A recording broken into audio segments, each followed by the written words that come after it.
Hey kids, ever been so woke that you admitted to wanting open distribution and legalization of CP? I know I have.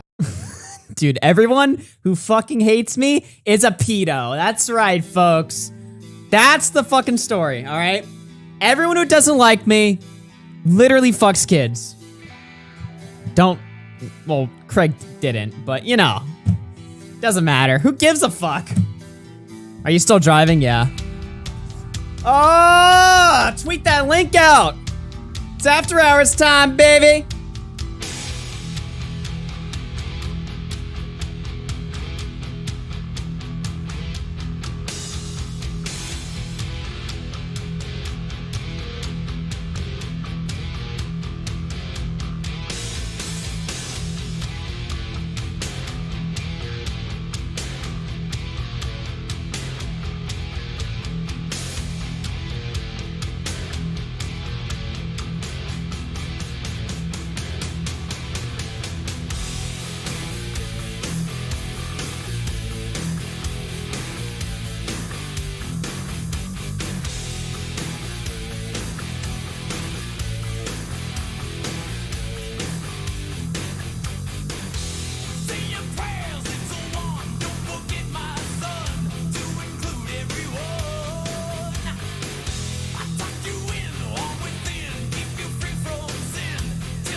That's right. It's time.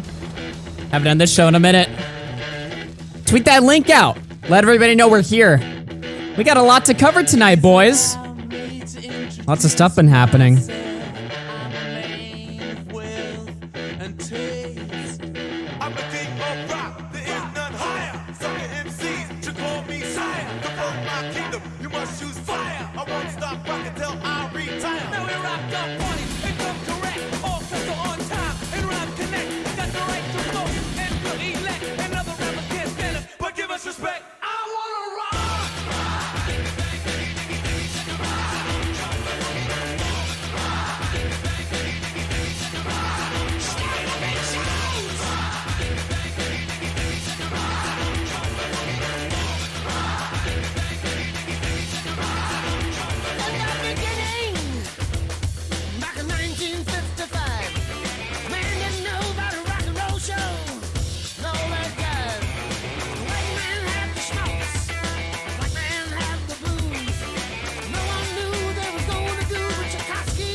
Into this house we're born,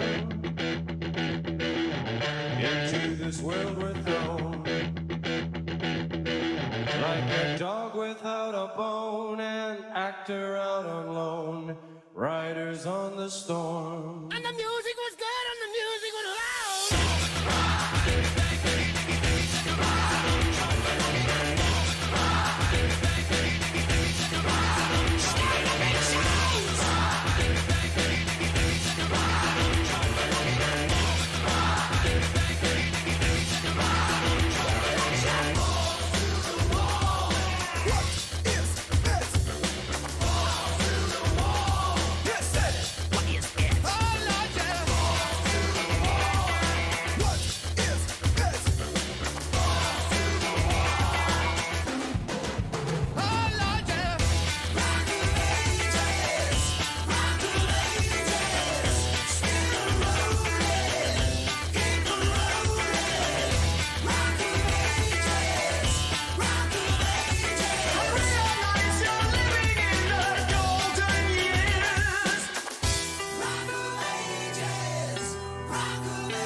Oh, it's been a minute since we convened, folks. Welcome aboard to RFC. It is episode number 319.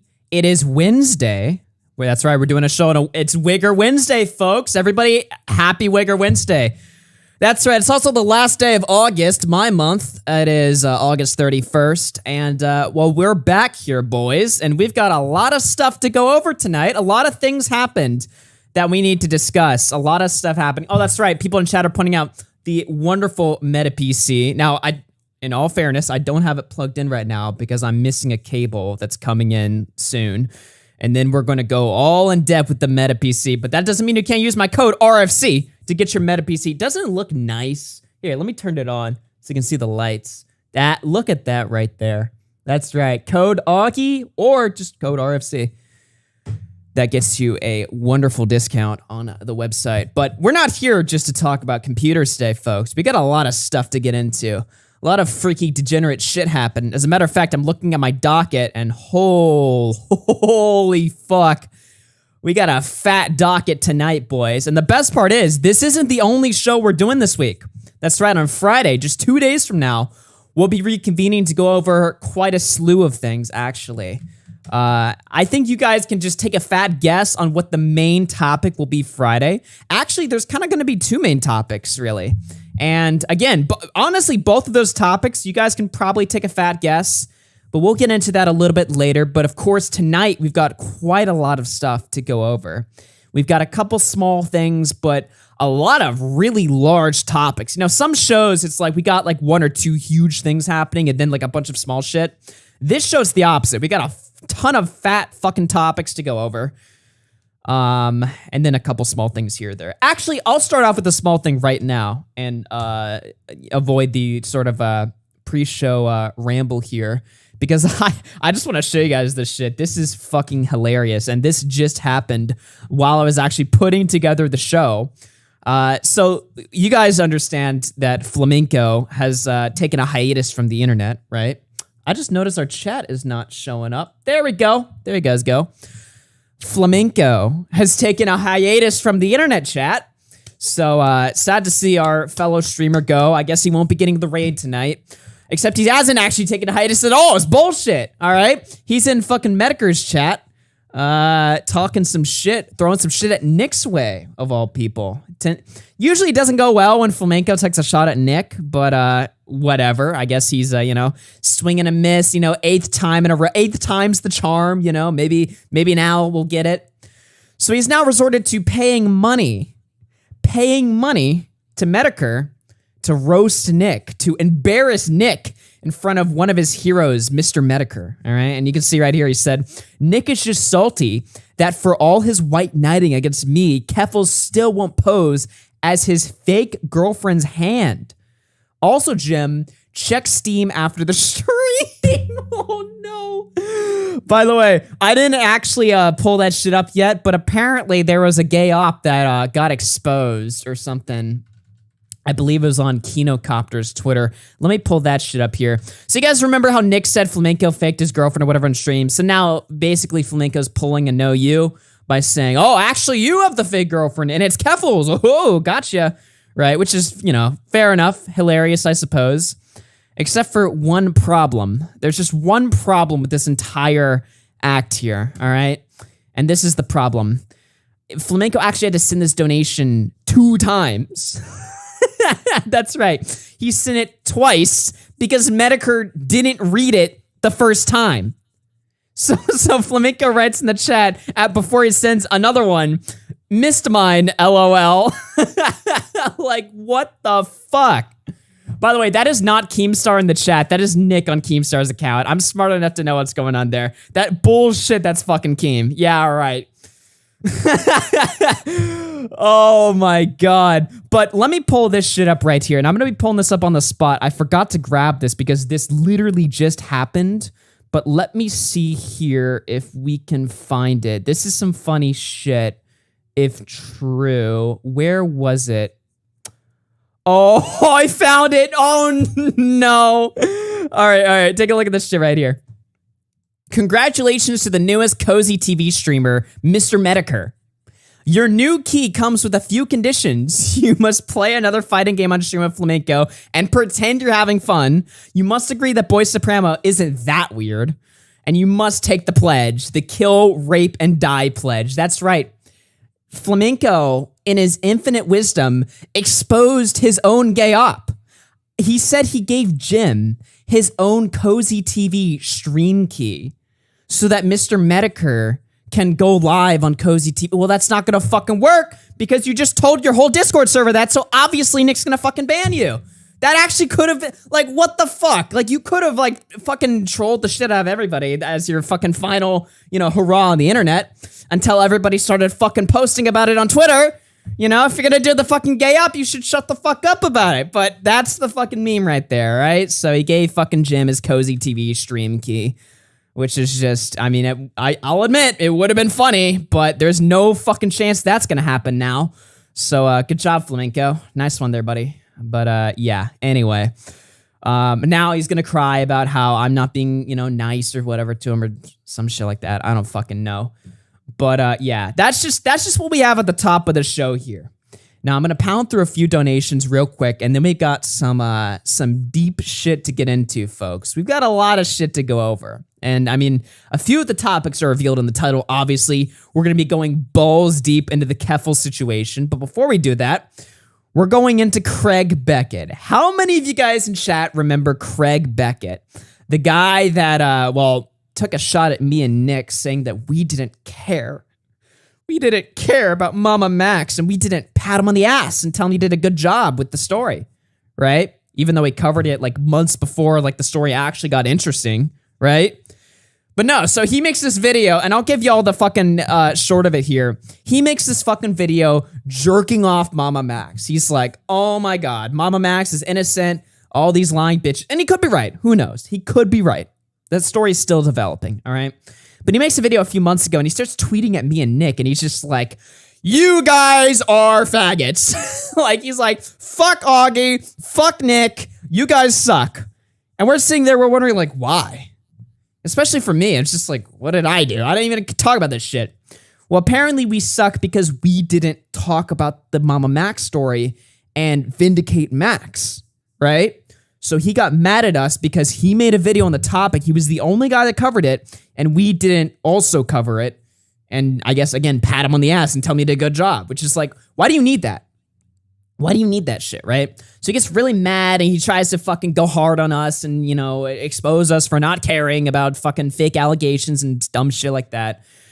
Well, we went hard back at him, as you guys remember. In fact, I have a video on my channel that's still pretty time relevant. I'm not going to play it now, but I'll just, I'll link it in the chat if you guys want to take a look at it maybe after the stream or fuck, maybe even right now. Who knows? We got a lot of stuff to cover tonight, but this was the video. It was YouTuber calls me out, gets embarrassed, and writes a letter. Because as you guys remember, we went after Craig. I, of course, challenged him to talk about it on stream, to which he said he wouldn't actually do because he self-admitted that he sucks at debate.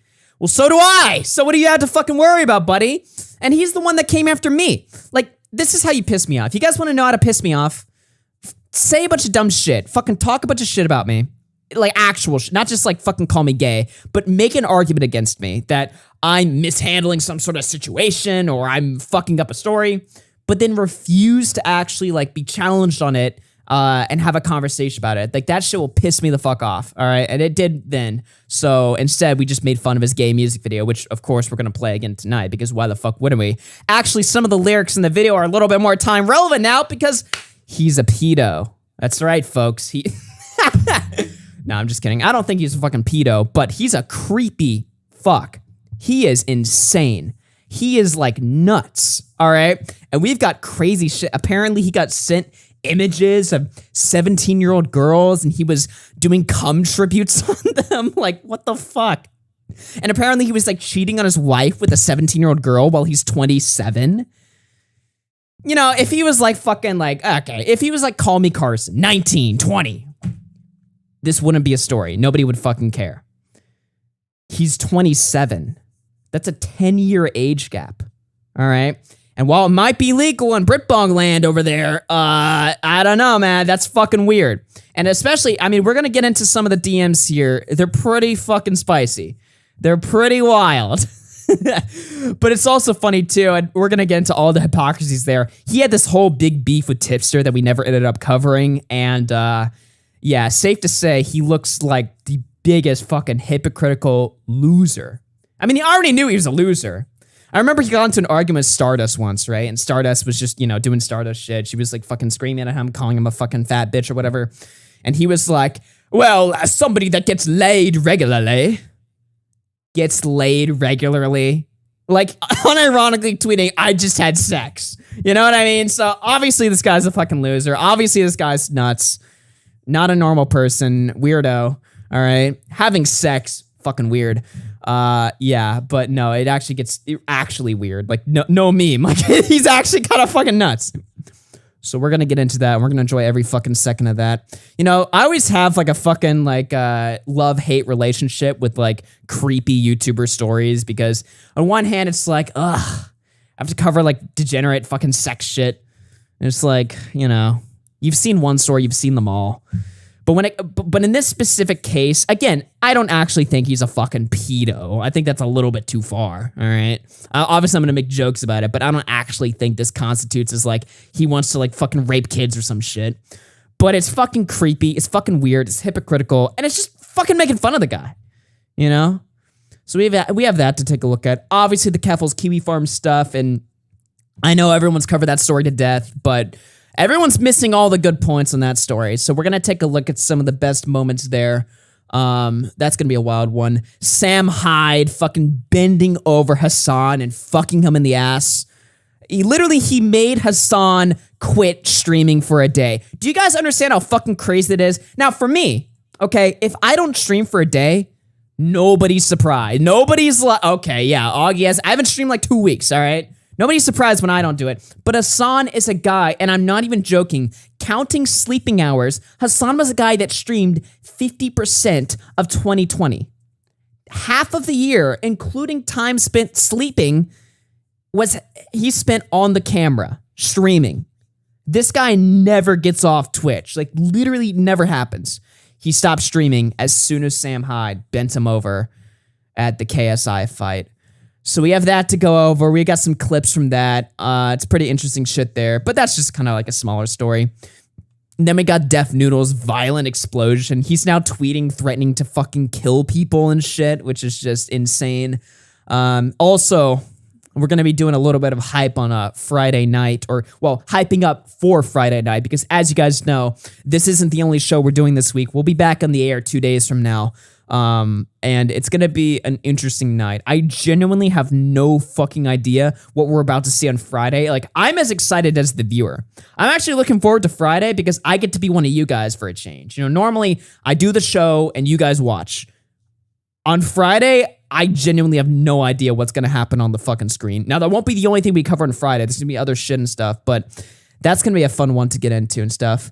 And we got some other smaller stuff to take a look at, as well as Sneeko versus Brandon Buckingham. Brandon himself will be calling in on Friday's stream as well. But we're going to go over and take a preview into that drama. Looking like it's getting pretty nasty between the two. Also, it looks like Sneeko is unfortunately about to get fucking banned from YouTube.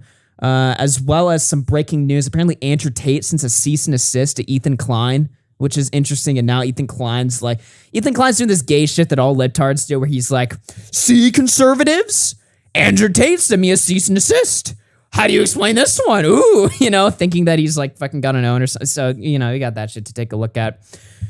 So anyway, it's going to be a fucking fun night, but I'm going to pound through some donations, and then we're going to take a look at, a lot of these stories in more detail. Should be a pretty fun night.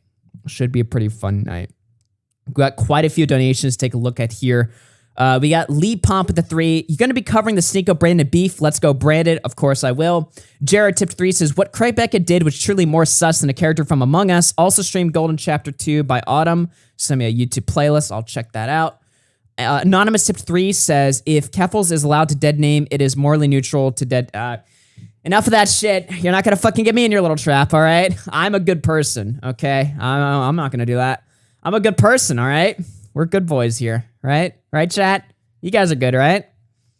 All right, we got Jake BB with the $5. Nikki Red on Twitter is saying they're muted in your chat. Oh, yeah, I forgot to take a look at that shit. I'll have to take a look at that when I have a down period. I thought I'd solved that already. People DM me saying that they're banned from the chat, and then I'll literally take a look at it, and it's like they're not.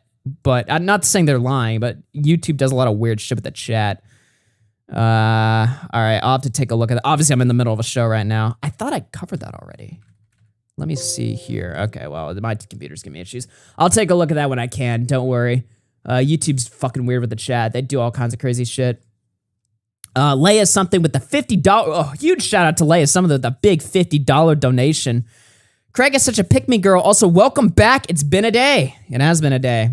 Unseen with 5. Flame is having a Tonka Saw moment. Lee Pomp tipped 3. Jake BB tipped 2. Says use code RFC on MetaPCs. That's right, metapcs.com, code RFC. Vincent Does Things tipped 20. Says, said I would do this if you got 100 likes before the show started. Got to be a man of my word. Well, thank you guys very much. Hit that like button on the show, everybody. Shout out to Vincent for the 20. Silver with the 5 says Keffals using Cloudflare to host the website campaigning for a Cloudflare customer to be removed is amazing irony.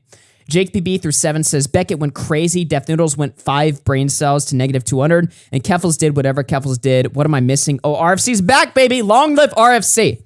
Fantasia with the 5 says let's go. Luna with the 2 says also RFC is back, baby. Luna with the 5 says Apple refunded me the wrong purchase, so here's your money back. Jake BB through 2 says good day, Augie.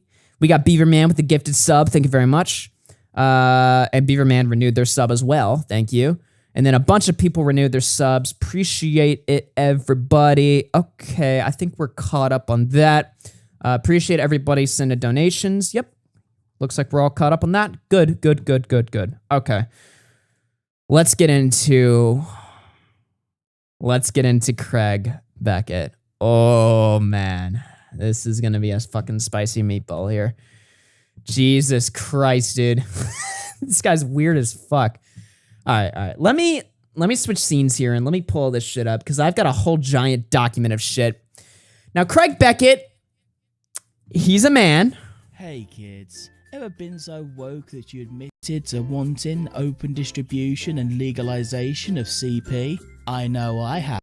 Nice. Peter Daly. I tweeted this just randomly like the other fucking month ago or something, just randomly.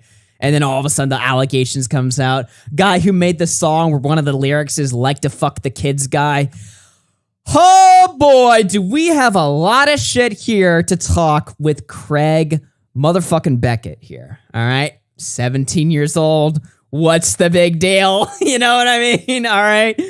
We got a lot to get into here. Okay, so let's get into the basis of it here. We're going to pull up this fucking Kino Shea tweet.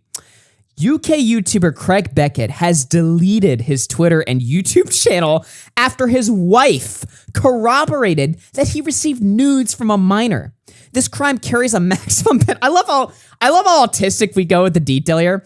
The crime carries a maximum penalty of 10 years in prison in the UK. His wife also deleted her Twitter after realizing her mistake. Jesus Christ. So Craig Beckett, you know, he's a YouTuber, commentary YouTuber. He fucked with me and Nick. We fucked with them back, and boy, could he not handle it. Let me tell you something, all right? You always it's something about these people that will just tweet like fucking schizos on Twitter like 20 times a fucking day, like I do. But then as soon as they get just a little bit of fucking pushback, just vacant for months. Just months on end of just like, they'll come here and there. Craig Beckett for the last 2 months will like go on Twitter and he'll drop like a fucking mysterious, ominous tweet where he'll sit there and tweet like a fucking 15-year-old fucking high school girl being like, well, he'll tweet like the girls that he wants, you know, has fucking sex with or whatever, allegedly, you know, sex with. Let me just be clear here. But he'll go on Twitter, he'll just tweet all this fucking stupid shit where he'll just be like, oh, I love being vindicated. I love when the truth prevails. Oh, it's always a burden being right, and nobody realizes it until months later. He'll tweet this like vague, ominous shit that nobody knows what he's talking about. You know what I mean? So he's been doing that shit for a fucking month, acting like he got vindicated because Mama Max cleared his name or some shit. Again, it's a fucking pending story. The Mama Max story is nowhere near from done, all right? A shit ton of allegations have yet to surface. Max has yet to respond to these, as far as we know now, unreleased allegations.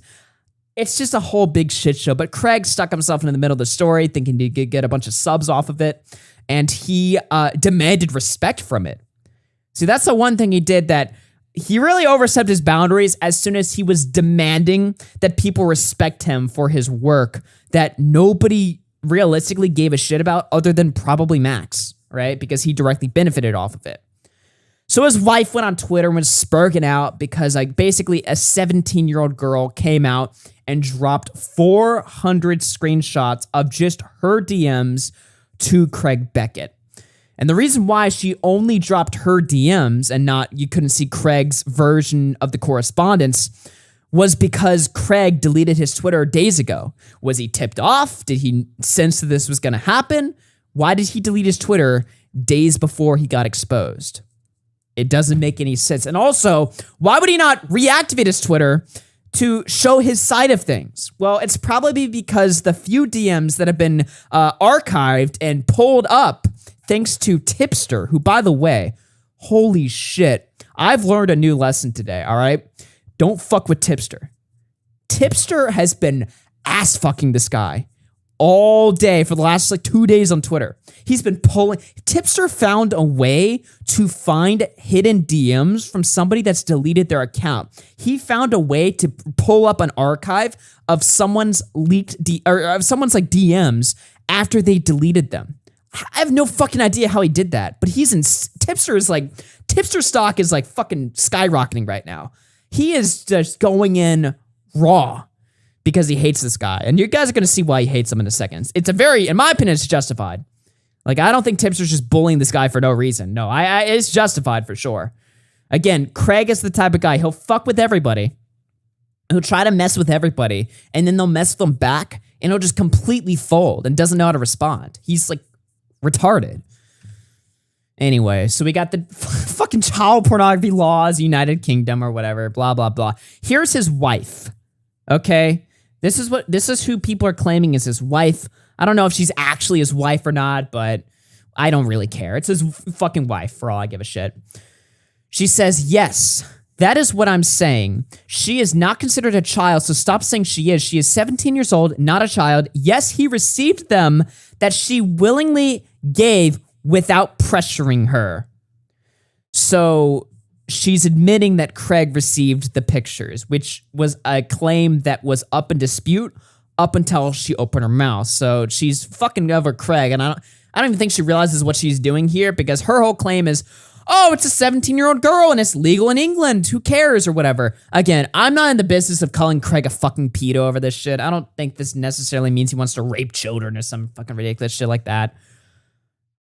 It's weird, though. Let's just be honest here. It's a little bit more than weird. All right? 10-year age gap. 27 years old. And when you look at what he says in the DMs, which we'll get into here in a second, it wasn't just that he was DMing the girl. He was like, oh, you're a little fucking slut. You're a little fucking schoolgirl who's gonna ride on my big fucking strong cock. The nature of the DMs is something where it's just okay, this is drifting into fucking, creepy territory where he's acknowledging the age difference. He's acknowledging that he's bigger, stronger. He's acknowledging that she's smaller and weaker. And okay, I'll stop. But you know what I mean? It was a little bit out there. It was a little bit Jesus, all right, you're just a wild man here, So yeah, anyway, so Craig Beckett's partner confirms it. We got multiple people sharing the screenshots. Obviously, she deleted her Twitter when everybody was, shit-talking her and saying, holy shit, why are you admitting to this? If you have Craig's best interest in mind, why would you talk about this shit? Let's get into the DMs here, all right? Who the fuck would sex with Craig Beckett? Well, this woman, I guess, and also a 17-year-old girl. So, make of that what you will. Anyway, Craig really liked his Chad splitting video. The ironic thing is, Craig kinda low-key looks like Vosh. Maybe that's a stretch. Maybe I'm reaching, but it's like he kind of looks like. Yeah. Anyway. All right. Craig Beckett is fucked. So we have here some hidden transcripts of the DMs here. Yeah, it's nice though. Sexy little schoolgirl Emmy riding deep stick on Sir in his chair. Which this DM doesn't even make any sense. What? He's like jerking. He's like, oh yeah, sexy little schoolgirl. Referencing a 17-year-old girl, like a schoolgirl. She's in high school, Craig. You're a 27-year-old man. Schoolgirl? It's not like she's talking to a college girl. She's in high school, buddy. Like, what are you, why would you? So he's jerking off to this girl, and while he's jerking off to her, he's thinking about her being a sexy little schoolgirl. 17-year-old little girl. You know what I mean? So it's just like, I don't know, it's just like, again, people are gonna say that I'm adding context or I'm fucking them over and making it weird. No, I think it's weird. Like, no meme. I'm not just fucking I'm not amping this up for like comedic effect. I actually genuinely think this is fucking weird. And I think most of Chad thinks it's probably weird too. Again, 10-year age gap. It's like, Jesus Christ. And also, apparently, the whole time he was doing this, he was cheating on his wife, which he claims she didn't know about. All right? He was cheating on his wife. He claims she didn't know about it. But once it got exposed 2 days ago and he told her, she, I guess, was fine with it. So his wife's a cuck, I guess, according to him. Another embarrassing thing to admit that is a total detail that nobody needed to know about. Like, my favorite thing about these stories is always when they let more information leak about themselves than necessary. Because now, not only does everybody think he's a creep, but now cheating is involved and, you know, the wife is fine with it. Maybe they're in a fucking poly relationship. I don't know. It's degenerate to me. I don't know. Just wrap myself around her. Keep her impossibly close. And then I guess this is the girl. I keep forgetting I'm 5'7". Giant bear hugs. Yeah. And then he says right here, nice little girl tucked away nicely, waiting for extra comfort. So it's just like, why, dude? Fucking why? But of course it has to get worse. We got to get into, you know, sex toys and stuff like this, right? Right? Why wouldn't we? Ha ha ha. More like Splenda. You're acting like a sugar daddy, lol. Well, if you're willing to let me know where to post it, I could always buy you a little present for being such a good girl. They have them, but I've not seen them in the store. So, in case you're retarded, they're talking about a sex toy here. This is from the girl herself. So you know how I said that Craig said he would send me a sex toy? Well, here is the message. I am planning on rearranging the drive so that it will be in months. I am trying to get January done, even the full smut. So he was gonna buy this girl like a fucking sex toy and send it to her in the mail, which is just holy shit. I mean, it's not, none of this is surprising, obviously. I mean, we knew this is degenerate from the start. It's not like this is like a big shock, like, he was gonna send her a sex toy? Holy shit! It's like, we knew this was gonna be fucking wild from the start, all right? But this is even worse. So this is Craig Beckett's wife attacking the 17-year-old girl in the DMs. Jesus. So this is Craig Beckett's wife. So, what the actual fuck? Can I just ask why you're lying about it all? Because we both know he didn't groom you. I will not stop asking why you're trying to destroy a man's career simply because he said no to you. Wait a minute. Wait a minute. Said no to you? What? Huh? Do you realize how childish that is? Wait a minute. Yeah, no shit, it's childish. It's almost like you're talking to a child, right? Like, this is the thing, and I noticed she had done this before. Before she deleted her fucking account, she kept saying stuff about how the girl was acting childish and vindictive and was just hell-bent on destruction and acting immature. And it's like, yeah, no shit. Obviously. It's like, yeah, isn't that a red flag? Like, you're talking about this girl and you're claiming that, oh, she wasn't a child. She was an adult. 17. Adult in England. It's legal in England. She's not a child. She's not a child. We literally saw the wife say that she's not a child, but now she's saying that she's acting childish, right? It's like, okay, well, yeah, I wonder fucking why. It's not rocket science here, Jesus. But anyway, so she continues. Can I just ask why you're lying about it all? Because we both know he didn't groom you. I will not stop trying to ask why you're trying to destroy a man's career simply because he said no to you. Do you realize how childish that is? So you're gonna explain anything to me? Be an adult. I can't do this fucking voice. Be an adult about it.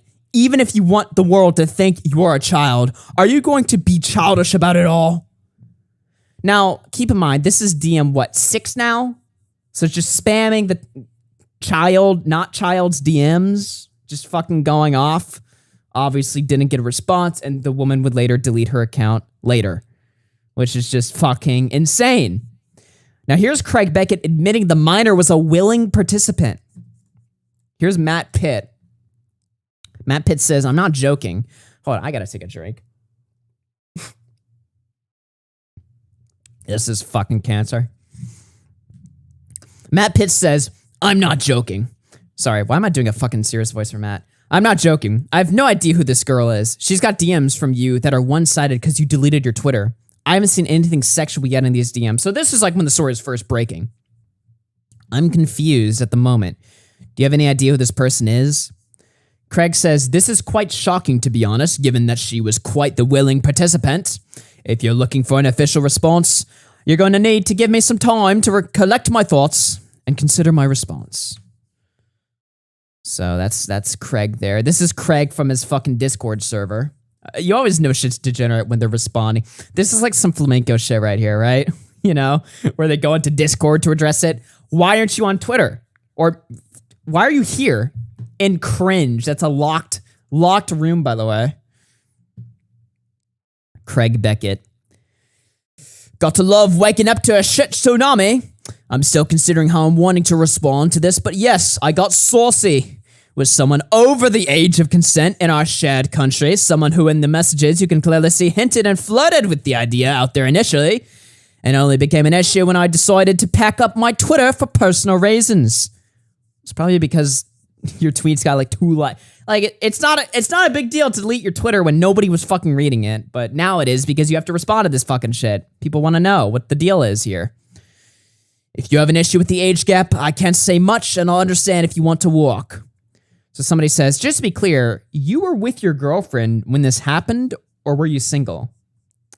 I was with my girlfriend, yes. So then they say, does she know? If so, what is her stance on it? If I'm praying too much, tell me to fuck off. I'm just trying to figure out how to process this. So then he says, there's no point in hiding it. No, she wasn't fully aware of it until now, but we've talked about it. We've talked about it. Talking about it. So, I don't know what the fuck that means. So, I guess, given that she's so quick to defend him, I guess she's fine with it. Whatever. I don't really give a shit if she's fine with it or if she's not. It just makes her more pathetic if that's the case. But, yeah, fucking wild shit here. Now, do you guys remember who the people were that Mama Max credited when he made that, video going over the allegations of 3 of his ex-girlfriends? He credited Angry Slug, he credited Craig Beckett, and somebody else. I forget who. I actually forget who. I don't know. I think it was somebody I don't even know. Well, obviously he removed Angry Slug's credit because Angry Slug is a fucking loser who's like literally brain dead. Like, people are like, you can't associate with Angry Slug. He's a doxer. It's like, he's retarded. That's the bigger issue here. It's not that he's a fucking everybody in this community is a fucking fucking Angry Slug like has like fucking concrete in his brain. How is this a guy you were going to get help to cover like or to help you cover fucking life ruining allegations? That doesn't make any sense. So he removed Angry Slug's credit. Now he's removed Craig Beckett's credit, which is just, obviously, I mean, no, everyone could have seen this coming here, shout out to Slug, Craig Beckett, some other dude named Cringy. And now there's just nobody credited because everybody that helped Max sucks. That's the story here. And then, of course, Craig Beckett deleted his fucking YouTube channel. It's one thing to delete your Twitter, but his fucking channel. So he's just fucking quitting. He's done. He's like, it's over. My life is fucking over. It's just demolished now. I don't know if it's that bad of a situation, but apparently fucking he does. What's this link I have here? Oh yeah, this was the stupid shit we got into with him earlier. This is him tweeting, and I won't get too much into this, but this was when he dropped the Mama Max video. He was like, "Dear Oreo, I would tag you, but you have me blocked. It's been coming up to a month since this comment, and I know you looked into it behind the scenes, and my video has been out for a week. Got anything to say yet?" Now, I know nobody cares about this shit now, but let me just fucking put this image in your head here, all right? Craig is such a fucking psycho that he makes a video covering the Mama Max shit, waits a month on the clock for Nick to respond to it because he saw Nick reference it on his Twitter once, and then a week after his video comes out, now he's coming out of the woodwork to be like, all right, Nick, time's up. What do you have to say? It's not like Nick was like, fuck Mama Max, he's a fucking abuser, pedo, or whatever. Nick never said that. Nick was just like, I'm looking into this shit, I'll see what happens. And then Craig was spurred the fuck out on Twitter. I mean, again, you can watch my video. I'm not going to get into that old shit there because, I mean, it's a whole other fucking side tangent, but it just shows you this guy's fucking deranged. He talks a bunch of shit to fucking everybody. People respond with an equal amount of pressure, and then he just fucking folds and quits. And, you know, he's making this fucking moral case about how Tipster was unfaithful to his wife. Like, you know, we would make jokes about that shit, right? Craig actually, like, believed it. Like, Craig was like, holy shit. Apparently, Craig was in the DMs with AP, the schizo whore. All right? Now, Tipster and AP are apparently cool now. I still think AP sucks, all right? But apparently, this is the lore here. Craig Beckett jumped into AP's DMs the night that Tipster debated, I believe it was Muda's girlfriend on my stream. And so Craig was in AP's DMs, probably looking to fucking sext or whatever, but also he had another ulterior motive. He was like, you need to drop all of your fucking dirt on Tipster and expose him for being unfaithful to his fucking wife. Now, I want you guys to think about that for a second, all right? Craig Beckett cared for some fucking reason that Tipster was being unfaithful to his wife while he was literally being unfaithful to his wife to a fucking kid. What? These people fucking suck, dude. Everybody in this community blows. Literally everybody in this community blows. They suck. None of these people mean anything that they say. None of these people mean jack shit. I fucking hate everybody in this community. Holy shit, they suck. Except for Tipster. Tipster fucking... Look at this shit. Your husband, Craig Beckett, chatted with my friend and convinced her I was a creep. Oh, wow. He's one to know. Takes one to know one, I guess. Who was trying to be unfaithful to my wife with her when that was nowhere near true, and you defended him. Now we find out he was unfaithful to you with a 17-year-old girl. Checkmate, bitch! Dude, Tipster, from the top fucking ropes, destroys this random fucking UK woman. Hey, bitch! You know your fucking husband, boyfriend, whatever? He cheated on you with a kid! Holy shit! Holy fuck! Dude, that has to be one of the most savage fucking comebacks I've seen in a long time. And it's from Tipster. He fucking crushed her. Holy fuck. I'm gonna post this in the chat. You guys fucking retweet. I know it's a day old tweet. Retweet. Holy shit. So Tipster fucking just crushes her. Decimates her. Fucking destroys her. All right? And you can see some of the DMs right here. So this is Craig talking to AP. Now, Tipster and AP are cool or whatever. I still think AP sucks. She's totally capable of her own decision. She leaked Tipster's DMs to fuck him over or whatever, but that's just my opinion. Whatever. Anyway, this is Craig to AP on the back in May, so like 3-4 months ago. I hear they had a fun time on RFC about you last night. I think you should consider dropping the nuke. I'll be 100% with you at this point. I don't see you coming out clean on this. So if I were you, I'd make sure everyone is dirty. All right? So if for some reason you feel bad that fucking Craig is just getting his fucking like whole asshole exposed for the whole timeline to point and laugh at, this is a guy that wanted all of Tipster's dirt just dropped on the fucking stream or whatever, which is fine if he wants that to happen. Everybody loves a little bit of chaos, whatever. Sure, Craig. You want all of Tipster's dirty laundry just out there for the whole timeline to laugh at? Sure, Craig. Sure, man. But ain't it funny, bitch? Ain't it fucking funny that 3 months later, not only is the same level of dirt leaked against you in an infinitely more embarrassing way, but it's actually a lot worse. What, Tipster had a few cringy DMs with a fucking e-girl on Twitter. Sure, we laughed. It was funny. Even Tipster laughed. You talked to a 17-year-old girl and actually cheated on your wife while you claim to care about it with other people. First of all, if you care about another man you don't even know cheating on their wife, you're weird. I'm sorry, but you are, all right? It's one thing if you're friends with somebody and you get you know that they're cheating on their wife and you feel weird about that because you're friends with somebody and you know they're doing something wrong. This is somebody on the fucking internet, dog. Who cares? Who gives a shit, all right? I don't even give a fuck that Craig cheated on his wife. It's just the irony of it all. Craig literally sat here and said, I had to make sure everyone in this situation is dirty. Well, ask and you shall receive, motherfucker, because the same exact shit happens to you only 3 months later. I mean, this is just beautiful irony right here. Holy fuck, did he get his just desserts. Damn. And I mean, it just goes on. Me making flirty jokes that my wife was fully aware of with my legal-aged female friend. Holy shit! Legal-aged? Dude, Tipster, I don't think people appreciated enough when Tipster made these tweets yesterday how savage these are. Holy fuck. With, by the way, my legal-aged female friend as opposed to your child that you talk to. But anyway, it goes on. So you think that's creepy, right? And cheating. But him legitimately flirting, sexting, and getting explicit images that he did a cum tribute on, by the way. All right? He printed these images out of this girl, fucking nutted on them. I'm like, what the fuck? This guy sucks. Oh, that should just be laughed off. It's just a joke. It's just a joke, mate. Fucking hypocrite.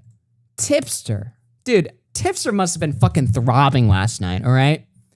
Tipster must have been fucking throbbing. Holy shit. So, we have the screenshot we already read there or whatever. Let's see. Oh, yeah, this is his announcement post. So he goes, again, on Discord. Not on Twitter, on Discord. Because God knows if he opened up his fucking Twitter account, we don't even want to... If we open up his Twitter account, we would see Craig's penis. So maybe it's a good thing he didn't. But anyway.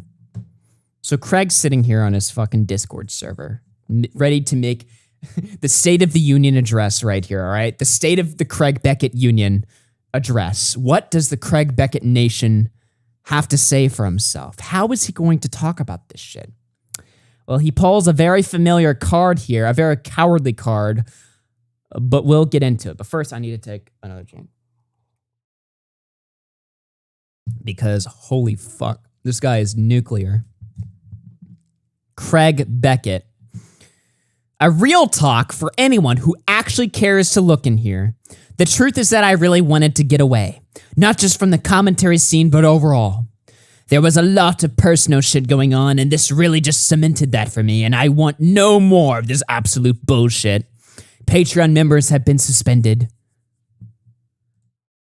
Is it really a big deal to close your Patreon when nobody was paying for that shit? But okay, sure. The Patreon has been suspended. Wow. All 2 customers at the Craig Beckett Patreon. They're not going to get their Craig Beckett stickers anymore, I guess. Fuck. Shit, man. So the Patreon's gone. The server, I've handed over to your good boy Flippy. Shit's fucking gay, man. I appreciate that you all had an open mind to see the types of shit that these cunts do to get people they don't like out of the way. Because let's be honest, if my name was Zaptai or Mr. fucking Girl, it would be all okay and laughed off. Well, I want to focus on the important things, which I have very quickly. I don't know. It cuts off. Whatever. I don't fucking care. So there's a couple things to unpack here. One, the guy that wanted to ruin Tipster's life, legitimately. Ruin Tipster's marriage. Establish some sort of fake claim that Tipster was cheating on his wife. Again, it wasn't jokes for this guy. He actually believed it because he's retarded, but whatever. It doesn't matter that he's retarded. He still actually was interested in maliciously fucking over Tipster's life. But now he's crying when the same people do... Well, actually, not even the same people. Now he's crying when the same things happen to him, and the people that he maliciously went after are celebrating it and enjoying it. No shit, Craig. So then he does the coward's man move. Bring up Zapt. Oh, if I was Zaptime, lol. I don't think Zaptai had a conversation with a girl that was 10 years younger than him. And say what you will about Mr. Girl. But here's the funny thing about Craig Beckett and Mr. Girl, chat. You want to hear this funny story about Craig Beckett and Mr. Girl? Out of the two people, Craig Beckett and Mr. Girl, only one of them had sexual conversations with the minor. Fucking sad. It's actually fucking sad. That's genuinely a sentence that I can say. This guy sucks cock. Like, he's horrible. Horrible person. Got everything he fucking deserved. And yeah, I mean, nobody should feel bad for him. Nobody should feel bad for him. All right? But you know what you should feel bad about? You know what you should feel bad about? This fucking song that he made. I had to be the one to archive this shit, all right? This shit is fucking ass. There's a few lyrics in here that kind of stick out a little bit more. Let's see if you guys can point them out.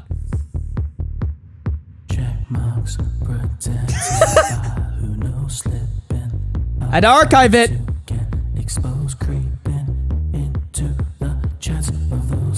Oh. Criminal.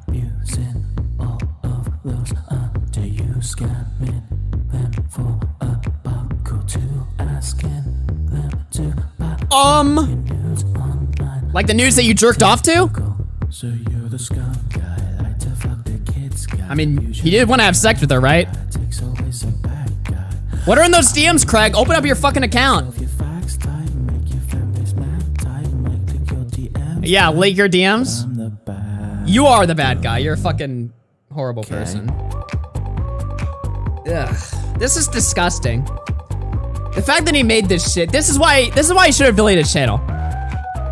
This sucks.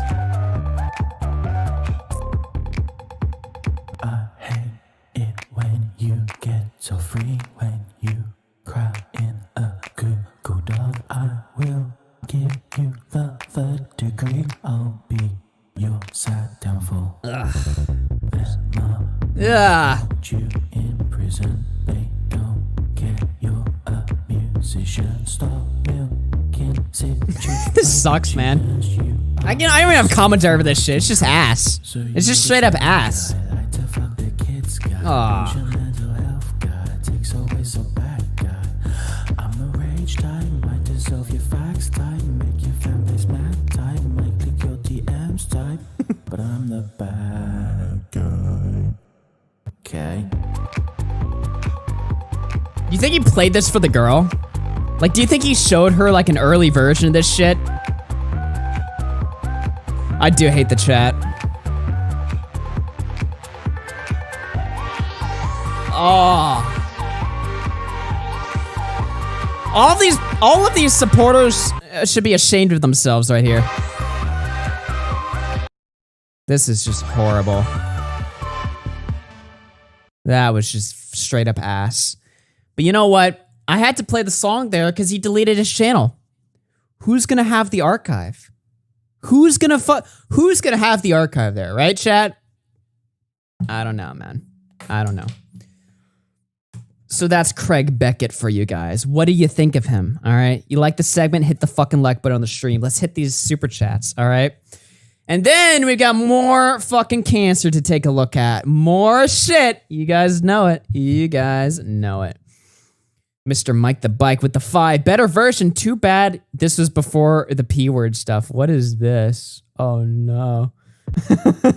Wait, we might need a new version of this shit, Mike. We need a new version. What is... All right, I'm going to link this. Go... By the way, Mike the Bike's about to drop a new album. So everybody go sub to Mike the Bike. He also just got monetized too. Instantly. Fucking monetized. Let's go. So go sub to Mike the Bike. He's got big things coming. Panic Attack with the 2. Pull up Craig's cock right now. Craig Beckett, if you're not a bitch, open up your Twitter right now. I want to see it.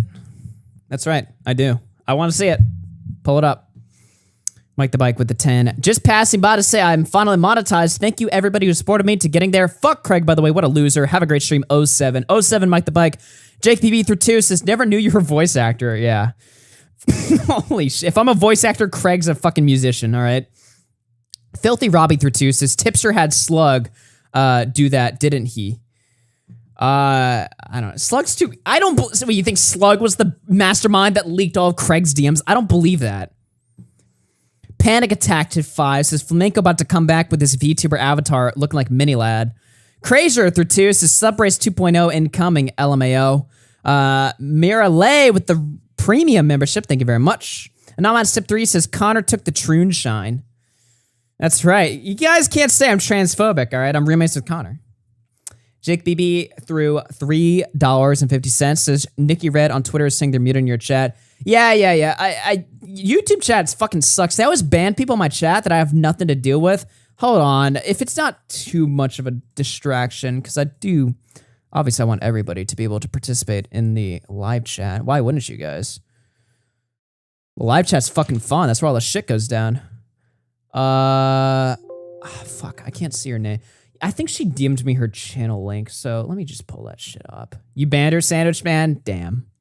Fucking crushed. All right, I can get this shit running back up real fast. Don't you worry. Don't you worry. I had to do this for fucking Salvo. I had to do this for the Act Man. YouTube sucks. All right, hopefully that fixed the problem there. All right, let's pound through these donations because I don't want to waste any time, folks. We got more shit to take a look at here. 1,200 viewers right here. Hit the fucking like button. Anonymous Tip 3. Thank you very much. Okay, Vestros stepsister, nice name. Did 5 says Craig is worse than Jeffrey Epstein. Oh my god, it's just horrible. Mike the Bike 5. Here's the album link. September 2nd, 6 p.m. EST. 45 minutes of parodies and covers with a few special guests. Here is the link. Go check that out. Oh, it's premiering in 43 hours. Okay, so everybody go to this link right now. Do me a favor. Do Mike the Bike a favor. First of all, he's almost at 2K subs, so get his fucking sub count past 2K already. But second of all, hit the notify me button so you can see when his album comes out. It's awesome. So there you go. Let me see here. Okay. All right, let's get back into the program here. Everybody hit the like button. Just spam that shit. Fucking smash that shit. Demolish it. All right? Do it. And Cassius with a 2. Get a job. Thanks for being entertaining. Or sorry, got a job. Okay, I thought you were telling me to get a job. Fuck you. I'm never getting a job. But no, you got a job. Congratulations. RFC Nation moving up. Smaggle got a job. This guy got a job. People say my audience is a bunch of like fucking gay people who don't do any. It's a bunch of like gay people and racist people who don't do anything. Rednecks, fucking degenerates or whatever. Not true. It's fake news. Don't buy it. Crypto Uwu with the $10. Thank you very much. Big shout out. Big support. Big donations tonight. Appreciate it, everybody. Okay, let's get into some shit here. Let's talk about Hassan. Oh man. We've all seen it, but it doesn't get old. We're gonna play this, then we're gonna play Hassan's Cope. This was some good shit right here. Fucking Hassan Piker, by the way, has found himself his match, really. Okay? Because the way that Hassan waves off criticism, when Hassan doesn't want to deal with you, all he can do is just paint you as a fucking Nazi, and then he never has to hear from you again. Unfortunately for Hassan, somehow the multiverse glitched out and Sam Hyde is on KSI's boxing match on national TV saying he's gonna fucking kill him. You know that, Hassan Piker? I'm coming to kill you in Los Angeles at your house. Or in the ring. No. In real life. I'm going to stalk him and become obsessed with him and wear his makeup and his dresses and use his skin as a coat like the ancient Irish did. You know It's that. just beautiful. Well, let's see what Hassan had to say. All right. But yeah, he is very. What is this? I actually probably know what this is. By the way, the link is a Nick Diorio tweet. So Hassan gets linked a Nick Diorio tweet, instantly knows what it is. He knows what's happening because while Hassan streams, he has another monitor to his side or whatever where he's just checking Twitter, he's checking Reddit. And I'm not making this up. It sounds like I'm just making this up just to create some fucking bullshit narrative to make him sound like a loser. This is real, by the way. He's admitted to this before. He's admitted to using his live stream chat to brigade subreddits, all right? He'll find criticism that's made against him on Reddit that has no upvotes. He'll link it in his chat and tell his whole chat to downvote the criticism of him so that it never has a chance to go Reddit viral. Because if it has too many downvotes, then his chat, then the post can't go fucking viral and get exposed to a different type of audience. He openly admits to this. It's not a fucking secret. He does this shit, which is, by the way, against Reddit TOS. But obviously nobody fucking gives a shit. It's just funny to point out. But anyway, so he has his other monitor and shit. He sees the Sam Hyde shit trending. He sees his name trending or whatever. So he bans Candyman from his fucking chat. But still, he's got 50-month subscribers. That's what? How long is that? Sorry, I'm retarded right now. That's like 4 years. A 50-month. I think he's only been streaming for 50 months. Lasanabi over here bans somebody that's been paying him for his entire streaming career. Literally been there from the fucking start when he had 100 viewers. An OG viewer and financial supporter. They link a Nick Diorio tweet, don't even say anything. They just link the fucking tweet to make him aware of it.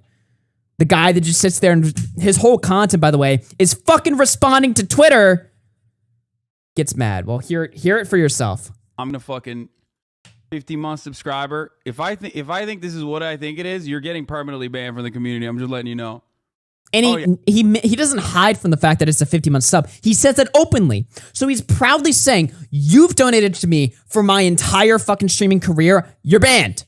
He says that as like a flex of his power so that the other subscribers sit there and just go, oh shit. Oh no, I don't want to piss off Daddy Hassan. If fucking Clancy, of all people, gets banned by Hassan on Twitter, okay, that should tell you fucking everything. He treats his fans like total dirt.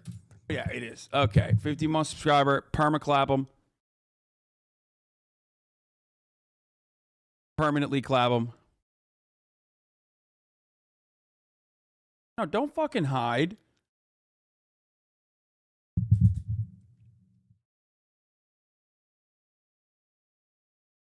If you're a sub, you're not getting unbanned for that. I'm just letting you know. Look, dude, if you see a mentally ill Nazi, okay, on the internet, be like, I'm going to kill Hassan Piker. Okay, I'm going to come to his house and murder him. And you go, oh, this is some information that he should probably watch. Like, he should watch and address this. Okay? Then, honestly, just don't post. Don't Get the post. fuck out of the community. Just be normal, dude. What the fuck's wrong with you? Sorry, I forgot this is a Hassan stream, so he's just gonna sit there and chew gum and not talk shit. Drinking his soy latte. Look at that. Think before you link. Think before you link. Jesus. Imagine saying that unironically. Think before you link, pussy. You're a Twitch streamer. It's not that serious. TikTok is made for you.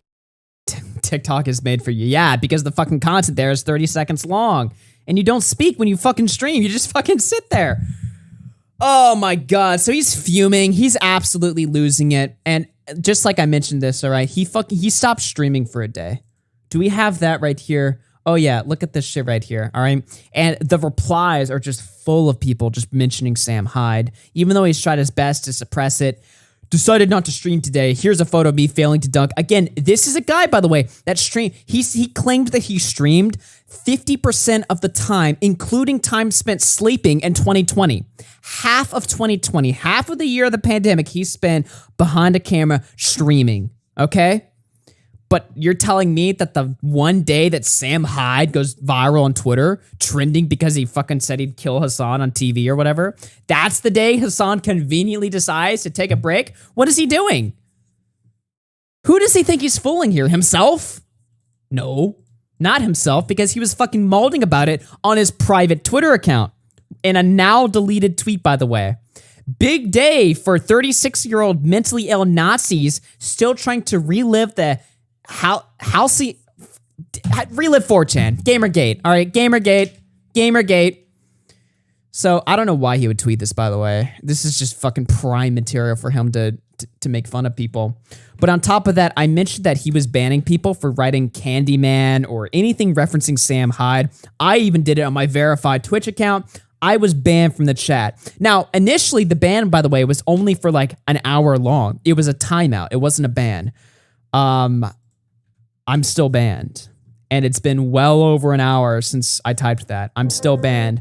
So at first, he was like, time them out for an hour if they talk about Sam Hyde. Now he's saying, just fucking ban them outright.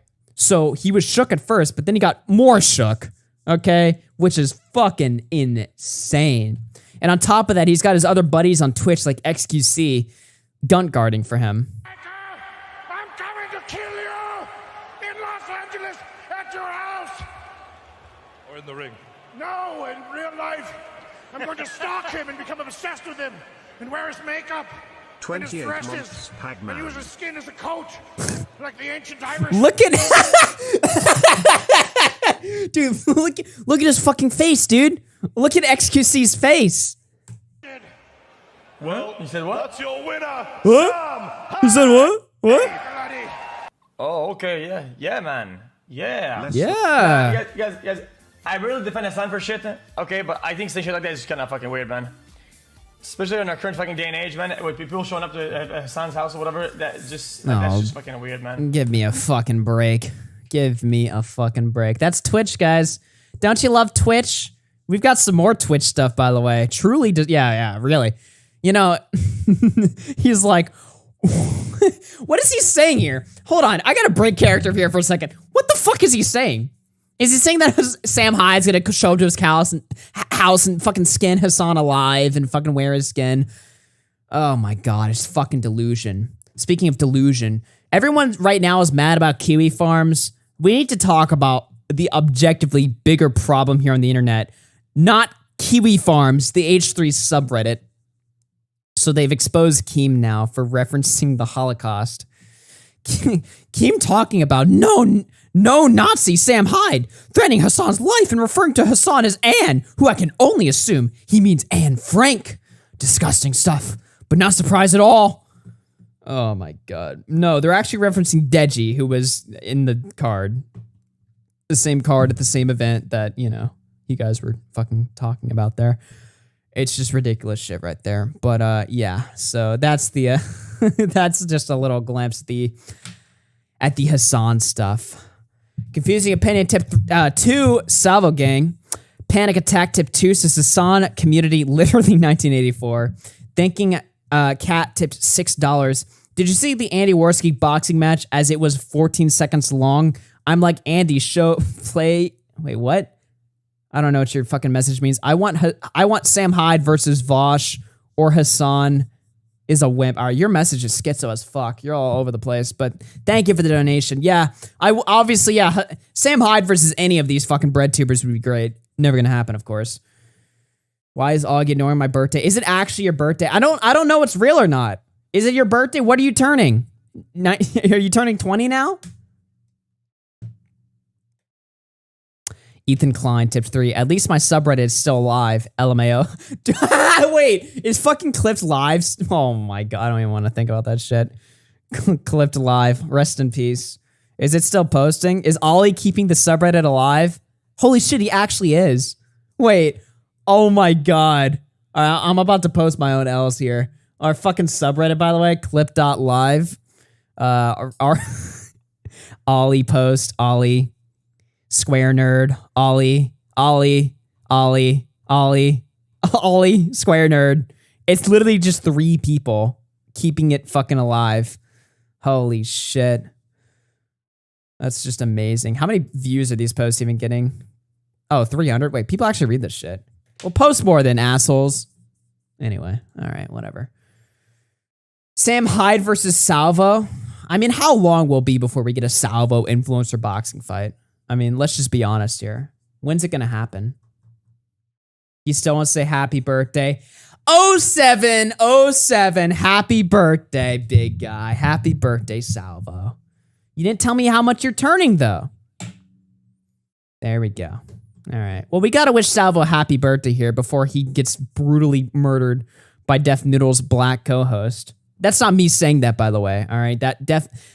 We'll get into Def Noodles' Jesus, that's going to get clipped. Def Noodles' co-host tweeted, "I'm black and I have a gun." Like, for no reason.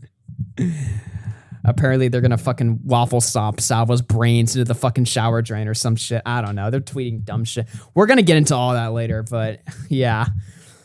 Oh, man. Tipster Raid. Big shout out 07 Tipster. Shout out to Tipster. Salvo's 17 and Craig wants to be his friend. Welcome back, Craig Beckett. Let me see here. Nikki Red, tip 5. Thank you very much. Oh, are you able to post in the chat now? Yeah. Okay, we got it fixed. All right, at least I know how to do it. Yeah. Listen to Smaggle. Join the Discord. We got more stories coming up here in a second. Again, big shout out to the donators here tonight. And again, hit the like button on the stream if you're enjoying the program tonight. We're about an hour into the show, coming into the second hour. Let me see here. Okay, I think we're all caught up. All caught up. Yes. Okay, wonderful. Who the fuck was that behind you? Good one. All right, what else do we want to get into? Let me see here. Actually, since we're talking about Def Noodles, let's just go ahead and get into that shit. This is some fucking scary shit right here.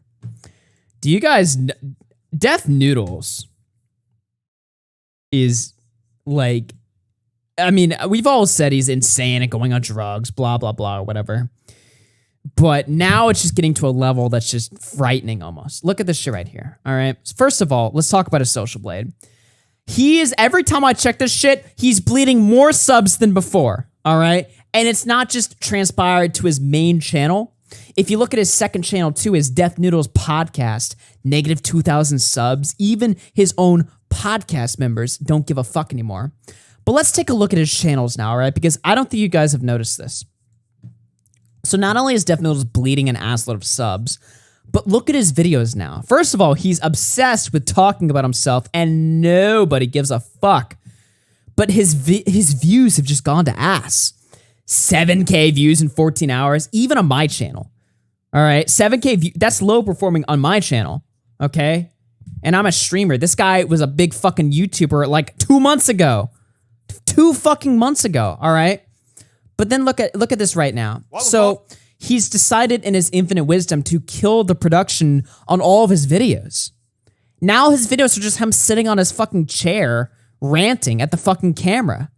Which is fine if that's what he always did, but he used to put a fucking little bit of effort into it, you know what I mean? Like, he had the fucking news, he was, you know, he had music and shit. He was fucking ranting or something. I mean, the quality went to shit months ago, but now it's just gone to total ass. Now he just sits there on his fucking chair and just whines about the internet. That's his fucking content now. And his videos get no fucking likes now. Like, a few months ago, his videos get 6,000, 5,000 likes. Now they get like 600. Like, let me click on one of these videos, all right? My response to Moist Critical. 700 likes, yet he has 60,000 views? That's nobody. What that should tell you, by the way, is that everybody who's watching this shit is literally just clicking on it just to shit on him. They don't give a fuck. And it should also tell you that his core audience that used to previously sympathize with him, they don't give a fuck about him anymore, all right? Sneeko is a low IQ Andrew Tate wannabe. 700 likes. You know, I died of Burning Man. This vlog content that nobody... Okay, so he is putting production as some of his content. Vlogs that nobody fucking cares. 30-minute vlogs? Who's watching this shit, right? And the same thing happened with his podcast too. You know, you scroll back to his podcast when he started it off like 7 months ago. 70,000 views, 5,000 likes. You know, it's pre-recorded. It's got, you know, probably not a lot of effort into it, realistically speaking, but like, you know, it's got some amount of shit put into it in comparison to what he's doing now, which is just an after hours knockoff. Look at this shit, all right? Fucking look at this shit. Look, when he switches to the screen here, that's my layout, motherfucker. Chat here, my face cam here, the fucking screen here. Obviously, he's inspired by somebody, all right? Let's just be honest here. But the point is that he's just, it's not necessarily to shit on him for having low views. Like, I mean, obviously I'm doing a little bit of that, but it's more just to show that, like, he is demoralized. Like, he doesn't give a shit about his content anymore. He's given up. Like, he effectively doesn't give a shit anymore. He keeps going on Twitter and coping and talking about how, you know, oh, you know, I'm doing great things. I launched a comedy club. We're doing comedy roasts. I'm getting guests on my fucking podcast. We're doing big videos and shit. I'm doing vlogs. But nobody cares. And your main content has just fucking fallen. That's the point here, right? So now he's resorted to putting his effort into his comedy club that he's launched, right? So he tweets here promoting his comedy club. All the motherfuckers hoping I died at Burning Man are gonna regret that I'm still alive. Second Super Roast Battles, September 2nd, Hollywood. History is made and it will repeat itself. Pull up or shut up. With the main card being Def Noodles versus Salvo, who is now labeled as Keemstar's employee. So he starts, you know, he promotes his event or whatever. He's like, yeah, pull up or shut up. Same whole gimmick here. If you hate me, pull up to the club and let's talk about it. You know? Which is like, okay, whatever. But recently he kind of changed the marketing a little bit to his fucking comedy club now. All right? Def Noodles survived Burning Man and heading back to LA to murder some YouTubers. So now he's just tweeting that he's gonna fucking kill people, all right? Now, this was a deleted post. He actually had to repost this, you know, to say, oh, we're gonna put them to sleep instead, right? Which then he will then say, oh, they're flagging me. Sub to my Patreon, guys. The haters want to see me get banned. Sub to my Patreon. They want me to get banned or whatever. They're flagging all my posts or whatever. Even though we can see the posts are deleted. Your post didn't get removed because it violated the terms of service and it got flagged. Your post, it's just, I mean, I don't even have to put an effort into explaining to you the simple things that he lies about. It's obvious, but it's still funny to point out nonetheless. So now he's getting into this little scuffle with Keffals here, all right? All of Def Noodles' tweets acting tough from last night have been deleted. So what is he saying? So he's saying he's going to kill people at his fucking comedy club. Oh, Augie, that's just a joke. It's just a meme or whatever. Stay tuned. So he's talking about this boxing shit, all right? So he's talking about Keffals. I have no interest in boxing you in the ring. If you want to fight, this is my final offer. I'll book a flight tomorrow, fly out within the week, and meet you at a mutually agreed street to murder you. So he's now tweeting on his Twitter account that he's going to fucking murder people. Keffals, right? Which then, of course, his new strategy, by the way, for drumming up support, drumming up patrons, drumming up, you know, any sort of like just people that are willing to throw him a buck or two on Patreon, is tweeting death threats, deleting them because that's the easiest way to get banned on Twitter. Not even by people flagging you. Twitter has bots that automatically remove anything. If you say KYS, if you say KYZ, if you tweet anything that Twitter sees as like related to murder or a death threat, their bots will automatically remove that even on a private account with no followers, all right? So he's using that as the scapegoat to say, no, it's the haters that are flagging me, so that's why you gotta sub to my Patreon. They want to see comedy die or whatever. It's just fucking retarded shit right here. So he's tweeting that he's gonna fucking murder Keffals, and then he deleted all his tweets. He said he wanted to fight Keffals on the street, like fist fight him to the death, to the bloody death or whatever. All right. So Keffals, of course, says, no, let's fight in the fucking ring. All right. Keemstar gets involved. He says, Keffals, Def Noodles, I'll be 100% unbiased and help both of you set up a proper boxing match. This is literally what I do, and everyone knows it, right? Even Keem offered to help set up a proper boxing match. Well, Def Noodles says, I deleted the tweets because I often get mass reported and didn't want my account taken down. I explained on my podcast, if you want to fight, I'll fly to you for a street fight. I have zero interest in boxing you in the ring. Get over it. Or keep tweeting about me 20 times a day. Whatever.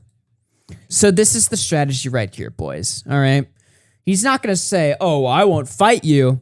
He's going to instead set up some sort of unreasonable demand like, oh, let's fight tomorrow in the streets of LA, fist fighting to the death. Something that he knows obviously Keffals isn't going to agree to. No sane person would agree to this shit. I mean, maybe some people would. But he's going to change the, sort of situation to be like, oh, let's not have an actual fight. Let's instead do something unreasonable. It's the same shit that Tonkasaw would do back in the day. Do you guys remember this shit? Tonkasaw would challenge everybody to a boxing match, hoping that they would just pussy out immediately so that then Tonka would look like the hard ass by saying, I challenged you to a fight and you ran away. But then when Andy Worski accepted the fight, Tonka was like, no, let's fight in the streets instead.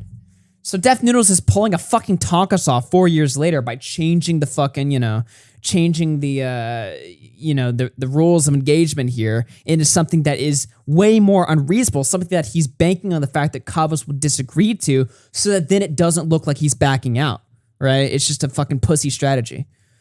So people in the chat are fucking calling him a fucking cop-out or whatever, and he's like, me accepts fight challenge and requests a more brutal a more brutal format. I'm the tougher guy here, all right? Instead of a boxing match, let's fight. Why don't you fucking just have a fucking sword fight? Just fight with weapons. Kill each other. Russian roulette. Fuck. Jesus. Haters. Ew. Why don't you want to pretend fight with pillows on your knuckles instead? So it's just gay. I mean, this shit is literally written by like a fucking 12-year-old. And it's funny too because this was the guy that was like, all of my haters are pussies because they won't show up to my fucking comedy club or whatever. And even though I'm paying them to show up, yet somehow when Keemstar is offering them a free, let's be honest, a fight between Keffals and Def Noodles would make if Andy Worski and Salt Poppy made Andy $10,000, all right, then a fight between Def Noodles and Keffals would make them like $50K, or maybe even more than that. Who knows? At the very least, it would be a decent sized bag. It would give Def Noodles exposure, which he desperately needs right now. There's no reason to turn this shit down. The only reason you would turn this shit down is if you're a fucking bitch, I guess. I don't know. And he's the one that's talking about fighting people. He's the one who's fucking putting his fucking cock on the table and being like, no, I'm the badass. So it's not like people are just challenging him to a fight and he has no interest in boxing. He's the one that's fucking asserting himself as the tough guy, right? Which is just all a fucking ruse, right? And people are saying, oh, Augie, he's just doing this for attention. Well, no, because if he was interested in attention, then he would just do a fucking boxing fight with Keffals or anybody. So it's not about attention, it's just delusion. There's no thought process behind this guy. People are like, Augie, he's playing you. He's drawing this up for fucking Twitter or whatever. What? So we can get a tweet with 30 likes? Come on, guys. Be reasonable here. It's not about attention. The guy's just actually delusional. And a bitch. There's no, like, Machiavellian scheme that Def Noodles has come up with or whatever to make himself secretly come out on top. He's not come out on top on anything. There hasn't been a single thing Def Noodles put together where he came out on top from. What do you think? Come on, guys. What do you think? The fucking comedy club? The fucking roast battle? Do you really buy his bullshit narrative that he came out on top from that shit? That he looked good? The whole internet roasted him. They all laughed at him. They all fucking laughed at how fucking small and pathetic he is. Everybody thought he looked horrible. Yeah, what? He got exposure on... okay, his tweets got 20 likes, more than they would have gotten, which was 0. I don't believe it. I don't think that's... I don't think Def is... First of all, I don't think he's smart enough to come up with some sort of scheme where somehow he comes out on top. And second of all, I don't even think he's capable of that, right? So he goes in and responds more. And this is him on stream talking about the Keffals fight. I haven't even taken a look at this particular clip in question, but I'll bet it sucks.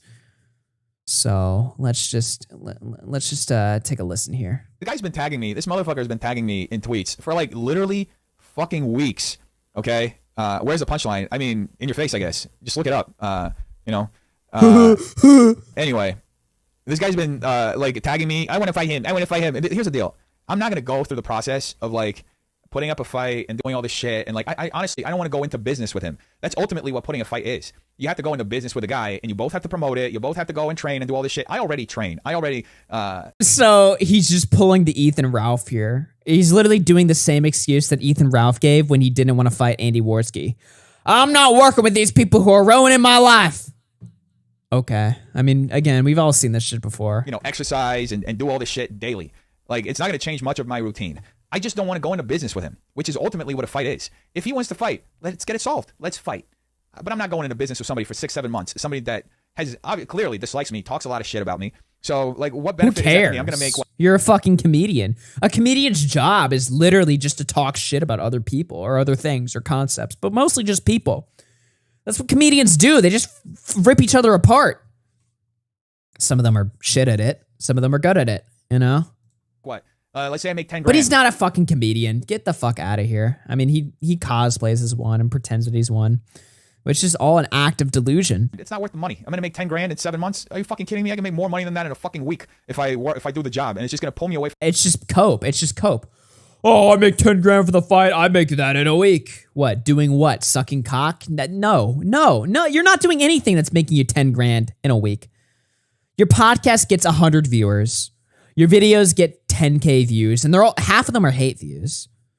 I mean, knowing what I know about like ad rates and stuff like this, I mean, if I had to fucking look at his channel, he's probably making $3,000 to $5,000, $3,000 to $5,000 a month at his current rate, and that's being super generous. It's probably more just like $3K to $2K or something, right? He's killed his audience. He's completely ruined his audience. Maybe the comedy club is pulling in, all these events he's hosting or whatever. Maybe that's pulling in extra revenue or whatever. How much can chat tell me? Because I actually don't know. How much is he charging for his roast battles? How much is he charging the audience? Salvo, Jessica, anybody that's fucking paid for this shit. How much? $25? And how many seats is he selling? What, 20 seats or whatever? So let's say he sells out his whole fucking club. How many seats is he selling? I actually want to know. 15? This one we bought 50. Okay, so $50. I mean, let's just fucking pull the math or whatever. So, 50 seats, $25 or whatever. So he's making like $1,000 from this event or whatever. But obviously he has to pay for the rent from the fucking club or whatever. He has to pay, fees and stuff. He has employees too, allegedly. Does he pay his employees? Does he pay Steve? You know what I mean? So it's like, look, even the money that he's making from his additional ventures like the comedy club, he's spending that to put this shit together in the first place, right? So he's not making any fucking money. That's the point. Okay? Seriously. So yeah, that's why I'm not going to go into business with this guy. He says, I have a bunch of other offers. Go to your other offers then. You want to fight me? Let's get this solved. I'll buy the ticket. I'll go to fucking England and I'll fight you in the street. And as long as he doesn't press charges, or we can go somewhere where there are a bunch of places on YouTube channels. I can pull one up. There's like a bunch of YouTube channels too that specialize in street fights, street beefs. Here, look, there's a whole channel dedicated to fights, street beefs. Right there. You can go on street beefs. Let's go on street beefs. Okay? But I'm not going to go through the fucking process of like doing all that shit, putting on a corny ass fucking event with this asshole. That's it. Like, that's it. That's my thing. Yeah, I mean, if I want to fight, if he wants to fight me, I want a fight to the end. I want a Kimbo Slice style fight that you just fight until the other person gives in. And nobody comes in and stops the fight. Until the other person gives in? Because the other guy's hurt. Because something else happened. Until it's over, it's over. You ever watch those Kimbo Slice fights? Kimbo literally punched a guy's eye out of his skull. That's the type of fight. Jesus. That's the type of fight. I mean, he wants to fight. That's how I want to fight. That's it. To the death. Yes. The guy's been I mean, the guy's nuts. He's on fucking crazy amounts of drugs or whatever. It's just fucking, it's all retarded. Like, people were asking me like why I didn't stream the first comedy roast or whatever. you know, I probably should have realistically or whatever. There's no reason not to. It's just free entertainment or whatever. But it's like, I was watching that shit, and I was just like, man, how do you even make fun of this shit? Right? The guy is like a total delusional child. It's like making fun of a fucking kid. You know, like back in like 2016 commentary, everybody would talk about how unfunny it was to make fun of children and shit because obviously children are gonna be cringe and weird and stuff. It's just easy pickings. That's kind of how I feel with Def Noodles, right? It's like the guy, like there's bad comedy, right? You know what I mean? Like there's bad comedy out there. Like, you know, people love picking on like Brendan Schwab and stuff like that, right? To me, like Def Noodles is like multiple steps below that. It's just like you're just picking a fucking retarded kid. That's really what it comes down to. It's just it's difficult. It's actually a challenge in and of itself. But that being said, I am looking forward to the new event because something tells me it's going to be a little bit different. I don't know, man. I don't know. But it all just serves to, you know, empower his fucking grift here about this organized effort to deplatform me by numerous creators. Nobody believes this. Nobody buys this shit. They all know that he's nuts or whatever. But here's the thing, all right? We've been ripping on Def Noodles for years, okay? It's actually almost coming up to 2 years since we all started making fun of Def Noodles on the show. It started when he would just make these cringy tweets. What are your thoughts, guys? What are your thoughts on Danielle Cohn? What do you think about her parents catching her smoking weed? You know, we'd see these cringy tweets and we'd make fun of them or whatever. It really wasn't that deep. In fact, I remember Nick would make fun of this guy. And I was like, all right, is he the worst guy in the world? So what? He makes some cringy tweets. We deal with crazy people or whatever. Like, is this guy really the worst person in the world? He was. Yeah, he was, all right? But his fucking disease or whatever the fuck is wrong with them is like spreading to his fucking co-hosts here. So, you know how he's just tweeting about how he's gonna like murder people and shit and kill people at his fucking comedy club, and how he wants to kill Keffals. He wants to fight him to the bloody death in the streets of LA. Just total delusion. Well, Steve, his fucking co-host Steve, starts going nuts. Like actually like balls to the wall nuts. If you're a cyberbully, racist Billy badass who shows up to my job on September 2nd, don't say your ass got beat unprovoked. Like y'all say, I'm in fear of my life. So I'll be using excessive force. Ain't no flight, we fighting. I'll be knocking out racist YouTubers on the 2nd. It's just funny too, because like his fucking profile picture and the shit that he's saying, he looks like deranged and like insane. Racist, I'll be knocking out racist YouTubers? I thought it was jokes. I thought it was comedy. What? Oh, sorry, my bad. I've never tweeted or talked about this guy before, but he has me fucking blocked. So let me just log into another fucking account. Yeah, these guys just suck so hard. It was so bad. He was just going nuts. Look at this shit. Also, an organized effort of people looking to talk tough online and get their ass beat in real life. So, and then he keeps going. He keeps fucking going. I'm in fear of my life. So he's making fun of Salvo for saying that he's in fear of his life, but he's also sitting here saying that he's also in fear of his life or some shit. He's delusional. Look at this shit. So people are saying Salvo's gonna beat his ass, and he's like, I need to see if he really about that shit he be talking. You know? So he's just going on more and more. I suspect he's not only racist, most of his followers are clearly Proud Boy Scout Summer League tryout recruits, but I couldn't prove it. Only another racist can validate my existence. Now, he's not talking about Salvo here, ladies and gentlemen. He already said that he thinks very clearly Salvo and his entire fan base are racist or whatever. But that tweet that I just read is actually him talking about Papa fucking Gut. Papa Gut. What is happening, folks? So you got Def Noodles co-host here talking about how Papa Gut and Salvo are racist and he's in fear of his fucking life and he's just, living in a total state of fucking delusion and he's nuts. All these people are like literally just insane. And look, you guys are gonna clip me saying I was being racist earlier. My man's literally fucking tweeted, I'm black and got a gun. I'm black and have a gun. What the fuck does that mean? What do you mean by that? You're black and you have a gun? What is that first part supposed to imply there? What is wrong with these people? Holy shit. How did this escalate to this point? It started off by people saying, look, Def, your tweets are kind of cringy. Then it escalated to, okay, you play the race card and you're not even the race that you claim that you're playing the fucking race card from.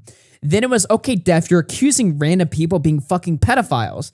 Then it was like, okay, Def, you want to fucking murder people and you're claiming now that you're gonna fucking shoot people. He was tweeting insane. He said he was gonna fight Salvo in the back alley and beat him to death and fucking kill him and shit.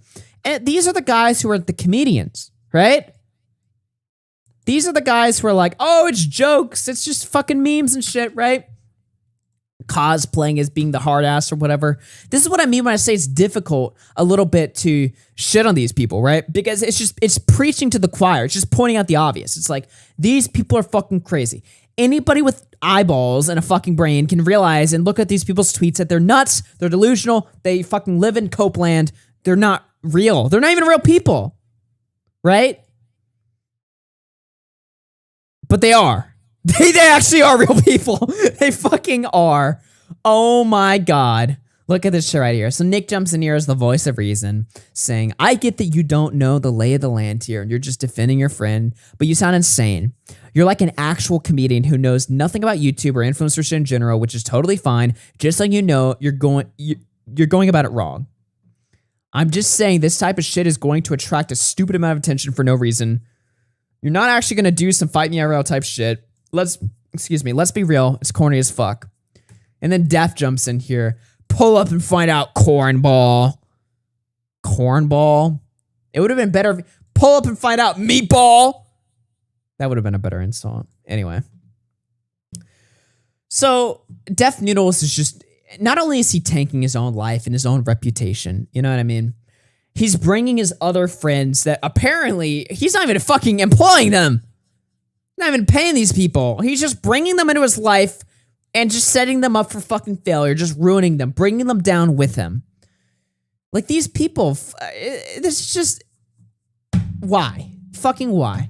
So, here's the deal, all right? I could just sit here and tell you that these people are, dude, they're insane, they're crazy and shit like that. We get it, all right? Point made. Friday is gonna be a very fucking interesting day, all right? We already know Salva's going to be there and it's going to be a big showdown or whatever. Him versus Keemstar's employee. Apparently it's going to get super violent and bloody and shit like that, right? But Friday is going to be a very fucking interesting day. Again, it's going to be fun for me because I get to take the role of the viewer. Because I have no fucking idea what's going to happen. Who knows what's going to fucking take place here? With the first comedy club event, Def just went up there and made a bunch of shitty fucking jokes, and it was horrible, and it was cringe, and everybody laughed at him. Funny shit, okay? Next Friday, it's gonna be very fucking different. Sorry, this Friday. It's gonna be very fucking different.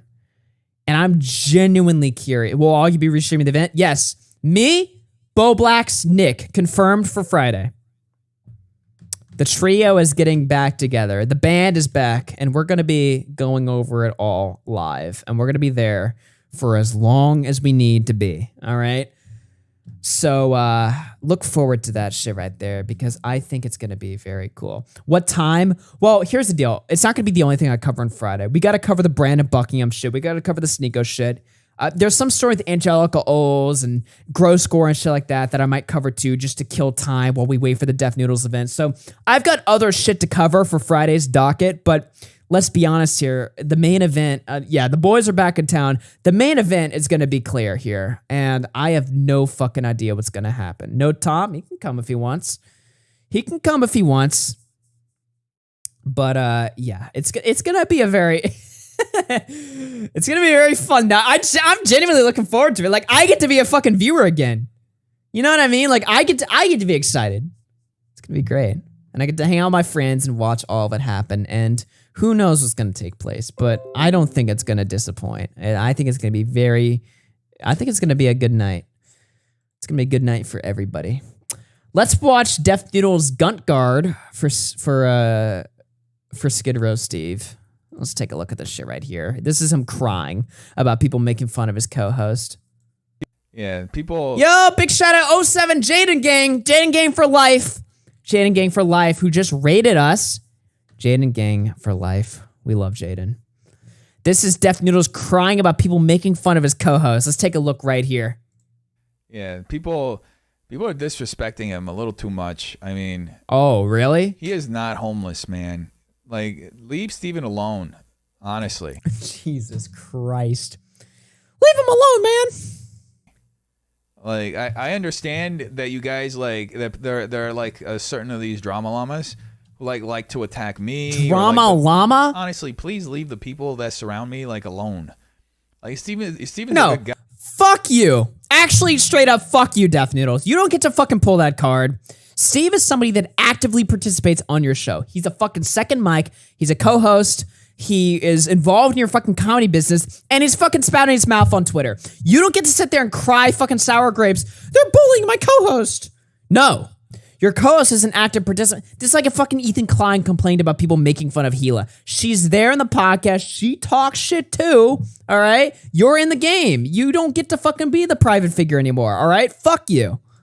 Llamas who like to attack me but honestly, please leave the people that surround me, like, alone. Why? Why should I do that? Again, if Steve's gonna sit there and tell people, Skid Row Steve is gonna sit there and tell people he's gonna fucking kill them, and that they're all racist, and Papa Gut's a horrible fucking racist, and everybody sucks, and he's gonna fucking kill them, and he's black and he has a gun, then you don't get to fucking cry anymore. You're a participant in the fucking drama world. You've given away your rights to be a little private figure or whatever. As soon as you fucking step foot in that podcast, you start talking shit. All right, everybody has all this shit fucking mixed up. People don't know who the private figures are and who the public participants are. All right, you're fucking Mike on the show. You entered this world. Sure, Def might have pulled you in, and he might actively be ruining your life in the process, and you're too fucking slow to realize that. But you're in the world now, all right? You're in the game of comedy. Do people not realize all comedy is just talking shit? Everybody's the butt of the joke in comedy, right? I don't know. Steven's a good guy. And all these nicknames that you're making for him, like, this isn't, like, I don't know what you think you're doing, but it's not funny. And honestly, it's fucking racist. Like, why do you think it's appropriate to call him Skid Row Steve? Like, what makes you think just because of the way he dresses? Like, is that why they make fun of him? Wait, like, what? You're gonna associate him with poverty and drug addiction, and yeah, people are disrespecting him a little too much. I mean, okay, that's just fucking retarded. He's racist. Okay, all black people are poor and fucking retarded, I guess. That's the fucking take, Def. He said it on me, all right? I'm just the fucking messenger, okay? I'm just the fucking messenger. Here's him crying about Sam Hyde, okay? So I just think it's important to now draw a distinction between what Sam Hyde is doing and the way that I've been treated on the internet. And I know some people are going to cry right now and say, but Dennis, you turn everything about yourself. Well, this is my channel. And I think it's important to just look at situations, and I want to use my situation to highlight a hypocrisy that I've seen from a lot of people who are celebrating Sam Hyde's call out and comedic challenge of Hassan. I think it's important to draw that distinction because there are a lot of people who will do rules for thee but no rules for me, right? Like, they will hold me over the coals, but in Sam Hyde's case, so they will essentially celebrate him. So I think it's yeah, bitch, because Sam Hyde's funny and you're not. That's the point of it, right? I love when people cry hypocrisy over the stupidest shit. Sam Hyde said he's gonna kill Hassan and everybody was clapping, but then I said I was gonna fucking kill people who didn't like my comedy and everyone got mad. Nobody's crying that you fucking said you were gonna fucking kill somebody on Twitter. I love saying I want to kill people, right? Everybody loves saying that, right? Right? Nobody's mad. Nobody's fucking moralizing about you. Maybe some people are. Maybe fucking Papa Gut is, all right? But most people who are fucking mad at you aren't sitting there saying like, you know, it's wrong for you to say you're gonna kill people, because everybody knows it's a joke. It's just, this is the point of the joke, right? I didn't even think Def Noodles saying Papa Gut looked like a pedophile was a bad joke. I didn't even think that was that fucking out there or something. Like, sure, Papa Gut's allowed to be pissed off at it, right? Sure. But I don't think that like breaks some sort of moral grounds. And even me and Nick were saying that, right? The point isn't the joke that you're making that's too far. It's why you're making the joke. Like with the whole Papa Gut looks like a pedophile thing, the reason why you're making that joke, it's funny because you hilariously lost a debate to him. You screamed and spurged out and lost your fucking mind. Then you bowed down to your entire audience and apologized once you realized they actually liked Papa Gut more than you because you're actually that unlikable that they saw Papa Gut school you for 2 hours and then they were like, damn, you kind of got your fucking ass kicked. And then you bowed down like a bitch to your audience, except you didn't fucking mean it at all. Because months later, when somebody brings up, Papa Gut owns you, hold the L ratio, you fucking lose your mind, you call him a fucking pedophile. Nobody's mad at the fact that you're fucking calling him a pedophile. If you want to do that, sure. Fuck it. Knock your fucking brains off, right? It's just funny why you're doing it. Because you're obviously ass mad about a debate that you lost months ago that you're still bitter about. Because you know that once Def Noodles had that Papa Gut debate, that's really when the tide started to turn, okay? Because as much as I could say Nick's video demolished him, or my streams for like years demolished him, or whatever, as much as I'd like to say that, realistically, what turned Def Noodles' audience against him? It was that fucking debate that he lost, all right? That was when people started to realize maybe this guy's kind of a fucking asshole. And it should have hit them way sooner, but whatever. If that's what it fucking takes, losing a debate to Papa Gut, then so be it. At least people now realize that you're fucking full of shit. At least now they get it. And if that's what it fucking takes, so be it. That's what I said back then when I covered the debate. So, you know, Def Noodles lost the debate, and that's when he started to notice his audience was bleeding. Less people wanted to work with him. More people started to point out his bullshit, the lies that he was telling, the fucking spurging that he was doing on Twitter. And all it took was one person saying Papa Gut owns you for him to just sit there and say, you know what, fuck, this guy's a fucking pedo! Just fucking losing your mind. It's funny. Sure, call Papa Gut a fucking pedo, but we all know why you're doing it. Because you're ass mad. Same thing with this Sam Hyde shit. Nobody's actually mad. Nobody actually thinks you're gonna fucking kill people that didn't think your comedy event was funny. It's why you're doing it, man. You're lost. You're like a fucking hurt, retarded child. You don't know what to you don't know what the fuck to do. And you're desperate to prove yourself to the world. You're desperate to prove yourself as a hard ass by challenging people to fucking street fights. You're desperate to prove yourself as a funny comedian by opening up your fucking comedy business and, oh, we sold out all the seats, guys. Yeah. You had 20 fucking seats. That's not an accomplishment, right? And all the people, you know, sure, you sold out all your seats for Friday's event, all right? I'll give you that. But it's kind of funny why that happened, all right? But I'm not gonna fucking go into that shit. I don't know, man. It's just ridiculous, right? Because this guy's clearly desperate to prove himself in some way. This guy's clearly he wants to fucking prove himself as, I'm a funny guy. I'm a comedian. He used to want to prove himself as a serious news guy. I broke 20 different stories last month. I break 8 different stories a day. Notice now that he gave up the news angle. He gave up the whole like news shit. He's like, oh, I don't cover news anymore. I don't want to be a news guy. Really? Then why were you bragging about the amount of stories that you broke last year? It's because you wanted to prove yourself as like the next Drama Alert or the next Scarce or the next fucking, you know, H3 podcast. Any business that this guy fucking tries to intercept, comedy, news, fighting, I guess. He tries to prove himself as the coolest guy in the room, but he's not, because he has nothing to fucking prove.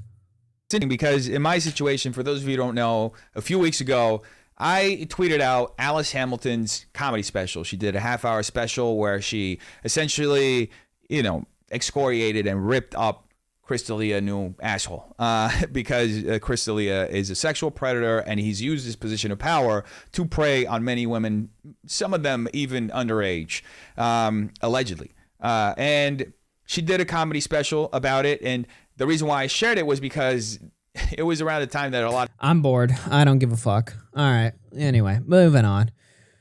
Let's hit some donations and then we'll move on to our next fucking topic here.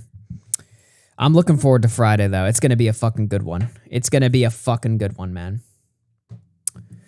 Banana Taco tip 5. Thank you very much. Glib tipped 5 says angry RFC is best Augie. Thinking Cat tipped 6 says it's the humornautic.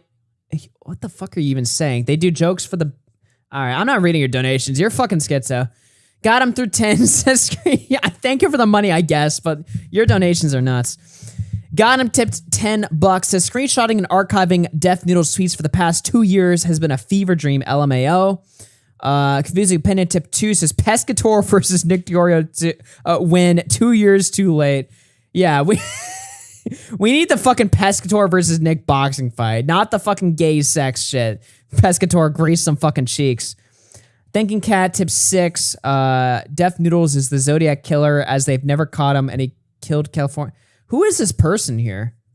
Ash Reacts level donut. I literally feel like I'm reading Ash Reacts.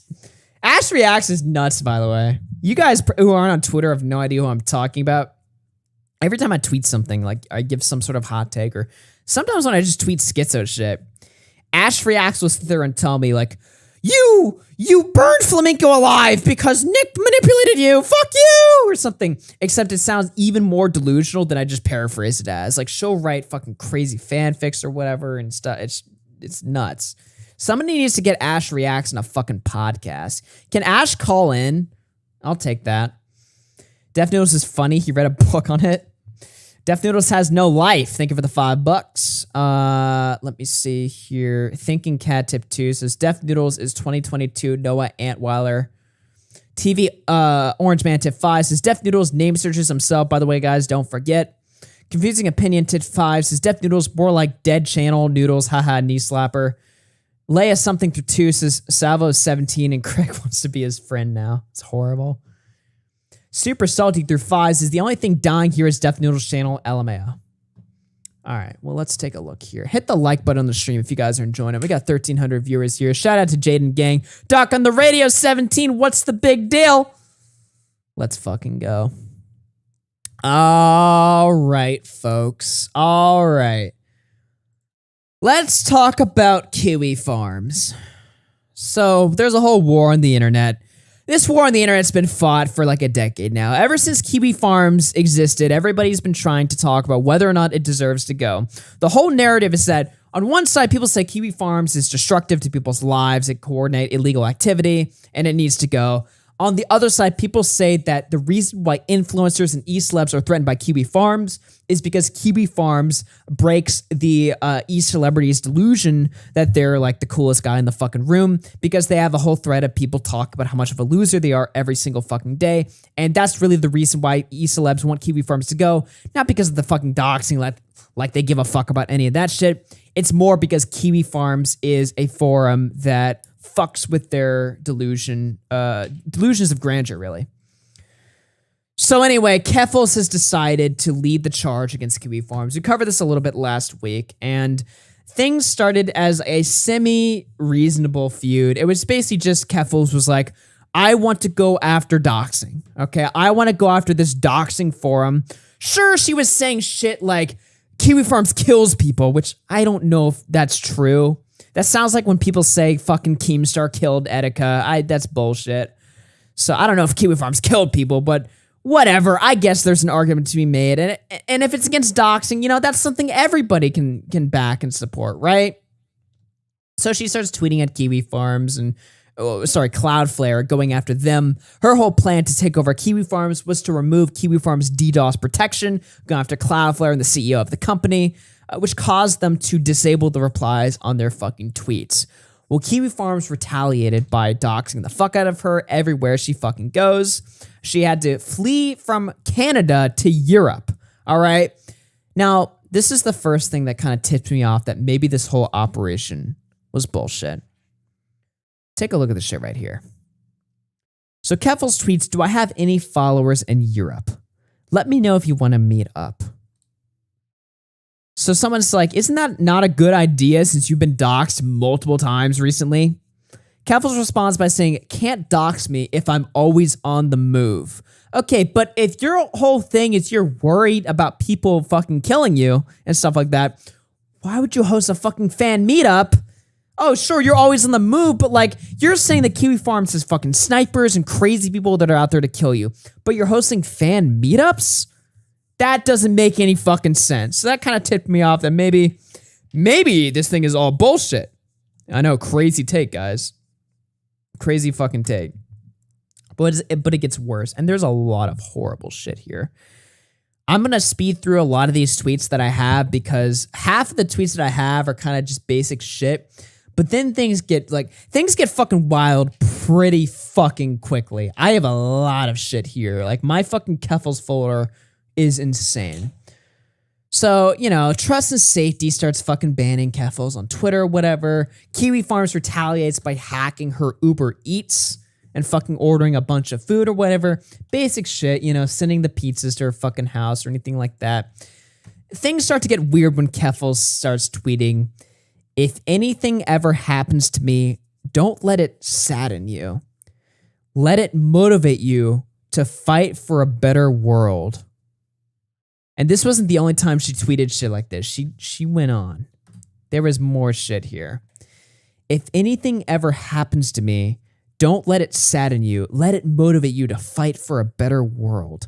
I'm okay. I just wanted this to be said in case anything happens. That's crazy talk. That's nuts. All right? But it goes on. It gets even fucking worse. We've gotten Kiwi Farms to trend for 3 days. Cloudflare doesn't care how many suicides the website they support causes, but they do care if this becomes a PR nightmare that hurts their bottom line. Please get it trending. I don't want to live like this. I've had to leave my home, and now I am being forced to leave the continent for my own safety. I want my life back, and the only way I can live a normal life again is if Kiwi Farms is deplatformed from the internet. Please help me get my life back. Folks, that's not true. There's multiple problems here. First of all, when Keffals first moved, she moved to an unknown Airbnb where she had a green screen. How could she get doxxed in that situation, right? Why would she have to move to fucking Europe or flee the continent? People, tons of e-celebs have gotten swatted before, all right? Who the fuck flees their continent because they got swatted? Okay, that doesn't make any fucking sense here, okay? And she's fleeing she fears for her fucking life. But like I said before, she's hosting meet and greets with her fans. That's like the most dangerous shit you can possibly fucking do. If you believe there's fucking snipers that are out there to fucking get you, okay? Hosting a meet and greet is like the last thing you would want to do. Please help me get my life back. I don't know, man. Things are starting to get a little bit fucking sus here. But it goes on, all right? So Keffals obviously has been really pushing hard on the narrative that Kiwi Farms kills people. Suicide isn't the right word. This was murder. They would not be dead had it not been for a deliberate attempt to worsen their mental health until the point where the only control they felt they had left in their lives was to commit suicide and make the harassment end. It is terrorism. Referencing a trans person that allegedly killed themselves because of Kiwi Farms. So it's just like the Etika shit, but like to a whole new fucking extreme. And it's not just Keffals saying this shit, right? Fucking Dolphin Emulator got involved. Dolphin Emu. Talk about Nier, who was a developer of Super Nintendo emulator that killed themselves. Again, allegedly because of Kiwi Farms. You don't know if these people kill themselves because of Kiwi Farms, right? Suicide is a very complicated fucking topic. And I'm not going to bore you guys with like the moral, you know, censoring about suicide and stuff like this, right? But like, I'm just saying, okay? This whole narrative that people are driving home that Kiwi Farms kills people, you don't know that, but you're just fucking saying that to push the campaign against Kiwi Farms. And look, here's the deal, all right? Kiwi Farms is a cesspool in the sense that they allow doxing. Every fucking thread on Kiwi... don't make no mistake, all right?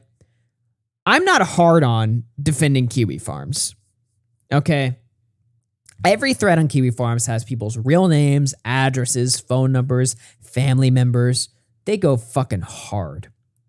And the defense for Kiwi Farms is that, oh, this is all publicly gathered information. Kiwi Farms is just a resource to gather already publicly available information. It's not a harassment forum. we're just putting together information not for the purpose of harassing people. I'm sorry, but that's bullshit. Why would you need to know? If you didn't like somebody, why would you need to know their fucking phone number or their relatives or their address or even just their fucking name? Okay? If you didn't want to at some level either harass or intimidate them, okay? It is harassment forum. It's a doxing forum, all right? Now, that being said, I'm not on new Kiwi Farms either. I think Kiwi Farms is just a website that probably just needs more fucking moderation, but that kind of kills the point of the website. The point of Kiwi Farms is that it is free speech to the max, okay? So saying that Kiwi Farms needs more moderation goes against the point of the fucking website. I just look at this as a situation where both these people suck, all right? Keffals is not fighting this for valid reasons or whatever. I don't think Keffals is actually living in fear of her fucking life. I also don't think Kiwi Farms is like the bastion of the fucking internet. I really don't care about either side here. But this is some fucking crazy shit that's going on here, right? Because everybody knows the arguments about why Kiwi Farms sucks. We don't need to fucking get into it, all right? Here's the thing that's nuts, all right? Keffals is fighting as like the fucking moral good here. Keffals is like, I am the fucking shining hope against evil Kiwi Farms. So Keffals got banned from Twitter for bragging about Kiwi Farms going down. I helped get a hate site that has driven multiple transgender people to suicide temporarily offline, and Twitter responded by locking me out of my main account for 12 hours for glorifying violence. Please retweet so all my followers on main can see it. Also, make sure to use the hashtag #KiwiFarms, blah, blah, blah. I'm back. I would also like to state this clearly because the site has gone down for the entire day. So, Keffals disavows DDoSing. But isn't that the whole point of the campaign, to go after Cloudflare, right? To go after the DDoS protection so that somebody fucking DDoSes the fucking website? Keffals disavows DDoSing and says, oh, it wasn't me or my fans that DDoSed the website. No. It was all the other enemies that Josh Moon made that are DDoSing the website. Maybe that's true, but don't act like you're not contributing to something that you know is an illegal act and is violative of Twitter's TOS. Keffals was verified, by the way, a few days later, even though they violated the TOS in multiple ways, not just this one way. It gets way fucking worse, all right? But Keffals actually had the balls to complain about not getting verified on Twitter. They got their application denied. I got denied for verification on Twitter despite having articles covering me on CBS, NBC, Washington Post, Vice News, all the publications. A day later, she was verified. Rules for me, but not for thee. All right? Amidst all of this, surprisingly enough, of all people to defend Keffals, Marjorie Taylor Greene, the congresswoman, got involved and said, eradicate, shut it down. But also the police report. Like, what the fuck is this timeline? Really alarming that the suspect claims that he or she is connected to this website, which is a site that actually supports cyber stalking. The suspect even gave police their username. So basically, as you pointed out, this is a suspect admitted to intending to do harm via cyber stalking. You said you fully want to, prosecute whomever did this, and I'm assuming that suspect is still at large, right? Yes, there's an investigation underway, and there's an even investigation into whether that's really the person that did this.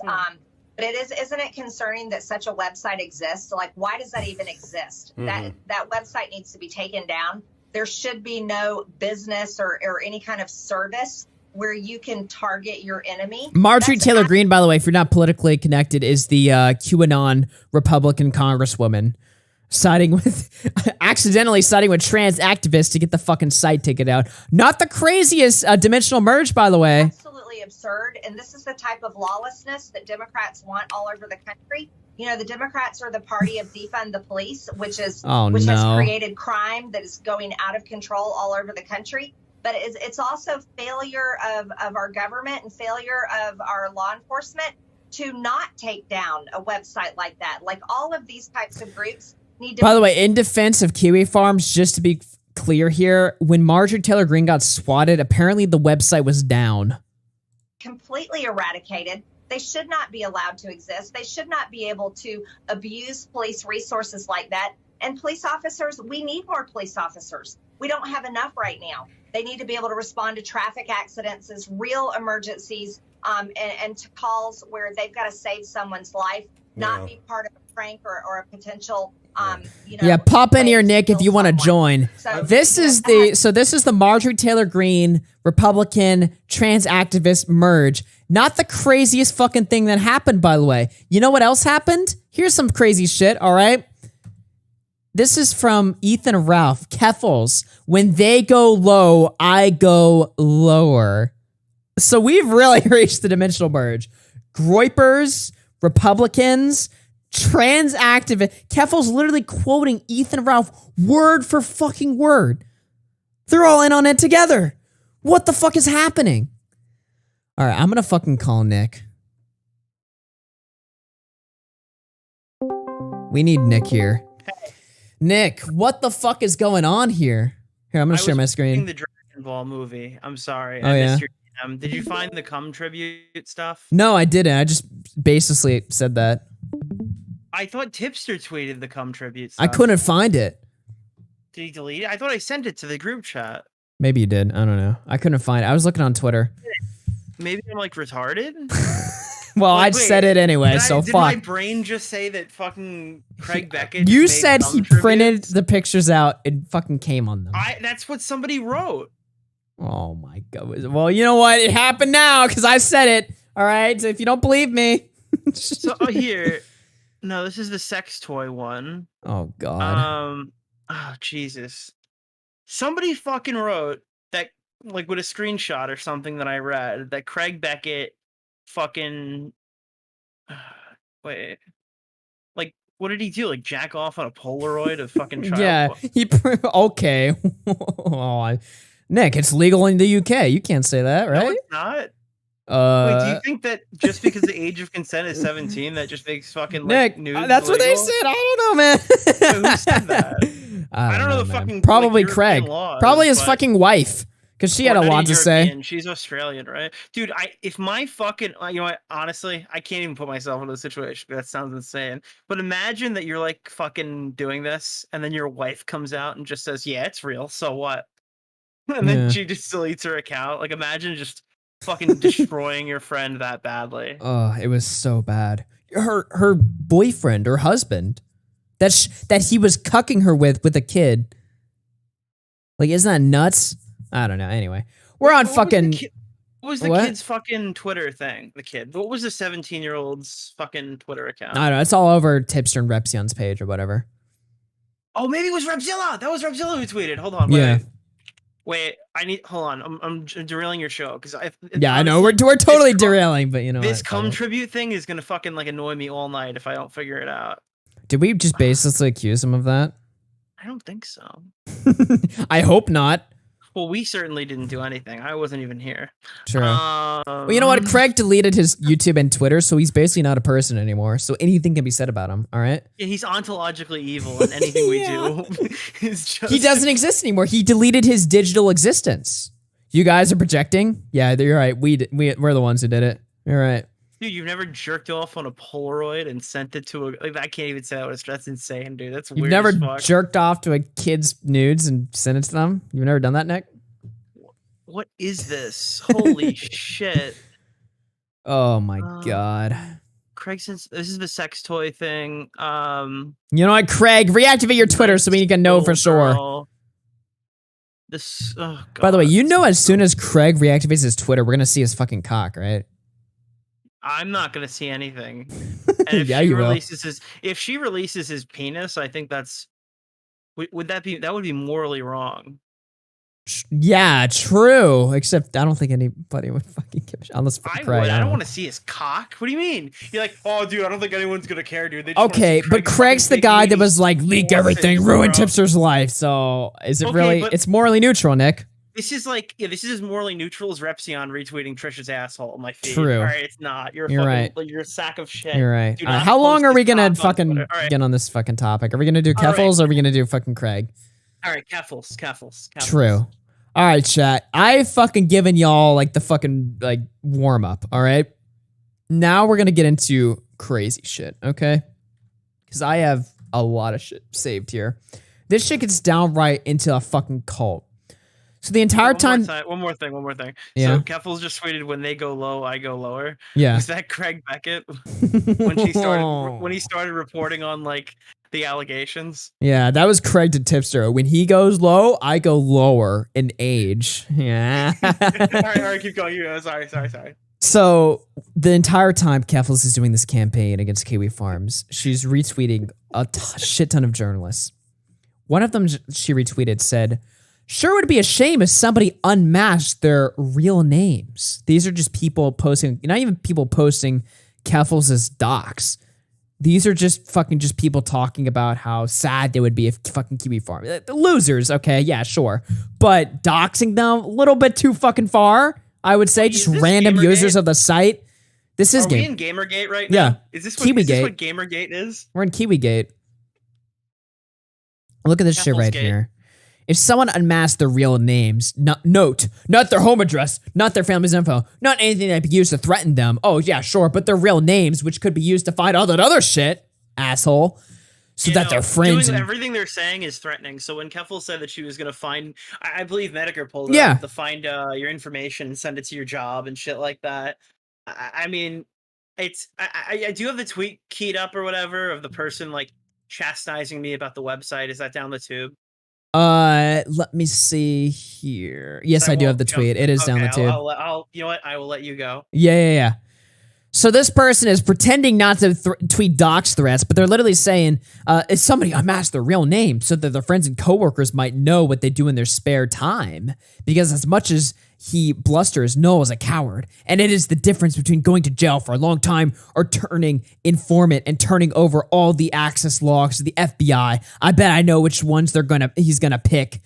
So this person's like insane, and they're being boosted by fucking Keffals to fucking go after, like literally just go after people that are just fucking posting on the site, just talking shit, dox them and reveal their identity to their fucking family and their fucking coworkers, because that's totally normal behavior. But we're going after Kiwi Farms because they're the doxers. Meanwhile, we're engaging in the same behavior? Really? Oh, but my bad. They wrote the T slur in their message, so fuck them, I guess. That's enough. Dox them, I guess. They wrote a slur on an internet forum that most people don't even fucking use. I'm just wondering, do we have any concrete proof that Null's mother used the website? Because I see a lot of people reporting a lot of different things. At the time it was happening, the website was down, so there was nothing to research. But I've heard from the Kiwi Farm faithful that Null's mother didn't ever actually make an account, that it was a person that hated Null who made it on her behalf. Really? So we don't even know? That, because I know there was a time when they were doxing her and stuff like that, and Null was complaining about it. So I don't know for a matter of fact if that's true.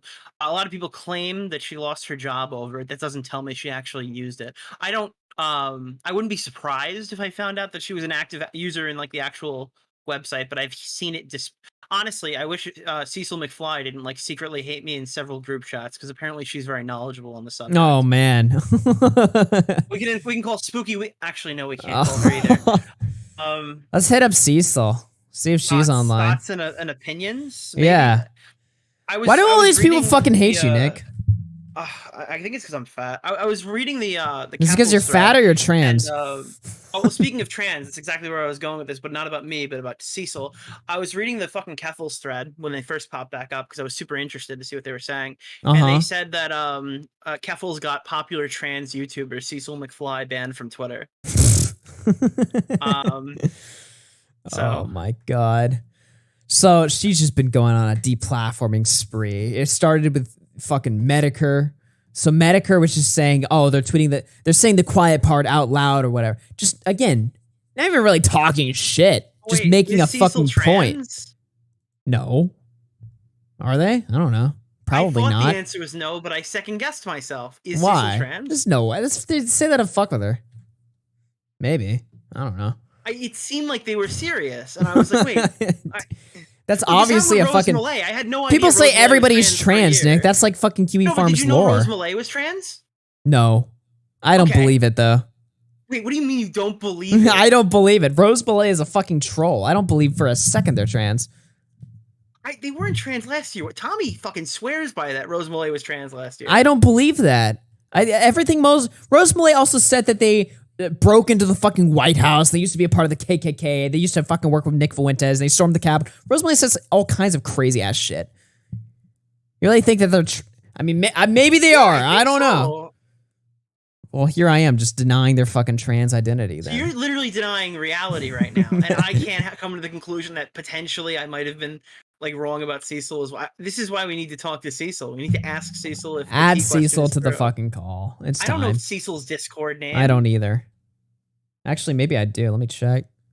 You know what? Let's just make this shit's fucking spicy. No, I don't have them. I don't. Wait, why is Doc on the radio's name Cock on the Dock?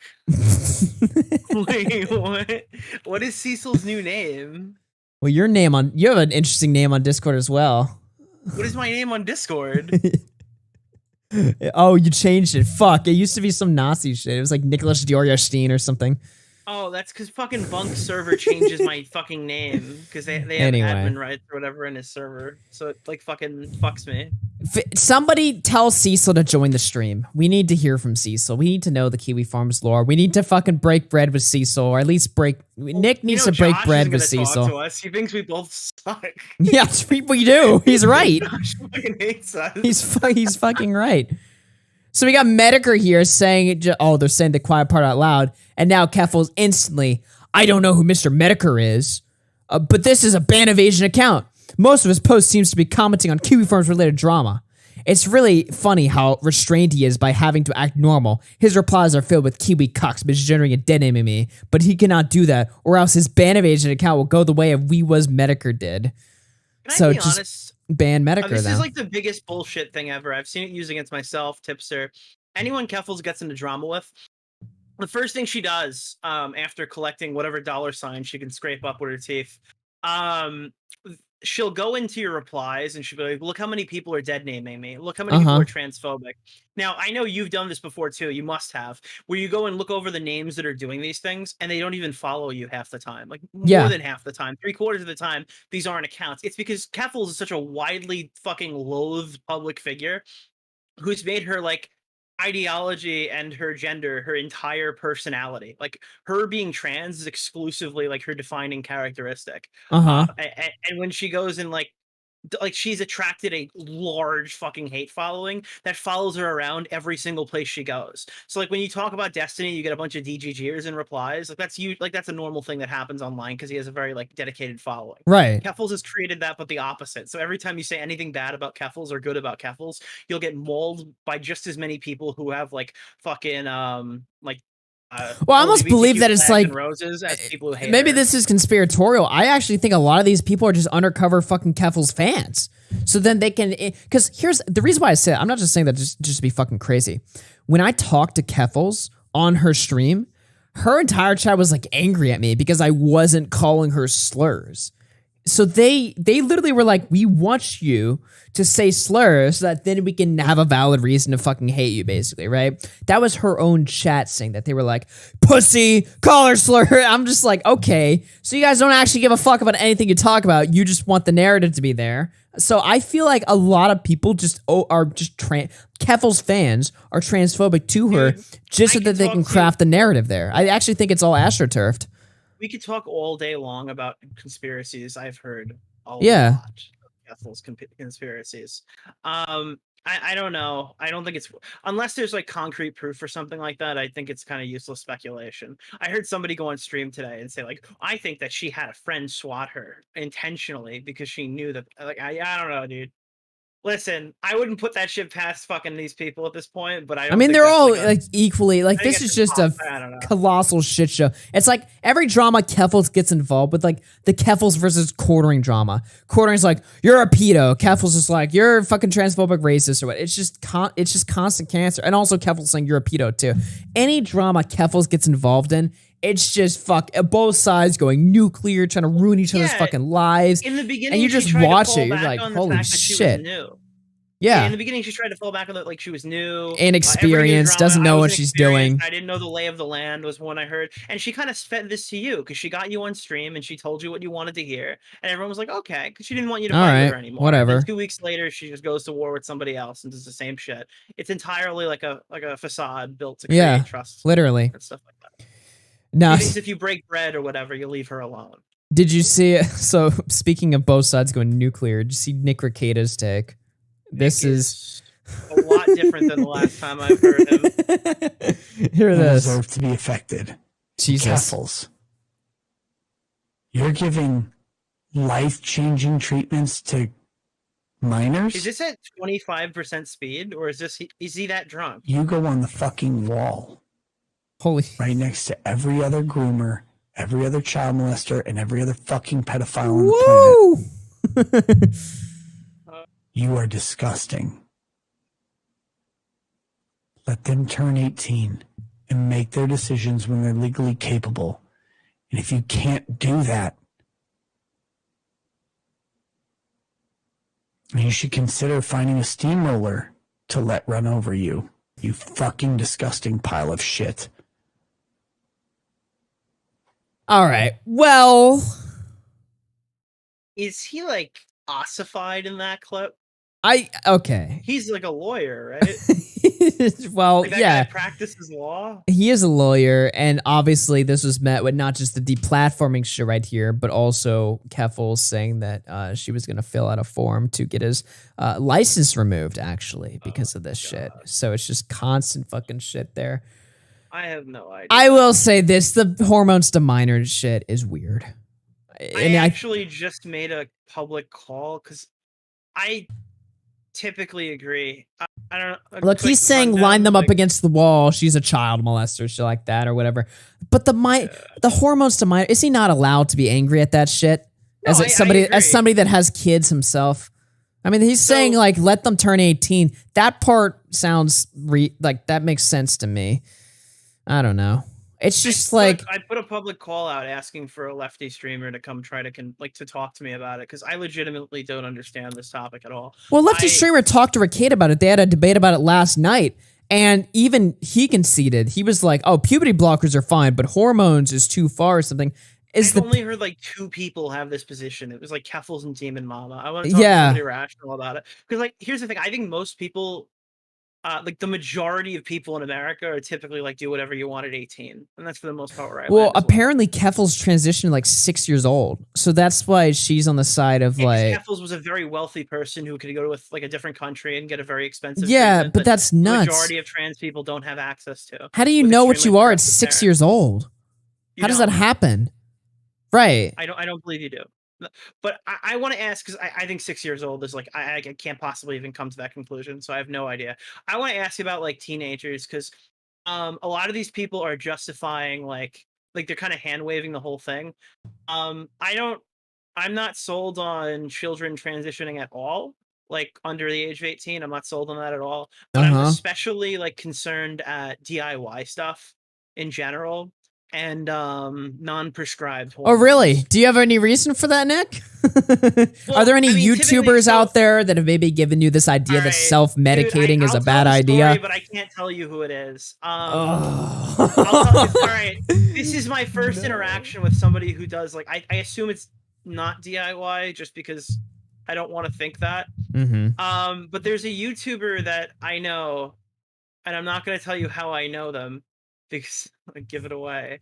Who did like I was talking to them and I asked them about their HRT and stuff like that. And I asked them about it. And I believe they were a minor at the time. And I asked how they got that. Like, did their parents know how they? Because basically, I wanted to more understand at that point more the process of how you talk to doctors. All right, it's Bo Blacks. It's Bo Blacks. Shut up. I wanted to understand how you like talk to doctors and stuff because I wanted to know if the screening process was like big or whatever to like justify giving these kids these drugs and stuff like that to see how safe doctors take it. You know what I mean? Yeah. And this person told me they don't see a doctor.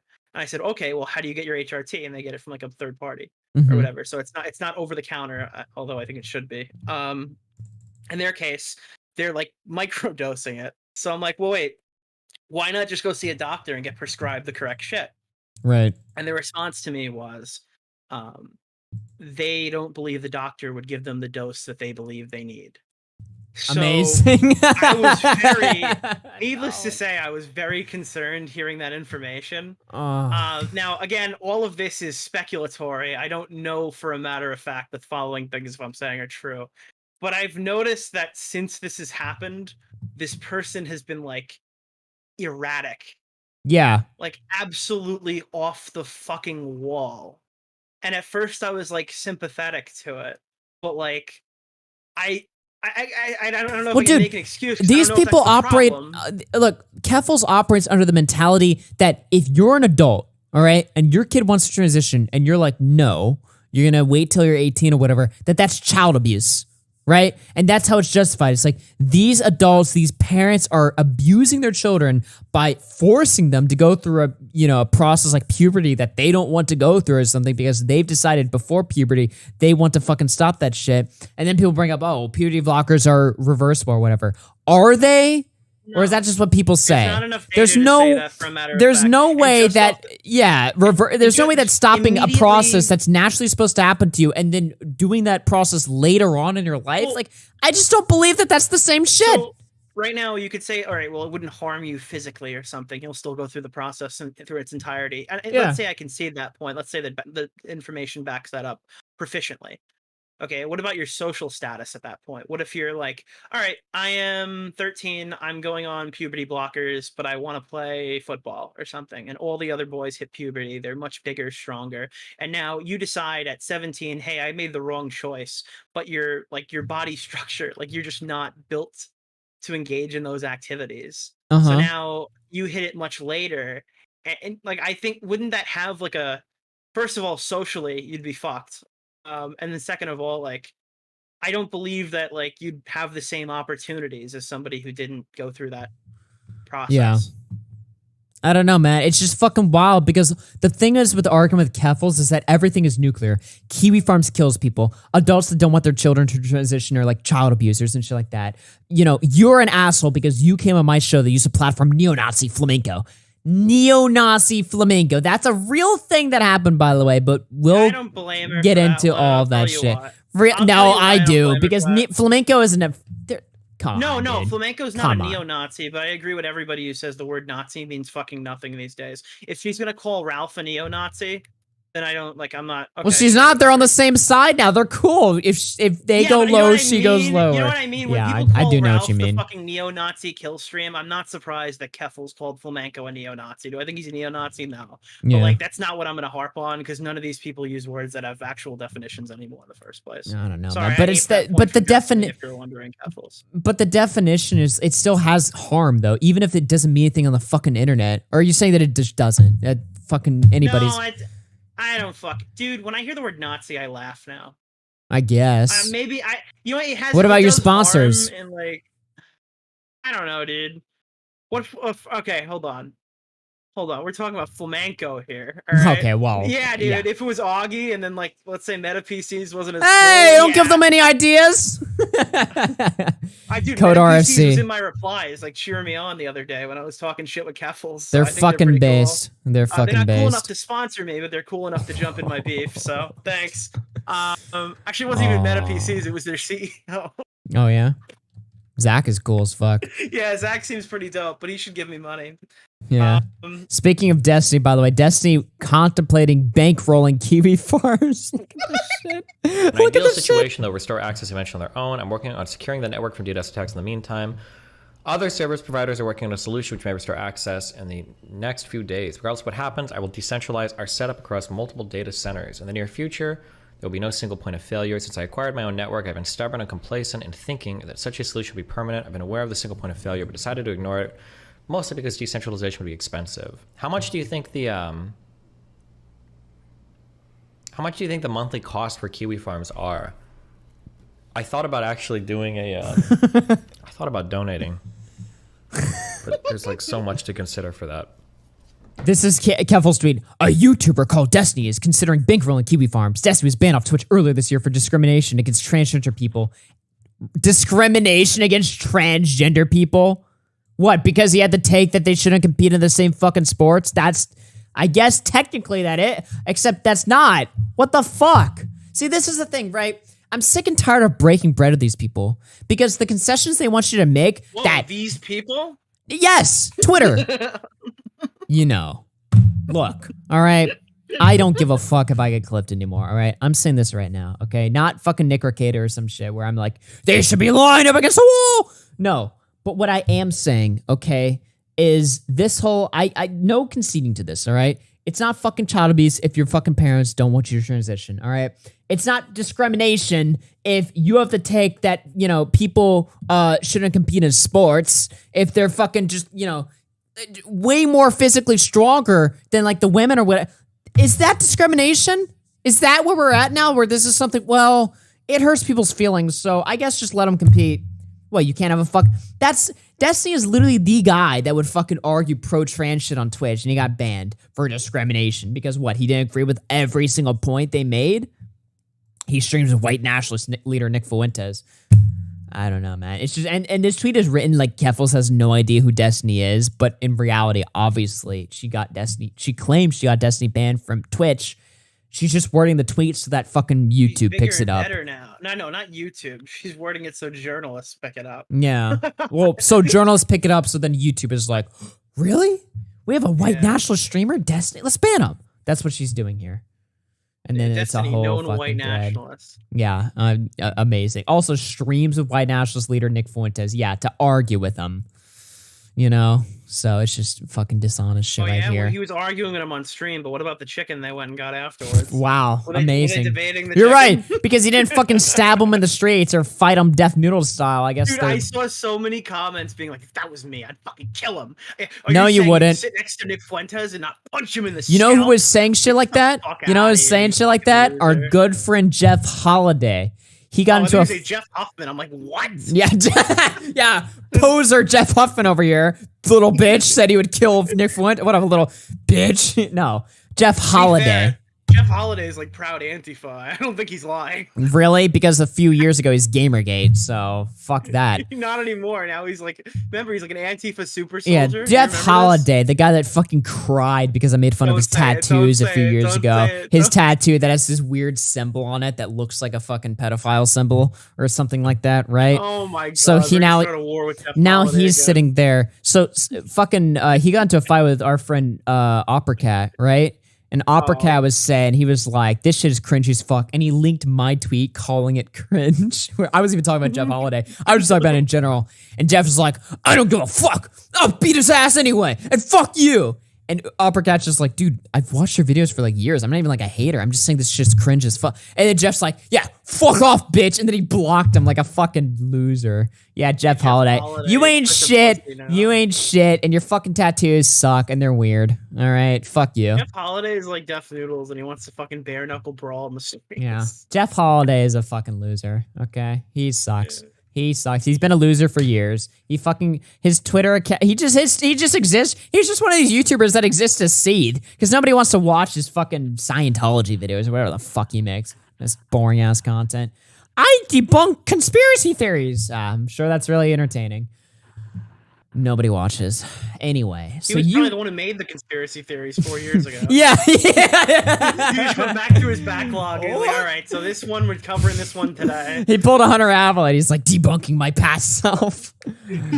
I actually do respect Hunter, though. Hunter's like the only lefty that's calling out this Keffals shit. So, you know what? Well, yeah, fair. but I mean, do you really, hold on, how much credit can you give him? Keffals is like specifically targeting Hunter. Oh, yeah. Because he pulled up Kiwi forms on stream. So like, is this because Hunter is like a avid, like, I don't know, like a big defender of reality? Or is this because Hunter is like, I don't know, personally involved? Well, we'll get into that here.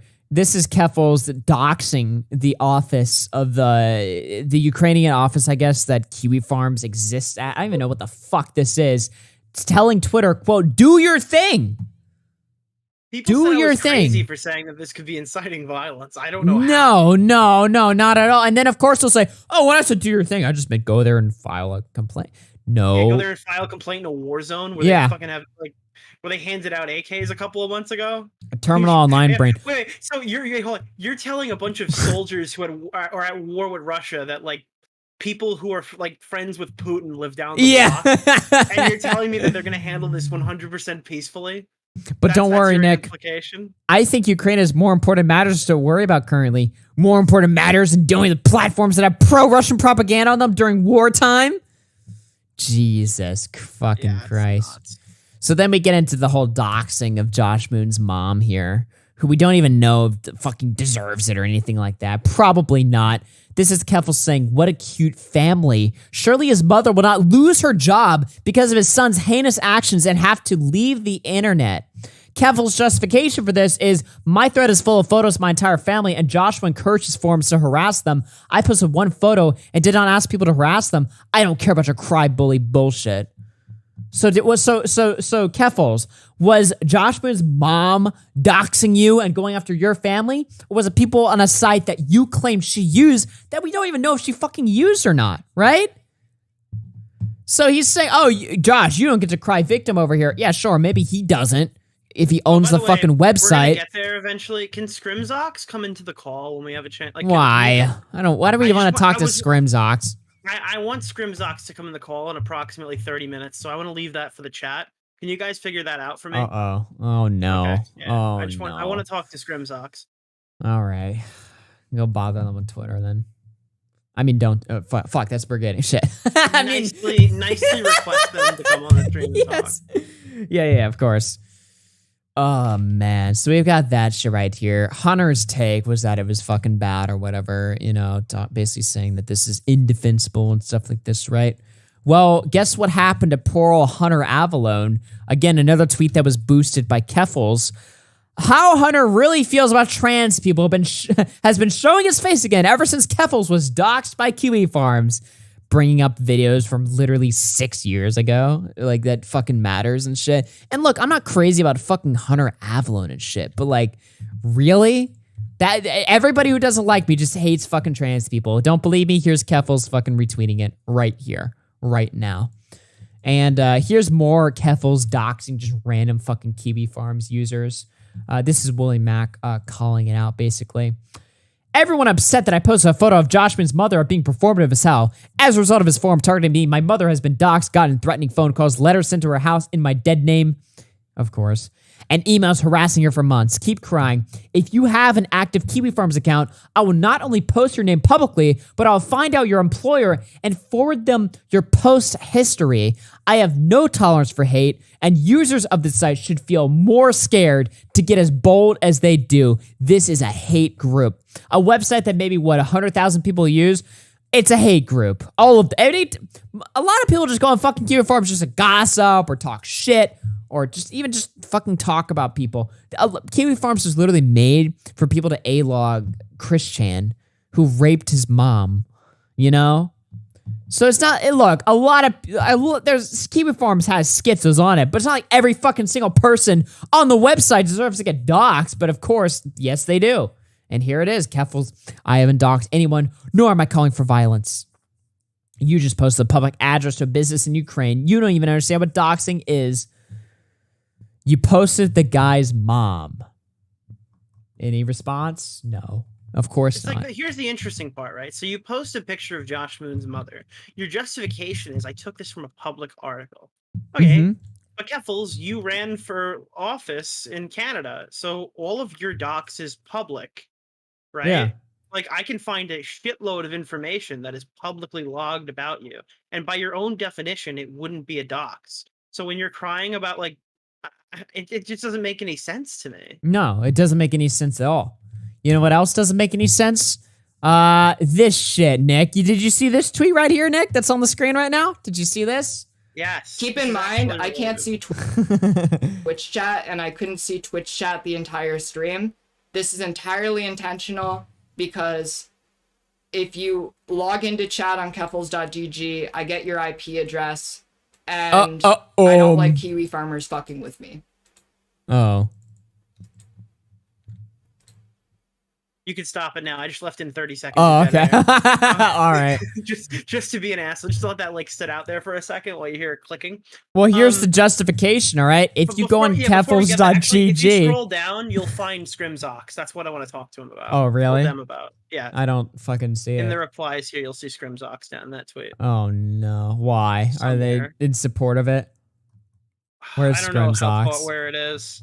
basically someone was like, well, it's Nick DiOrio. You should expect Nick DiOrio to like make a big mistake like this or something. So I would love to hear Scrimzox after we just showed the Willie Mac show tweet where she said that she'll send all the information of various Kiwi Farms users like to their local jobs. Yeah. And then said she's IP logging every mean chatter in her chat because she quote unquote hates Kiwi farmers. What conclusion I'm not allowed to draw from that, Scrimzox? I'm aware how IP addresses work, you dumb piece of shit.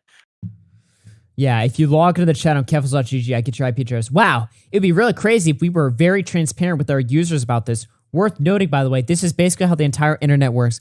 Okay, so you understand what they're saying here, right? What they're saying. To explain how IPs work. Well, no. This But is a malicious doxer who's collecting them. Nick, they're saying doxing is okay because the website is transparent about it. All right, you should know you should get doxed here, right? You should know that if you piss off Keffals, you're liable of getting doxed, right? It's in the fucking fine print. That's not a good excuse, all right? That's like when Ethan Klein says, "Oh, well, I used a fucking public image or whatever." Yeah, but you still stole. We're saying that you're doxing people just because you're even if you're transparent about it in the fucking fine print, which I don't even think you are. But even if you are, that doesn't mean anything, okay? Because you're still doing it.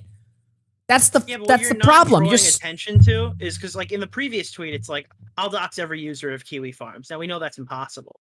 Yeah. But now we know that she has a log of IPs of haters. Really now? So anybody, the Kiwi farmers are defined as people who were mean to me in chat. You see how far this has gone from let me get this Josh straight. And his mother to like fuck Kiwi farmers to fuck mean chatters who say bad things about me. Like we're so far away from the prompt here. It's just Keffals getting mad that people are mean to her. So let me get this straight here, all right? So if you're somebody in Keffals chat that pisses her off, you are a Kiwi farmer, which means you support a white supremacist website, which means you support a website that literally led to the death of multiple trans people, which means you want trans people dead, which means, fucking there you go. All because you said something that pissed her off. Maybe you linked a Sam Hyde tweet. Who knows? This lines up with how she conducts herself. If you say something like criticizable or whatever, it's not like, you made a good point about Chris Chan. It's that you want every one of us dead because she's appealing to the trans genocide shit. Yeah, exactly. It's fear mongering basically, right?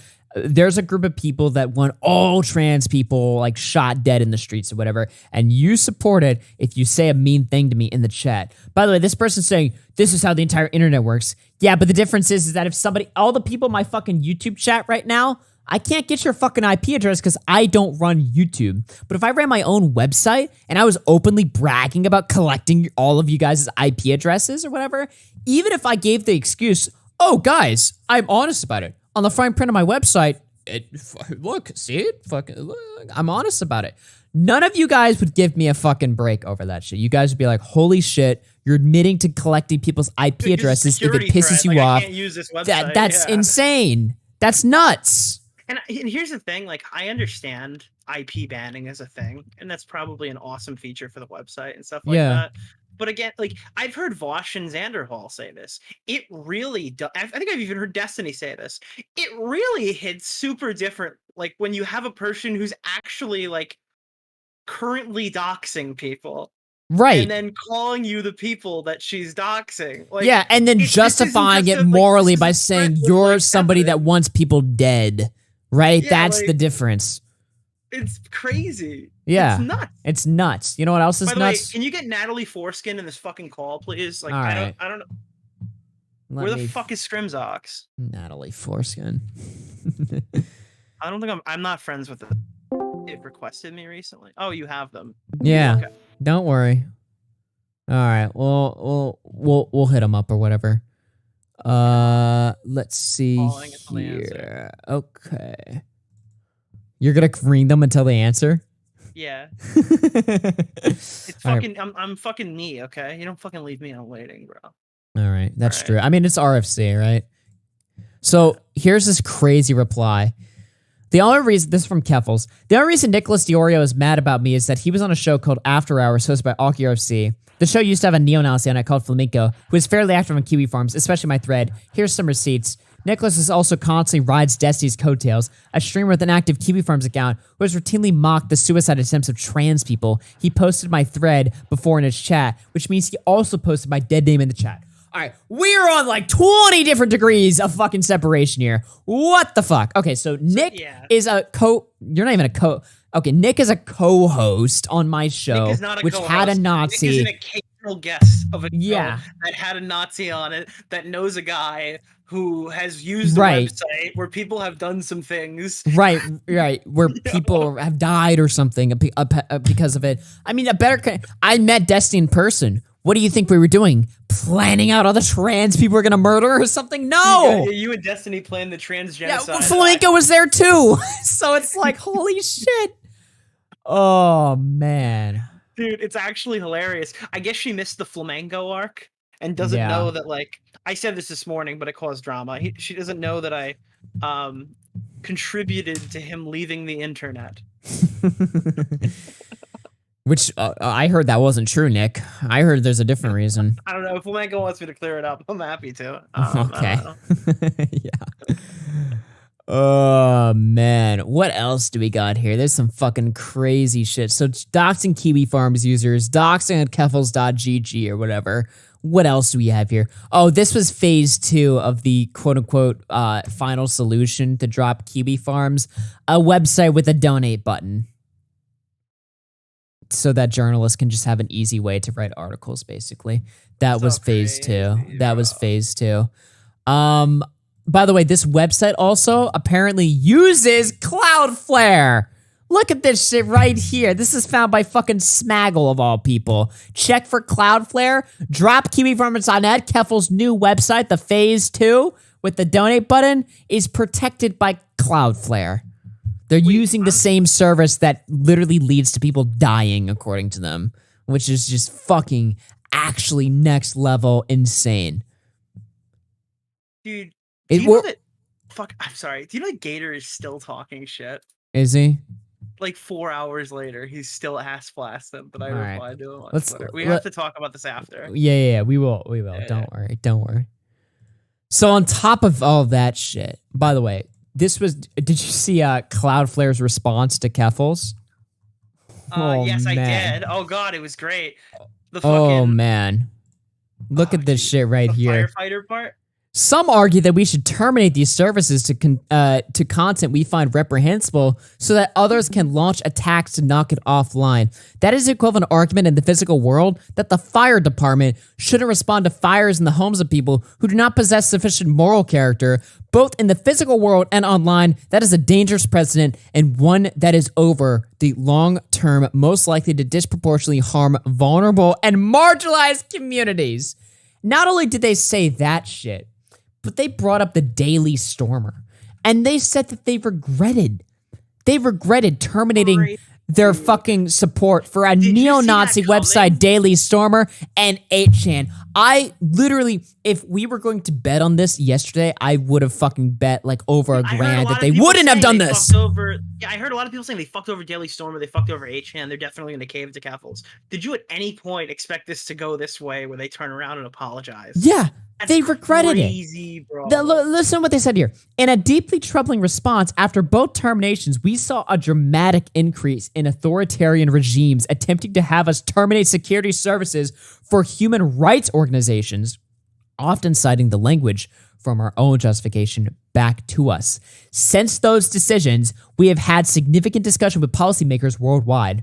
From those discussions, we have concluded that the power to terminate security services for the sites was not a power Cloudflare should hold, not because the content of those sites weren't abhorrent, but because security services most closely resemble internet utilities. What the fuck? We are in the new timeline, man. Holy shit. I would never have guessed they would do something like that. That is like, what? Holy shit. That is just insane, man. You know what else is insane? This is like cult shit now. Get a look. This is a real fucking tweet. I think I can pull up the actual real tweet that Keffals herself retweeted. Look at this shit right here, all right? Get a load of this. Yes, I remember this one. Keffals is a litmus test for leftists. If someone don't like her, you might as well just disregard them outright, because they'll soon reveal themselves to be far more reactionary and fascist enabling than they let on. She makes their mask slip. They just can't control themselves. So yeah, Keffals. If you don't like, absolutely a cult. If you don't like Keffals, and this was retweeted by her, promoted by her. Keffals saw that, was like, true. Fuck it, yeah, true. This isn't like, what the? If somebody, holy shit. If you don't like Keffals, you're not a real leftist. If you don't like Keffals, you hate trans people, want them dead on the street. I mean, it's just fucking... That's the opposite. So, like, if you don't like Keffals, you want people dead. Well, they're not going to believe that if I say that to a traditional leftist. So, in fact, you're just not a traditional leftist. Yeah. You're masquerading as a leftist, but if you really were a leftist, you would support Keffals, because Keffals is the objective right person in every situation they talk about. Because if you don't like them, you're, I don't know, preying on the death of trans people. It's... None of this shit actually is an argument. It's all just like word salads to call people transphobic and disregard them. You know, remember when Connor said that I fucking like dismiss everybody? That's exclusively the argument to defend Keffals. You have to like dismiss every single critique that everyone makes, and then all of her points sound fantastic because there's no there's no dialogue the other way. Yeah, literally. Speaking of death of trans people, this is another tweet promoted by Keffals. Yep, Kiwi Farms harassed my fiance relentlessly before she passed away for the crime of being engaged to me. They also made sure a man who raped me was welcomed back to leftist spaces by casting doubt on my allegations. Now, this is the nuclear part here. All right. Let me see here. Eventually, I will have to kill myself to protect my future kids and their loved ones. It sucks, but that's the only option when at Cloudflare and at East Dakota, that's the CEO, refuse to protect us. Once I'm dead, I truly hope someone throws my ashes in the CEO's face. Holy Dog, if you're gonna kill yourself, shit. please don't have a kid. Like, I probably don't have a kid in general if you're this mentally ill. Kill yourself to protect your kids? Yeah, what? Just, like, I just... How would that protect your kid? You're insane. That's what the fuck? What the fuck? Promoted by Keffals, by the way. Dude, my orphan's gonna be hella happy I fucking blew my brains out Yeah. for cause. Like, Yeah, Jesus. absolutely nuts. So This that's... is like, this is husbandless behavior, let's be honest. Or fucking... Yeah, that is the Keffals lore right there. So everybody's fucking mad at Kiwi Farms, everybody's mad at Keffals. Nothing's getting accomplished. Everybody's miserable. Just fucking nothing is happening. And of course, even if Kiwi Farms goes down, which as of right now, I'll check the fucking site. I'm pretty sure it's up. It's just crazy. Keffals is retweeting Yeah, it's like up. suicide machines. Yeah. Like, can I say that she's encouraging people to fucking kill themselves for the cause? Is that bad faith? I mean, if she's retweeting people saying they're gonna do it, what the fuck am I supposed to take away from that, right? I don't want to, I don't know. I don't know about that, but I mean, it is kind of ironic that like the people who hate trans people and make a bunch of 41% jokes and shit like that, this person is going out of the way to be like, listen, guys, I'll take him down. I'm gonna blow my brains out. That'll show him. Yeah. It's just mental behavior. It is just fucking insane. And you know what the worst part is? We're gonna get clipped as shit tomorrow. I hope you're ready for it. But yeah. I think that know. people killing themselves is objectively bad. Really? Even for their cause. Especially when their cause is people telling them that they want them to kill themselves. Oh, man. Because that doesn't make sense at all in any context. Please don't have children. Please don't. What's Gator saying? So Gator has been like, I can't not think this is this has to be from Flamenco. If you guys don't know, Flamenco DM'd me a bunch of crazy shit today, and then I made fun of him. And then I checked my timeline, I checked my timeline, and I guess Gator got really mad on some website I've never heard of that probably logged my IP when I went there. Have you ever heard of this thing? Post? It's called post, POA.st @Gator. Okay. What is that? I don't know.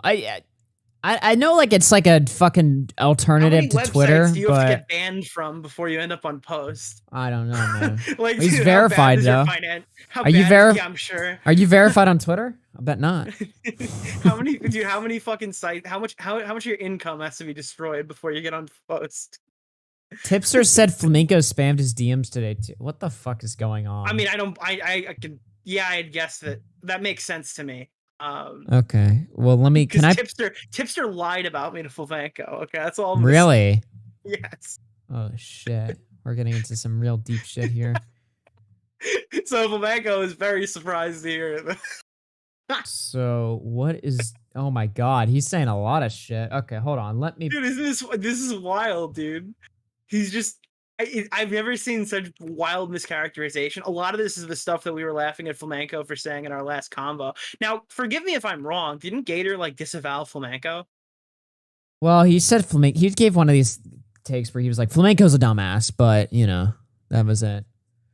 I know Gator's known for like, you know, hanging out a little longer than he should. I mean, this is like the last guy off the Ralph guns. You know what I'm talking about? Right, like, right. Literally Yeah. last man standing. Like, I'm in a room of empty people. Where do we go from here? So what's he mad at you about? You're picking on Flamenco and he's defending him or something? I think that's what it is. Otherwise, I don't understand this. I thought like before this we're on good terms. So he's mad that you bow down to Keffals or something, I guess. And that's the best part is like all these tweets are about Flamenco, and he vehemently he claims the entire time this has nothing to do with Flamenco.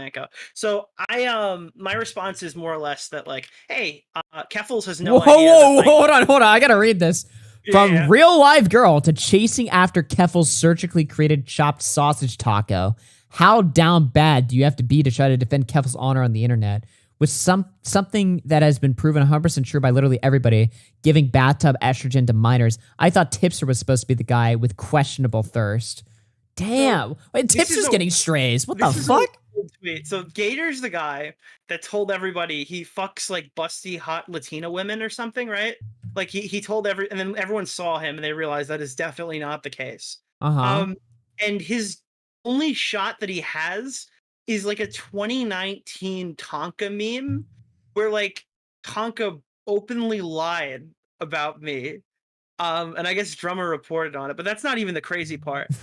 I don't know where I've ever argued in favor of giving bathtub estrogen to minors. Well, what is he saying? You're bowing down because like you were saying like don't misgender Keffals. Is that the fucking meme here or something? I don't really think that's bowing down. Like, and if you look at the tweet, I got critiqued for saying like at the end of that, like, yeah, you're like more or less just fed posting. You're just showing up here to be a total asshole. So Keffals can just turn around and say my whole community is transphobic when I know that the majority of them aren't.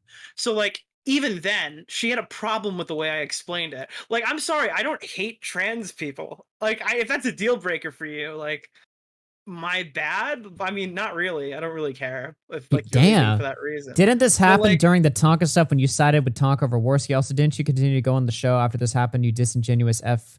Everyone's guilty. He's playing the victim. He was worried about Ralph doxing him. That's why he sent me fake At least I only did because I was worried about getting doxed by him, which shock of the century. That's exactly what happened after I left. He was worried, gun to his head for like 3 fucking years while he sat on stream laughing with Ralph every night. Wait, no, Flamenco's here. You weren't gonna have any friends. Wait, Flamenco. Oh, wait, I thought he was on vacation. Wait, why is Flamenco posting? Wait, hold on. So, all right, just to answer that point. I forgave Ralph after like prostitutes and shit went to his house and he got like fucking brutally doxxed by Zoom and we were on like decent terms. I forgave him on like a personal level. I never talked to Gator, somebody who idly sat by and sent me like fake addresses while they were doxing my parents. Like Ralph called my mom on stream, dude, and read her phone number to chat with Zoom. It's almost as if he's the amorphous shapeshifter whose positions and allegiances shift based on whatever benefits him in the moment. Damn, you got fucking toasted. What is Flamenco posting on here? Holy shit, they're all going after you. A Gator time, a fat weirdo that tried to curry favor with Keffals is live blocking your posts on Twitter. Why do I feel I've seen this before? Wait, who's live blocking posts on Twitter? Wait, I guess. I didn't block it. Wait, what? I didn't block that person. Man, we are deep in the fucking shithole now. Should Dude, we I add was watching a flamenco? movie for like 3 hours. What are you talking about? Should we add flamenco? Should we add Yeah, gator? actually, you know what? Please add flamenco. Are you? You know sure? what? Yeah, please add flamenco. I want to see what he's willing to talk about tonight. I want to see if he Nah. wants to clear up any That's misinformation. not responsible, ethical plan. All right, we'll All right, no. It's not ethical if I say it. But if he wants to talk about it willingly, I'll be Man, happy this to chat's clear getting the- really spicy. It's you, me, happy to Natty clear the Foreskin, and Flamenco. Yeah, bring flamenco in. I want to see if he wants to chat. This is just... Because I'm an open book. If flamenco wants to chat with me, I'm willing. All right, well. You know, can you add Gator too? Sure. Okay, I want to bring in everybody. Just give everybody an opportunity. I don't to give me a have run for Gator. money. Apparently, I don't. Hold on. Did he unadd us? Like, when did this? So when did this friendship? Not really. When did this fall through? Oh wait, I do have Gator. Hold on. Let me add him. What the fuck? I have Gator added, but like, or maybe he unadded. Do I me. have Gator? Did we? Wait, what do you mean? Hold on.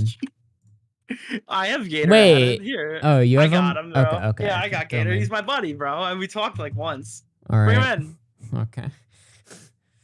Add Pescator. Yeah, bring Pescator next. We'll do a pre-stream. The Gator Gamer.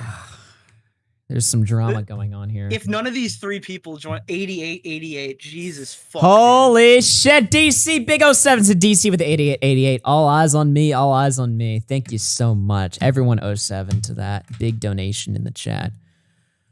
All right, well, let's see I don't have if Craig Beckett on my friends list. I'd add him too. Oh, It's just, fuck. dude, Do it's I have crazy. Craig? I can't get a single person to talk to me about all the shit everybody's talking. Wait, there's literally so many people talking shit. Nobody will talk to me on this stream. I'm actually Well, super sad. We'll see. Let me see here. Okay. Yeah, I don't know. We'll see if they pop in here. Oh, Why? did you see that? So Gator got mad at me because, like, I think his big contention where I was defending Keffals was the tweet that I made fun of the quartering when he said that when he said that Keffals probably had child pornography. Well, see, this is the problem with the fucking internet. All right, it's all just become fucking just two sides warring, and usually they both fucking suck. Okay, I had the same thing happen with this whole Sneeko stuff that we might take a look at later. Here's the thing, all right. Sneeko and Brandon Buckingham are in this sort of beef or whatever. I was asking Sneeko questions on Twitter last night, and then all of a sudden I got these people jumping in here who are just like, fuck you, Augie! You're fucking going after Sneeko, this is all shit! And I'm like, man, I don't even know what the fuck's happening right now. I'm literally just fucking asking. I'm trying to figure out what the deal Gator's is here. making excuses in Michael Alberto's DMs right now. Oh my, it's 1 o'clock in the morning. I'm sorry. Do you have things to do tomorrow? No, you don't. Get in the call. Oh my god. I'm talking to Gator here. What do you have, big fucking busty Latinas that you're knocking down your door to hang out tomorrow? Get in the Jesus. fucking call, you loser. This is drama. All right. Gator doesn't want on. What about Flamenco? Nobody's answering the phone, Augie. Fucking AIDS. Fucking AIDS. This is actual AIDS. Okay. Did he type that in our chat? No, Michael just fucking leaked it to me. Oh, okay. I don't like Michael either. But I like him tonight. Why are you shitting on Michael? Well, it's the high-pitched voice. I think he makes good content. I just can't listen to his voice. Let me read some of these. Tito Matthew owns with the 12 months. Flam hunting the kids, Minko, and Gay Gunt Betrayer. Good one. I can't even read that. Atlanta's pup through 5 says Keffals needs to calm down. No one through 2 says suicide baiting a company is insane. G-Man through 5 says Nick posted a link to my thread, so he also posted everything in it on Kiwi Farms himself. Good logic. DC with the tier 1, thank you very much. Virtual Echo with the 17 months. Been all around the net from atheists to skeptics, the race realist, Kumite, aborted the retort, now the commissary bros. Wonder what's next. Our destruction. That's Dude, what's next. Xanderhall has a crazy docket tonight. Really? What's he covering? Sam Hyde challenges Hassan to boxing. Libs of TikTok causes bomb threat to Children's Hospital. Jesus. I don't know about that. That is quite the... Sorry, What's Xanderhall's take? What's Xanderhall's take going to be on Sam Hyde? This is wrong. What's his take going to be on the Children's Hospital? This is right. This is good. Fuck them. Dude, I don't want to talk to him about, like, unironically, I don't want to talk to Xander Hall about the fucking, because honestly, I know no matter what lefty I talk to, I'm not going to agree with their take on fucking, like, Sam hormones Hyde and shit like that. No, because I legit want to have the hormones conversation with one of those people, because I want to see how their brains work, like, because to better understand before we go into this whole, like, lefty sphere video. I want to understand this, because I think the majority of people don't agree. I honestly think if I talk to Xander Hall about it, I'll come out with him agreeing with me. Right. I legitimately think like it would the mind change would go the other way. That's just a way too radical position, man. I mean, it's too, I don't understand how anybody could be for that. It doesn't make sense to me. No, not at all. I don't know, man. Especially when, like, every time I hear DIY hormone, my brain goes to, like, Brazilian guy making it in a bathtub. You know what I mean? Yeah. It's just dangerous. And also, here's the other thing too. It's not even just like the supplying the minors with the hormones thing. Keffals is like bragging about it. Like, they're proud of that fact. They're tweeting stuff like, I'm going to transition your kids or whatever. I mean, look, I'm not going to go the fucking groomer narrative, but like, I'm just saying that's fucking creepy, regardless of what you fucking think of it. Forget the label. Sure. Is this pedophilia? Is this, fuck that shit. That's a waste of a conversation. I still think that's weird, regardless. And it's fucking creepy. And the need that Keffals has to brag about it and flex it, like it's something that is, they're not even doing it in like a heroic way. Keffals is flexing, the intent like, is to make you uncomfortable, and it's working because you're uncomfortable. Whoa, like, great! When she says it like that, like that's the goal. That's what she's going for. Wonderful. Just like how when Def Noodles, as to like whether, like if your whole narrative is to make people uncomfortable, maybe you should be doing. I don't understand. Like, why nobody seems to be on board with this. If it's so normal, why can't people explain it to me? Yeah, no, absolutely, 100%. God. Anyway, I don't know. The lefties won't talk to me. Gator won't talk to me. Flamenco won't talk to me. I for some reason, Scrimzox's name is lit up. I don't know what that means. But they're just ignoring the calls. Like, it's like in the members thing on the Discord. Like, nobody Flamenco wants to and speak Gator to are us. Nobody wants to talk to us. The entire left has turned their back on me. The right. All of my detractors don't want to talk to me. My detractor, says Phil. This is the omni-liberal position now, Nick. You're an omni-liberal because the right doesn't want to talk, the left doesn't want to talk. You're friendless. All these people are terrible. The only people that want to talk to you are racist people like me. You know, that's the position that you're in right now. How do you feel about that? It's sad. It's a sad thing, it is a sad reality. Makes me sad. You know, it doesn't make me sad reading these donos. I mean, if they were my donos, I'd love them. True, but they're not. They're mine. Jessix. Like Augie's a pedo. Yeah, true. Jessix 5. Keffals is whack. Sup, Augie and chat. Hope everyone's having a good day. Check Twitter DMs after stream. Lay something through 2 says Nick is Italian and has the mob. Close became a 6-month member with the Nick Pog. Chicken Way become a 3-month member. Nick D'Aurelio, loving the stream, by the way. Hey, like the stream if you're enjoying it right now. All right, do it.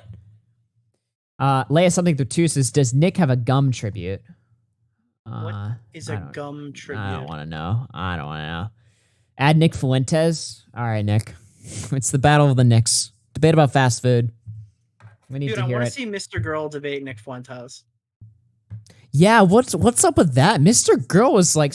That's the second biggest Mr. Girl debate I could see right now. Okay, Mr. Girl is like schizo because Mr. Girl's like. Ask me the first Mr. Girl debate I'd love to see right now. Oh really? Really? Is it between a good friend of ours? On some days, yeah. Yeah, true. Mr. Girl thinks that like Nick Fuentes is gonna come and like kill him in his sleep or some shit, and that Destiny is promoting him. What do you think about that? God, I don't know, dude. It's too schizo for me to get. I don't buy it. So I have an issue with Destiny's position, I guess. And I don't like how Destiny's banning his whole subreddit for criticizing him about it. And I also think Mr. Girl is being like unhinged. Banning your subreddit is base. Fuck the fans. They need to be slapped around a little bit. Basically, like, it got to a situation where Mr. Girl was like debating Destiny on what he bans from the subreddit. So he's like, I think all schizo posts are bad. And Mr. Girl's like, so do you leave up good schizo posts that are about yes?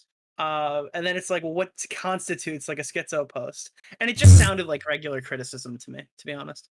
What, people are just mad he's talking to somebody? What's the big deal? It's just a conversation. Basically, if they say it in a mean way or whatever, Destiny said he deleted it from chat. I think. Well, like, I don't know.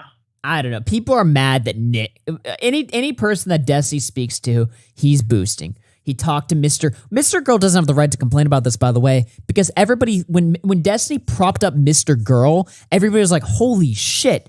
Destiny is like literally promoting this like pedo guy or something. This is like weird as fuck, right? But Destiny didn't give a shit because Destiny doesn't really care who he talks to, right? Yeah, but if Destiny came out and said, like, I'll just ban whatever the fuck I want on my subreddit at any point, I don't care about the criticism, I don't care about any of that shit, I'd respect the position more than trying to kind of dance around what Mr. Girl was saying, I guess. I can't buy this shit. Here's the deal. I was talking to some lefties about this shit because I pissed a bunch of them off after I went after this socialism done left guy because he was trying to get Sneeko fucked with, right? And get Sneeko banned, who's probably going to get banned within this month. So, yeah, which is unfortunate. A lot. Here's the deal, all right?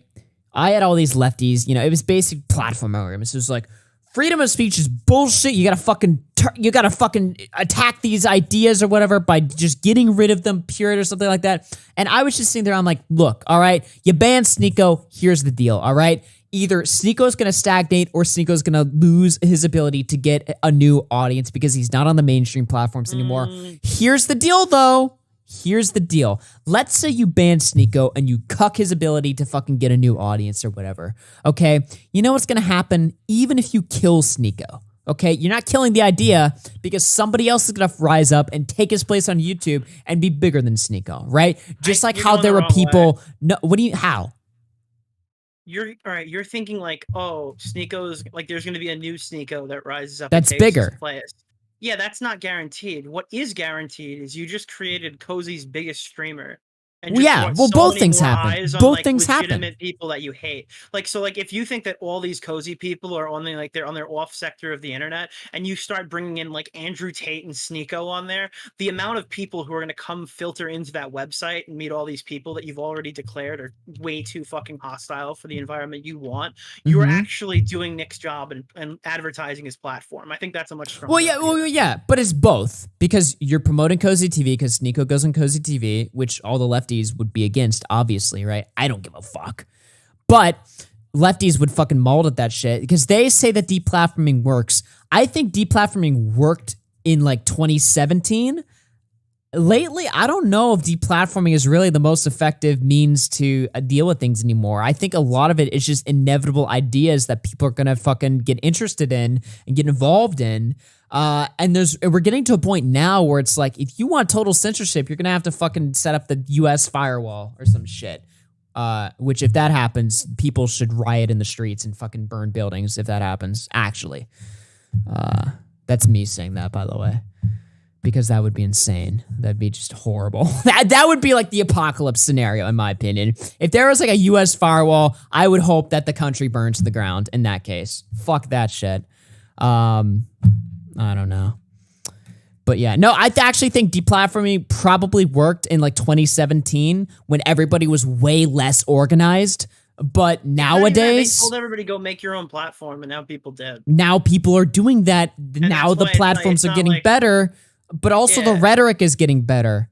If the you don't people, like Twitter, go make your own Twitter. Yeah. If you don't like fucking payment processors, go make your own fucking PayPal. Oh, you did that too? If you don't like DDoS protection, start your own Cloudflare. Like, isn't this like obvious? Like, there's no angle here. And I used to think that it was like a lot of people crying on Twitter saying, well, I'm not allowed to say what I want to say, and I'm going to get banned. And I used to think that was like a lot of right-wing speak on Twitter and stuff like that, because to a degree, I see what they're saying and stuff, but I didn't think it was as bad as recently. Watching Keffals openly doxed, right, get denied verification, call a harassment brigade against me and like 3 other people who weren't like directly involved with Kiwi Farms in the span of a day, and then see an account say, hey, Keffals, I know somebody at Twitter who can override your Twitter account not getting verified.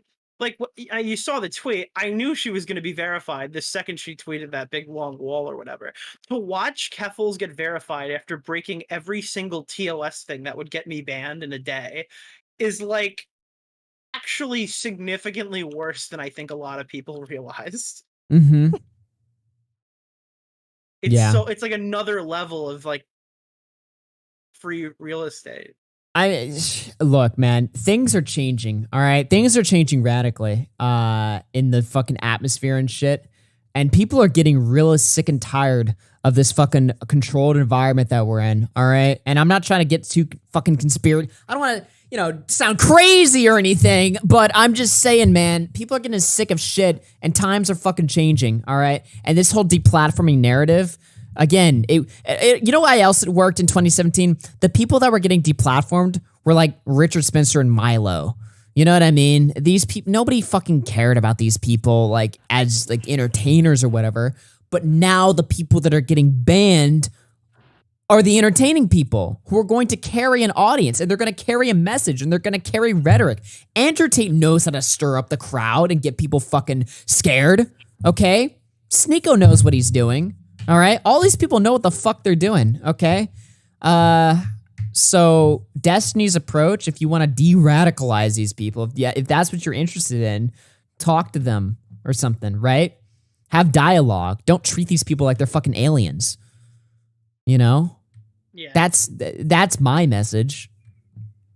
That's all I'm saying. But obviously that's not going to be the case. They're going to go for all the deplatforming shit. And it's going to be really interesting to see what happens, man, because for like the last like 5 years, it's always been the same cycle.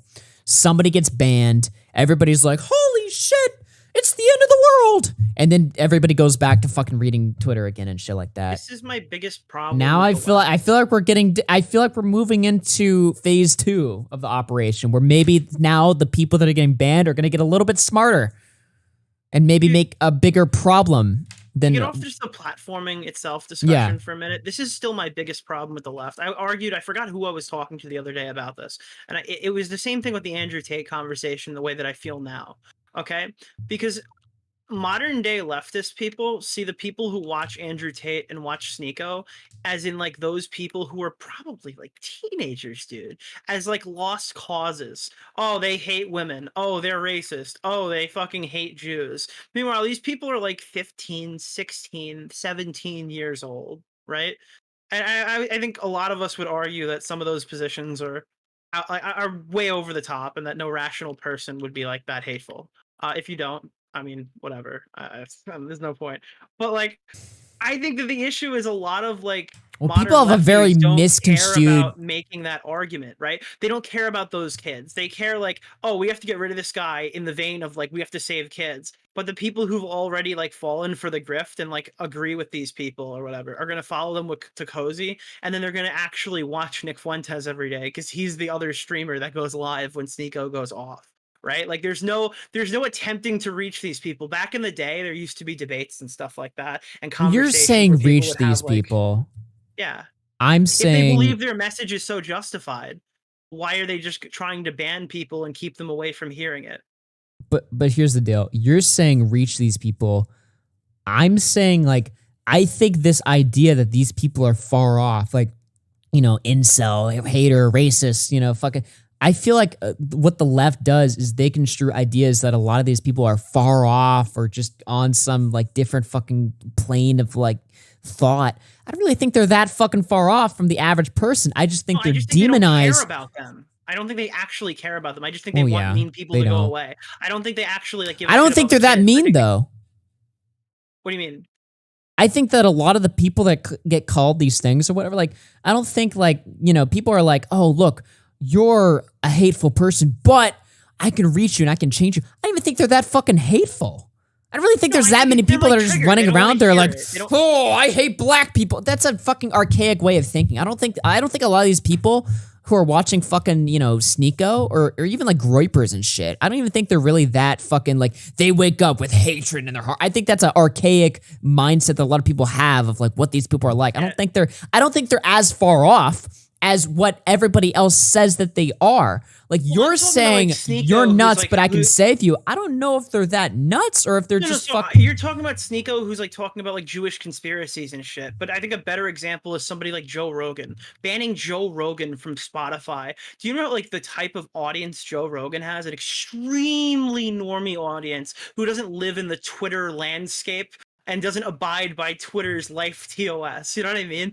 Like, I guarantee that there's a huge percentage of Joe's audience who don't even know what a trans person actually is. They have no actual basis in reality. They've never met a trans person in their entire life. You know what I mean? And I'm not implying that Joe's like transphobic or anything, but I'm just saying, like, in general, I don't think the people who watch Joe Rogan are the same people who watch like Sneeko and then watch Nick Fuentes. I think that there's like a terminally offline aesthetic to that. So you take somebody like Joe Rogan and you want to treat him like Alex Jones, and you're just bringing so many fucking people who would have never heard about any of these motherfuckers, because those are going to be the first people who want to talk to Joe after he gets banned, right? Like, those are the first people who are going to hop on the call and talk to him. I don't know. It just doesn't make any sense to me. I don't understand the end game to this. It just seems like we want wrongthink off the platform because we're not comfortable hearing it. I don't believe that deplatforming stops any of this happening. I think it actually introduces people. The end game is to make that type of speech illegal and unable to, like, impossible to say or even think about. That's the end game. You see that when it becomes like, oh, well, just go do something somewhere else, and they won't just target like that. Here's the deal with Sneeko. Donate to them. Here's the deal with Sneeko and Nick Fuentes.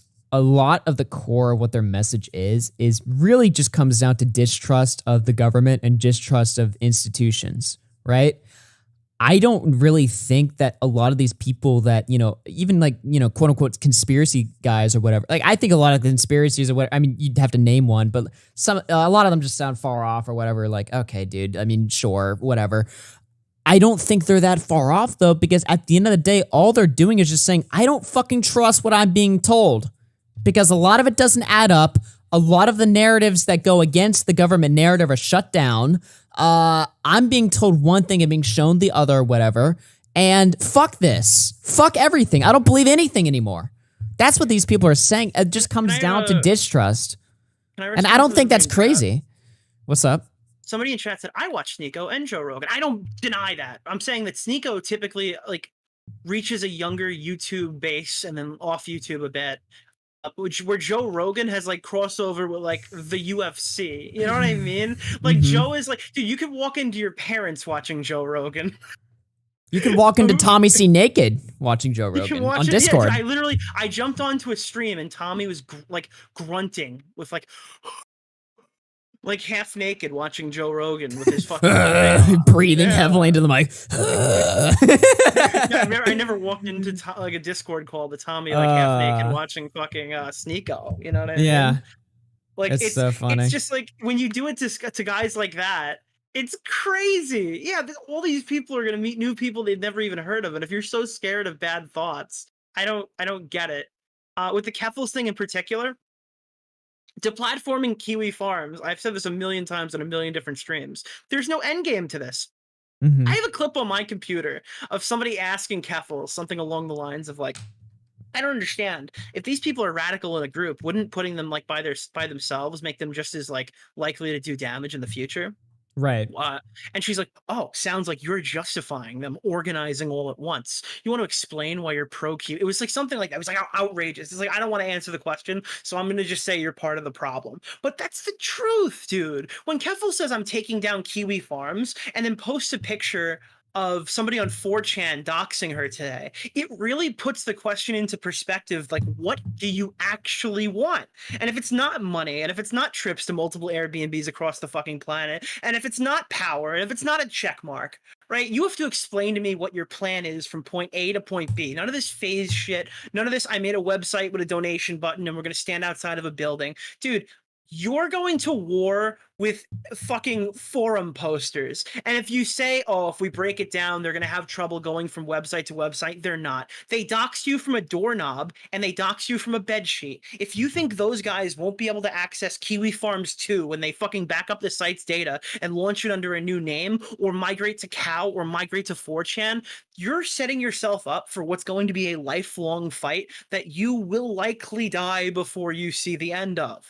this is never going to end. Like, there is always going to be some safe haven for people to talk about things they want to talk about, and you're not always going to be able to bully There every is single now, person man. around you. There is now. Right now, the way things are on the internet, there will always be a safe haven, all right? But that's the next step in internet censorship, is creating an internet, creating like a firewall in America where stuff like that is impossible. And that's really the next step. Like right now, things are great, right? And I'm not even saying Kiwi Farms is like the litmus test for the internet. You know what I mean? Like, I'm not saying like if Kiwi Farms goes down, that's going to determine what like happens to the internet. But like, when people ask me if Kiwi Farms should exist, I think the question's redundant. It doesn't matter if it should exist; it will exist. It will exist now. Is like, yeah, the real question is like, what do you plan to do to get rid of it? But Because yeah, I can't exactly. think of a That's what I'm saying. conceivable This is the next step. All right, because right now we're at a fucking war on the internet. Talking about? People No, are, like, listen to writing, me. Like, and you're heading into conspiracy territory. Like, what? They might be talking about me. I don't know if they're talking about you or something. But here's the deal, and this is what I'm saying, all right? Right now, we're seeing a fucking war on the internet. First of all, we're seeing two things happen. We're seeing like the internet drift back into more right-wing thinking is getting popular again. Let's just be honest. Sneeko is evidence of that. Andrew Tate, all these people. But hold on. Yeah. We're seeing right-wing thought getting popular again, and like the pendulum is shifting back, which is obviously that everybody knew was going to happen. That's not fucking surprising at all. There's another thing that's happening though. People are wisening up to censorship, and as a result, you have the other side that's realizing, okay, we have one of two options. If we don't have the tools necessary right now to take down a Kiwi Farms or to take down a Gab or to take down whatever the fuck the safe haven is on the internet, then we have to rethink the internet. We have to rethink policy and law in America. And that's what's going to be the next fucking war. Right now, we're seeing like the beginnings of that, of like people, really, because people are going to wise up to it. If the internet right now is capable of always hosting a platform like Kiwi Farms or Gab or whatever whatever the safe haven is, then they're going to change the internet. And then what's going to happen then? Are we just going to go along with it? Or are we going to fucking do something about it? And what are we going to be able to even do or whatever? Look, that's why the chat's saying we're drifting a conspiracy, because I'm realizing right now, like while we're having this fucking conversation, what the end game is here. I know what the end game is, but I'm starting to realize like if Kiwi Farms is always allowed to exist, then they're going to have to go back to the fucking drawing board with things. That's going to be the reality of it. I propose a question. What? This is my question to you. How many deaths do you think, based on the definition that Keffals provides, would Twitter be responsible for? Based on Keffals' definition, you said? Yeah, based on like something happened on Twitter. Which thousands. Sure. How many times have people posted your docs on Twitter and your single report couldn't get it out of your replies? Yeah, I've reported doxes. I've reported people saying they're gonna fucking rape my little brother and shit. I've reported insane shit, and Twitter literally wrote me back to say it's fine. It doesn't matter. Now you got to do that. Now picture you have to do the demeaning process of hitting up multiple friends of yours saying like, "Hey dude, somebody posted my fucking address. Can you please just, I don't know, flag this tweet or something?" And then like 15 people that you know now know where you live, because that's the only way to get rid of it, have to flag that tweet because Twitter is incompetent and doesn't do their job. Right. How many harassment campaigns have led to deaths on a social media site like Twitter? All right. That's why this. Well, I would say none personally, because I don't think. Yeah, but by Keffals' definition. By Keffals' definition, thousands. More. Thousands. Dude, you want to talk about doxing? People are saying that Kiwi Farms is the only website where doxing is allowed to exist on the internet. Twitter. Yeah. Just like how Josh Moon says that he will ban like some people that fucking take it too far or whatever. Yeah, Twitter says they'll take away doxing, whatever. They had to be sued to remove child porn off their fucking website, okay? Yeah.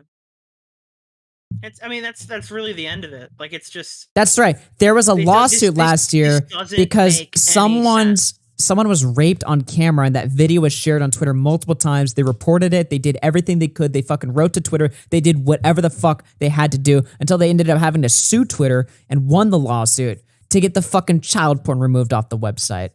You don't think that would? You want to talk about what causes people to kill themselves? Maybe how about a fucking kid that got raped on video and had that fucking tweeted at them a million fucking times and couldn't even get the video taken off just by using the basic site features that Twitter claims gives you the ability to remove heinous material, illegal material like that off of it. They don't give a fuck. None of these sites give a fuck. You can make the same bullshit hollow arguments like one life is too many, or what is it like? This site is not holding itself adequately responsible. There are still problems operating on this site to this day. Yeah, just because Twitter doesn't have their homepage linked to a docs doesn't mean the website isn't just as much of a cesspool. Here we go. I think this is what I covered a while ago on the channel. Judge rules Twitter can be sued for failing to take down child porn videos. A law signed by former President Trump has opened the door to potentially hold Twitter liable. This is opening the door, by the way, for allowing child porn to circulate on the platform. Let me see here. Twitter was sued this past January by two young men who say they were manipulated into sharing sexual explicit videos of themselves as minors before finding the videos posted on Twitter a few years later. Two 18-year-old plaintiffs suing under the pseudonyms John Doe and John Doe number 2 say that they were 13 years old when a sex trafficker posing as a 16-year-old girl tricked them into sending pornographic videos of themselves to the social media app Snapchat. A few years later, they were in high school. Links to those videos began appearing on Twitter in 2020. The plaintiffs say they alerted law enforcement about the tweets and urgently requested that Twitter remove them, but Twitter refused to do so until 9 days later when a Department of Homeland Security agent contacted Twitter and urged action. At this point, the post already received 167,000 views and 2,000 retweets on a fucking child porn video. All right? Wait, what? Yeah. That's wild, dude. Yeah. So just to prove that I'm not talking out of my asshole here, because I know it sounds wild to say that there's child porn. Yeah, people might think, yeah, sure, there's child porn or whatever, but nobody's seen that shit. Oh yeah? Think again. They had to get sued to get that shit removed. Twitter is accused of violating the Trafficking Victims Protection Reauthorization Act, which makes it illegal to benefit from sex trafficking venture. Internet platforms are generally immune from lawsuits over content posted by users under Section 230, but FOSTA carved out a specific exception for violations of the sex trafficking law. Twitter argued it could not be sued for the alleged violation because it did not participate in the venture, even though they refused to remove it. And even if it had, it gained no benefit from the alleged participation. So I won't read the whole article there, but that's just your fucking daily black pill there. All right. Social media sites just suck, dude. Yeah. And people are shitty. So there you go. I don't know, man. I don't know. Do you have anything else you want to say about this? No, I wish people would come on and talk. Yeah, me too. I got another fucking message. Fucking Gator's like, I'll be glad to talk, but I'm not trying to fucking sleep. He's got a big booty Latina. He's got to pick up at 8 a.m., I guess. I don't know. Okay. Knowing Flamenco, the big booty Latina is 16 and inside of a book. All right. Jeez. Yeah. Oh, my God. All right. So what? We can pencil them in for Friday or something? Friday? You're going to do it the same night as the fucking... I got a lot of shit planned on Friday, man. Snipe? Isn't Friday the snipe? Yeah, but I'm going to go live earlier. Did you announce that? I did. I said you, me, and Boax would be there, so you better show up. Damn, vintage after hours. Plus That's right. The trio. Fuck. The boys are back in town. We're bringing out the bow and the black. We got to bring out the big guns for this one, man. You know it. All right. All right. Yeah. Let me see here. Cats a flocking $5. Nick and Augie play too much Nintendo. Do not listen to their global strat. Drink your tap water. Wait a minute. Tipster's gonna be at the Nintendo. Not the Nintendo. Fuck. I heard you and I. Hold on. You're right. He's gonna be at the Def Noodles roast. But he wouldn't hang out with us in LA. He wouldn't hang out with us in LA, but he's going into hostile enemy territory. He's going to hang out with a guy with a gun, but he wouldn't hang out with his friends. Tipster is literally showing up to the LA race war. All right? But he wouldn't hang out with the boys. Shame. I like how we both went to the same place the second we saw Tipster. Shame. Yo, fuck that, bro. Ratio plus L, dude. Wow. It's wild. Yeah. Tipster would rather be in the middle. I mean, it's literally going to be a race war. I mean, that's what it's been marketed as on Twitter. Violence, guns, assaulting in the streets. And Tipster's gonna be in the middle of all of it. Tipster's gonna be like the human, like Tipster's gonna be Salvo's like human meat shield. He's gonna absorb the bullets from fucking Steve's gun. All right, Tipster's gonna fucking absorb it like he's like he's a fucking DBZ fucking character. It's just gonna go through his skin and go like fucking. It's gonna. Tipster knows I'm more fun than Nick and Augie. Oh my god. Can you trash? Can we look at one thing, because I'm like very confused. What? So is Gator pro like I guess pro giving children hormones? Is that the read I'm getting in this convo? What do you mean? That's what he's against, Well, right? I don't know. He's saying I'm hard pivoting by saying like I'm against giving children hormones. So can you he's total Hard Gator pivot. What, this? Yeah, I don't understand this. Sometimes soon I want to chat with the streamer to explain DIY hormones. Oh, he's saying that you before you supported it, but now you're against it because you're against it now because Gator fucking made you change your mind. I talked on Edwin's stream the other night about like why I don't like these things, and then I tried to argue and I couldn't do it well, which is why I want to have this chat. Damn. What is? I'm so confused. Hard pivot. Well, he made you change your mind. Evidence where I was pro DIY bathtub. I mean, I feel like we made fun of Demon Mama about this on your show at some point. This has been a topic for a while, man. Didn't we talk about bathtub meds, like bathtub, like insulin, a DIY insulin on your show? Some crazy nuthead on Twitch was arguing for that shit, and we talked about it. That was Demon Mama. She did a stream saying that like people should be able to make their own medicine in their bathtub. And see, this is the thing, right? The people that are making the arguments as to why children should be given DIY hormones is Demon Mama and Keffals. These people are nuts. Oh, one more thing. So do you know the person who tried to get me deplatformed? Keffals? Well, yes, but they retweeted somebody first before they went after me. Oh, Do you know really? the person they retweeted me is it's just they're not coming in, so I was gonna remove them so they don't fucking see us writing in here, but whatever. Look at this. This is the person who went after me first, and then Keffals retweeted them and then supported them down below, and then retweeted that, I think. What is this? It's trigger warning, penile injury. First hand job I got in high school, she pulled back the foreskin entirely and just started rubbing hard on the glands with no lube. I had a fucking welt on that thing for a week afterward. It hurt every time they brushed my underwear. Holy shit. This is the person who's like, yep, time to get rid of Nick, yo. I mean, like, we can't be Holy fuck. Wait, look, pull up the next one. Pull up the second one. This person tried to get me banned, and their ideal date at 36 is Netflix and fucking chill.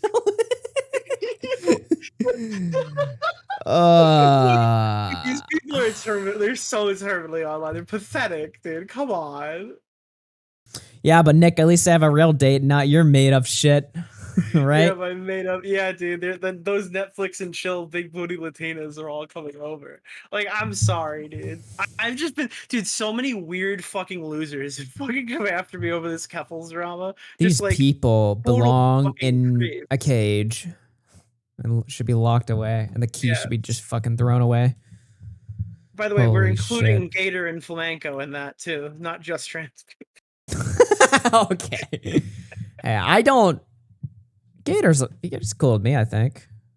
Yeah, I thought Gator was cool with me until today when he tried to tell everybody that I supported DIY. See, that's the thing with all these IBS people is like you never know where you stand with them, right? This is the same thing as Ralph. Like you play one parody song and Ralph fires up a stream saying he's always hated But you never. But he fires the stream up like 6 months later, so you never know. Like, oh shit, I know you fucking hated me for 6 months. I wonder if Gator hated me because he heard the clip that I put in from like a 6-month-old stream in the flamenco video. I wonder if that was it. Stronic with the 2 months. Hey, Augie, I became an RFC fan recently and I've been loving the show. Keep up the good work. This was a fucking chill ass show. Kiro through 2, thank you very much. Spade through 5 says, as a trans person, I can say most of us don't agree with the unmoderated hormone stuff. It's so dangerous. Happy for my first YouTube donor to be to you, though. Hey, thank you. Well, I'm just wondering, like, what if somebody gets killed? Like, they're ordering shit from different fucking countries. They don't know what's going on. You could make the argument that supplying minors with dangerous, life-altering drugs could get them killed more than Kiwi Farms post. That's something you could say. Michael Alberto 5. Keffals called me a homophobic slur in my Twitter DMs, but I'm not allowed to be on that website. Yeah, that's true. Actually, real fact, Keffals did call Michael Alberto a fag. Well, Keffals uses that word on stream all the time, so I know. It must be safe, so. Oh, really? I guess it's okay. If Keffals has said it in the last 2 years, I think we should be able to say it on Twitch. Well, I'm You know, proud this to honor announce, roll. folks, I'm gay, so I can say it. Jack Biondi through 5 says, I enjoy you, but I like Tommy more, but you're still good. Okay, well, thank you. Tina Matthews through 2 says, Nick is commentary community's Voldemort right now. Tipster through 10 says, glad to see you streaming again. Stop being lazy and getting on the fucking grind. Yeah, you're right. You say that, but I have gotten so much dude, I have had so much support in the last few days. Like, it's really only like weirdos that have a problem with me. It's like weird parasocial fucking like known fucking orbiters that are like mods for these like demon mama types and stuff like that. And then it's like people I've already fought with. The amount of people who are chiming in, like I got so many DMs when Keffals trying to get me banned. They're like, hey Nick, I'm not gonna say who it was. Somebody offered to buy me a Steam game or whatever. I'm like, no, Really? I'm okay. I promise I'm okay. I'm not losing my Twitter tonight. We're okay. I don't worry. You don't have to do that. But like, Hey, dude. You guys can buy me Steam games or whatever. Somebody bought me a weird furry game, though. Don't buy me that shit. Buy me good games. A lot of really, really nice people who have reached out to me throughout this. And like the amount Hey, the community is strong as fuck. Yeah, no, wild. for real. We got some good ass fucking people in this chat. Some good. I noticed like names of people who I thought fucking hated me, who were like, yo, fucking get in there. They don't hate you. Nobody hates us. All right, let's be real. Absolutely do. But that's okay. That's part of being online. True. That is true. Yeah. I'm not gonna delete my Twitter like what's his face? I'm not Craig gonna Beckett. put a fucking GoFundMe about it and then take a trip to I'm not gonna go take a vacation to Ireland. Okay. I'm sorry. I know we covered this, right? That Keffals fled the country because she was getting doxxed, and then she found out they had doxing in Ireland, and she's like, well shit, I didn't expect after that. she hosted a meet and greet in England, Yeah, which fuck was you. like You okay. went on vacation. Don't sit here and tell me this was some fucking all righteous fucking pilgrimage to Ireland. You get to go around the whole world right now, getting doxxed from place to place. Every person I know who gets swatted doesn't want to tell everybody they've been swatted, except for Keffals, who's extremely happy because there's a monetary value to doing so. So I don't know, dude. I think this is fucking crazy. I think the grift needs to stop. And I think someone should pen to paper to the pad or whatever and start trying to make it an easily digestible format for other people to watch, I guess. True. Papa Gut in the chat. Why is Tipster donating to a child instead of a middle-aged married woman? Good one. Tipster 5. All the homies getting the love lately. Based. Thank you very much, Tipster. Papa Gut wants in? Does Papa Gut want in? Is he going to be the person who explains DIY hormones to me? Oh my god. Could you imagine if that's Papa Gut who wants to come talk about that? That would be a nice conversation. I don't know where he stands. I'll do that. Oh no. Wait, is that what he said? Are we having a hormone debate right now? Wait, Papa Gut wants to talk about hormones with me. Are we doing a hormone debate right now? All right, you know what? Fuck it. Well, it's not a debate. I'm not going into super Nick mode. I just want to ask him questions because I don't get it. Juicy Handshake 5. The trans love the Nick. We fully avow. Thank you very much. Cats are flocking through a 20-month. Gator time. Thank you very much. The only thing it's fucking 2 a.m. I might want to postpone this. I mean, I don't know. Because I know this is going to be, I know this conversation is going to be like another 45 Look, I don't like to get political on the show, right? I'll fucking do, I don't know. Is my chat even interested in this topic? Your chat doesn't want to hear the hormone conversation with Papa Gut? There's no way. There's no fucking way.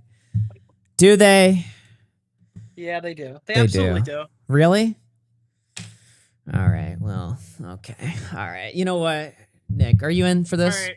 Papa wants to have it. If Papa Gut shits quickly, I'll talk for like wipe your ass, Papa Gut. 30 minutes max, and then if he wants to do if you want to schedule a stream to talk about it more in depth, I'll do it on Twitch.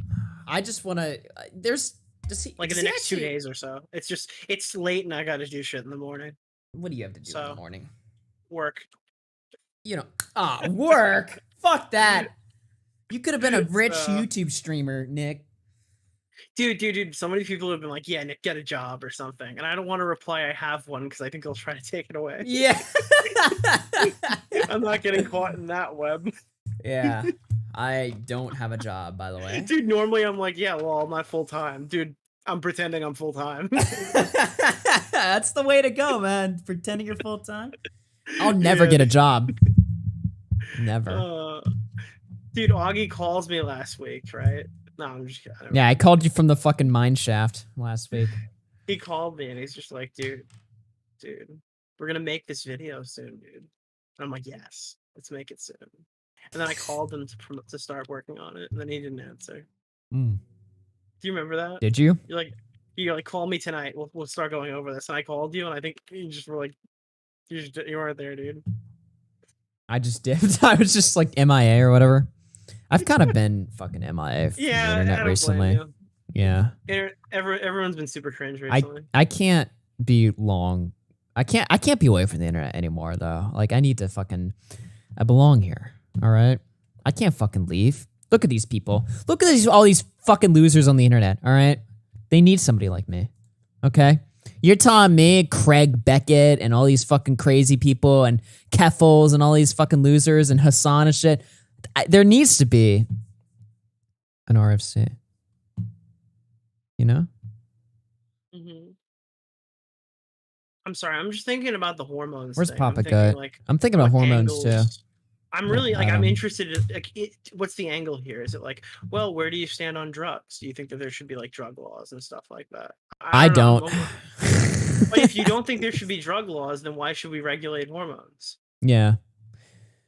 Let me see here. We'll see. We'll see where Papa Gut's coming on here. Hey, Augie, if we had no drug laws, kids could smoke crack, right? Right. Yeah, exactly. Glib with the $5. The left wants to ban everyone, and everyone else wants to have conversations. That's the culture war in a nutshell. Frankly, the real people should have. The real worry people should have is when all the free conversation is banned, because then violence is the only language left. True. Yes.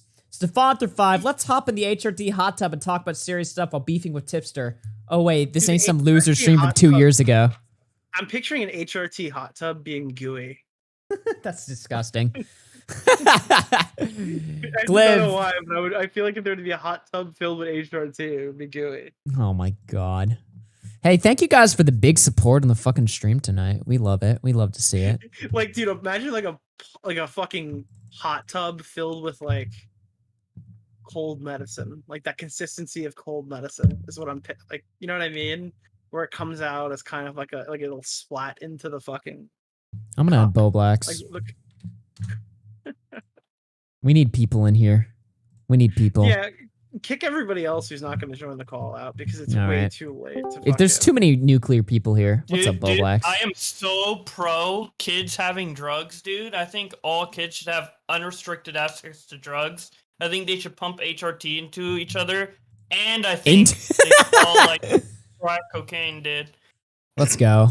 Yo, Jake BB10, we've said once and we'll say it again. Long live RFC. Nick is Base as always. Legendary show, mate. Hey, hit that like button if you're loving it. We still got more to come. Don't worry. So is Papa coming or what? Yeah, Papa's coming. He's got a big fucking fat, steamy shit that he's laying into the toilet right now. Yeah, he's laying that shit. Dude, he's taking a Papa dump. Yeah, dude. Dude, an HRT tub? What would that even be like? Like you hop in the tub and your dick falls off? Like... I imagine they're like pills, but like I like to think of it as like a gooey liquid for some reason. Chad King through 5. What would you do if your son wanted to buy DIY hormone blockers from Keffals? I was thinking of it as a literal hot tub with a elixir that transitions. The legitimate answer for what you would do if you. Yo, we can hear you. Can you hear me? Yes. Oh, here he goes again. Oh my god, this motherfucker. This fucking guy is doing it again. This dude. Your mic's a little shitty. Are you on the wrong mic? Is it? You are on the wrong mic, yeah. Am I on the right mic, bro? Yeah. Let me see. I might actually. Wait, his audio quality is actually bad. That's crazy. Like he actually came in with bad. 200k subs, by the way. Jake BB. Bo Blacks is a legend too. Is it better or no? Okay, Jesus. Okay, yeah, you're better now. You're inside my ears now. Hello. Is it much better now? Is it better now? Your voice reverberates through the inside of my earlobes. Oh well, you know. Hey, Papa God, I haven't heard from you since the Def Noodles shit. What have you been up to? Just crying on stream and posting it for attention. You know, that's all. Damn. I forgot. If my toilet could speak, I would want it to be your voice. That'd be kind of cool. I mean, I bet it would feel nice. The reverberations of my deep voice might feel good into your asshole. Yeah. Nice one. So I don't know. Where do you kind of actually? I don't know a good place to start on this. So you're interested. In So kids doing drugs. Where do we stand on this? I didn't come into here. Well, okay, I didn't come into the stream. I'm sorry, I'm a little drunk. I just had a little bit of rice. Hey, perfect. Hey, perfect. Perfect. Let's You're go. at, you're at the right place. It's not good. Let me try to collect myself. Okay. I didn't know that this was a conversation. When you guys said it in chat, I was like, yeah, sure, I'll have the conversation. Because I know this. I know the argument. I'm not like 100% on board with it, but I understand the argument well enough to like probably push back pretty well, at least. If you want to have a healthy conversation. It's not really a debate that I was looking for. I put out like a tweet thread where I wanted to talk to like a lefty YouTuber of some kind or Twitch streamer, which I feel like you fit well on that. Why not Keffals, bro? All right, so I feel like I burned the bridge with Keffals and Demon Mama. Keffals wants Nick like nuked, and probably all of us in this call. Keffals wants me dead. Okay, no, I'm just kidding. No. I mean, however, you can't burn bridges, Nick. What are you doing? Here's the deal, though. Keffals does want Nick dead, but Nick also was on a show where Flamenco was also co-host on that show, where Flamenco was on Kiwi Farms, and Kiwi Farms murders people, and so therefore Nick murders people. All right, so it is fair. Something like that today, where it was like Nick is like loosely connected to Augie, who did a show at Flamenco, who's once the host of the Kill Stream, who's talked about on Kiwi Farms, a website that Destiny promoted. That's why Destiny is bad.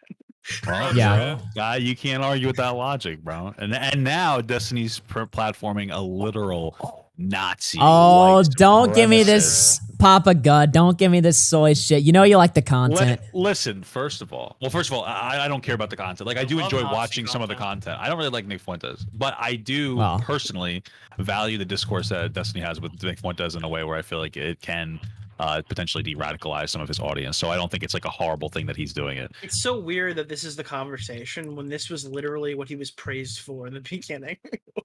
was his now everybody hates him. Yeah. Well, yeah, that's the thing. Like, Nick would talk to all these people. Nick talked to John Tron or whatever when John Tron was talking about all kinds of stuff, and everybody thought that was a positive debate. Nick they would argue to John Tron? No, I'm in Destiny. I'm in Destiny. Yeah, it was like Nick Fuentes talked to John Tron. That could have happened. It probably would have went really well. I think it's more the argument people would make after that would be like, well, he's not just talking to him once in a while. He's talking to him constantly, and they're actually very friendly. Like, they're eating chicken and waffles together and shit on stream, and like. I mean, you wouldn't eat chicken and waffles with Hitler if you had the chance to. I'm just kidding. I wouldn't record it. Why not? It's free content. Yeah, don't you think the super chats would be insane? Like, come on. I guess it's free content. Okay, so hormones. You want to talk about hormones for kids? Basically, I wanted to talk about the hormone stuff with somebody. I don't know how pro you are of it, but for the most part, everybody I talk to is usually like, at the end of the conversation, like, yeah, well, I think that's probably kind of bad. I don't know anybody who's like 100%, because there's like DIY hormones, then there's people getting like legit hormones, but they're not getting them like through a doctor. They're getting them through like a sketchy website, and they're sent through like a box that looks like a toy, but in reality, it's hormones and shit. Yeah, it's like a life-changing drug. Yeah, I'm very against self-diagnosing, and I'm very against like general like DIY drugs. When it comes to prescription drugs for kids, hormone treatment from like a trained therapist, I'm very apprehensive about it. But I understand the argument comes down to if you have a kid who is properly diagnosed with gender dysphoria, going through a puberty that doesn't align with their gender identity could be incredibly dysphoric for them to the point where it could cause severe mental health issues. So, fuck, I think we agree. Yeah. maybe slightly That's less. it? That's all it took? I'm more sympathetic to that position, but I'm still not sold on it. Yeah, no, I feel the exact same way. That's exactly how I feel. Well, yeah, look, it's a situation. Here's the thing. Gung-ho about it. Let's do it. You want to cosplay? Okay. Let me say this right now. All right. I was in the fucking debate club for like 10 years of my life. All right. Part of debate club was arguing the other person's position, even if you don't know, even if you don't agree with it. But I'm saying, I okay. could do it. Yeah. Okay. Here's the deal. You want, all right. Okay, listen. We're I will do it. prioritizing. Okay. I'm going to argue for Nick. All right. This is going to be a horrible idea. Wait, you're gonna argue for me, and Papa Gut's gonna argue for Vosh. Yes. Yes. Okay. I'm going to pretend Who like needs a I'm. Nick Vosh debate? I'm going We to have pretend this like I'm Nick Fuentes. No, I'm just kidding. Got the Nick Vosh debate at home. No, but wait, hold on. So Here's the deal. Here's the deal. Just for fucking, let me just like outline my point now, just so we kind of see if we agree. All right. So yeah, typically I'm against, like, I don't understand the use of DIY. I explained before, a person, I don't believe they're doing DIY. I think they've just gotten it without consent, or you know, through a doctor or anything like that. There's like a YouTuber I was talking to who basically turned around and said, I go, well, why don't you do this through a doctor? And they said, like, well, because they won't give me the dosage I feel I require, which was a very startling answer for me. As you can possibly Yeah. that weird Taking to me. matters into their own Come on. hands into something that's going to, you know, And radically. it's just like, so typically when I change their think life. it's like, I'm concerned with a child transitioning in general, Yeah. but I'm kind of I'm quelled knowing that a medical professional stands between them and doing that. And I know it's not like you go there, you pick up fucking medication the first day, and now suddenly you're on puberty blockers. This is like a lengthy screening process that goes through it or whatever. So like, I'm not going to argue that as much, because then I'm just arguing against like common medical practice and stuff like that. It makes me uneasy. I don't know if I would necessarily say I support it. I more accept it. But when it comes down to DIY stuff and taking stuff without a doctor's permission, it's just, I can't understand. Outside of like living in Kuwait, where you could be killed for doing this, where I understand the use for that in general, because like, because grown people wouldn't have access to those drugs. All right, so the argument, counter argument to that would be, is that, oh Jesus Christ, I'm drunk at that thing. When you the counter argument to that would be that there are some areas where you can't really get hormones, like in more conservative states, where they simply won't validate the diagnosis in general, and so you would want to get some kind of a hormone through an outside way to be able to basically self-medicate to go through your shit, for lack of a better term. Yeah, and I think that there's value to that, especially when you're talking about like an adult, right? Like if you can't get hormones as a fucking adult, and that's why I brought up Kuwait as an example, or something, or somewhere where you get thrown off of a building for being gay. Like they need their hormones, they got to get them from somewhere, right? But when it's kids, I don't trust kids to be able to measure that. Or teenagers, for the most part, to know what they're supposed to do. I heard Medicare talking today. He brought up a great point. What if they're purchasing the shit off the website, and then like it's just not what's advertised, right? Like what if they're getting completely like incorrect stuff with incorrect dosages, and you know, like that's the risks I'm seeing here. Well, yeah, but then who cares? It's just some trans kid that dies. You know, I'm just kidding. Okay, dude. I'm kidding. Good point. Jesus Christ. Okay. I'm kidding. I got a donation. Well, Papa Gut. I got a donation coming in here. This is from somebody who disagrees with this argument completely. The argument is a non-starter. None of you are addressing the fact that affirming someone's gender dysphoria is not treating ailments, mental of physical. You're essentially saying that their mind is correct about thinking that it is in the wrong body. Is it? Are you drunk? Are you fucking drunk? No. That's a bit of a... Okay. God, did you listen to the Destiny debate where they talked about male brains and female brains?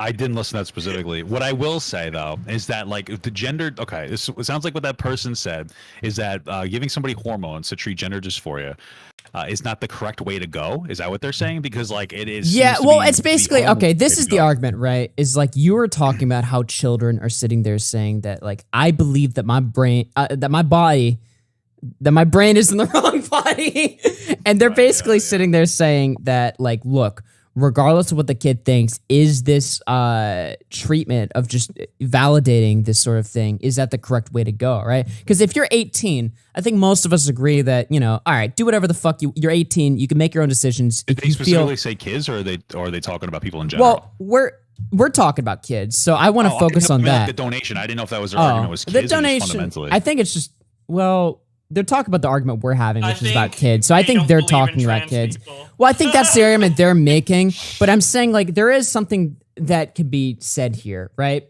Which is that, okay, if kids don't know necessarily what is going on in their brain, right? So a kid might think, I have gender dysphoria, I need this treatment. But how do we know that that's actually what's going on there? And how do we know that giving them these fucking life-changing hormones or puberty blockers is going to like be the correct course of action there? And also another thing people say, puberty blockers are like they're reversible or whatever. Like if a kid takes puberty blockers, they can go for puberty at like a later stage of life and nothing fucking happens.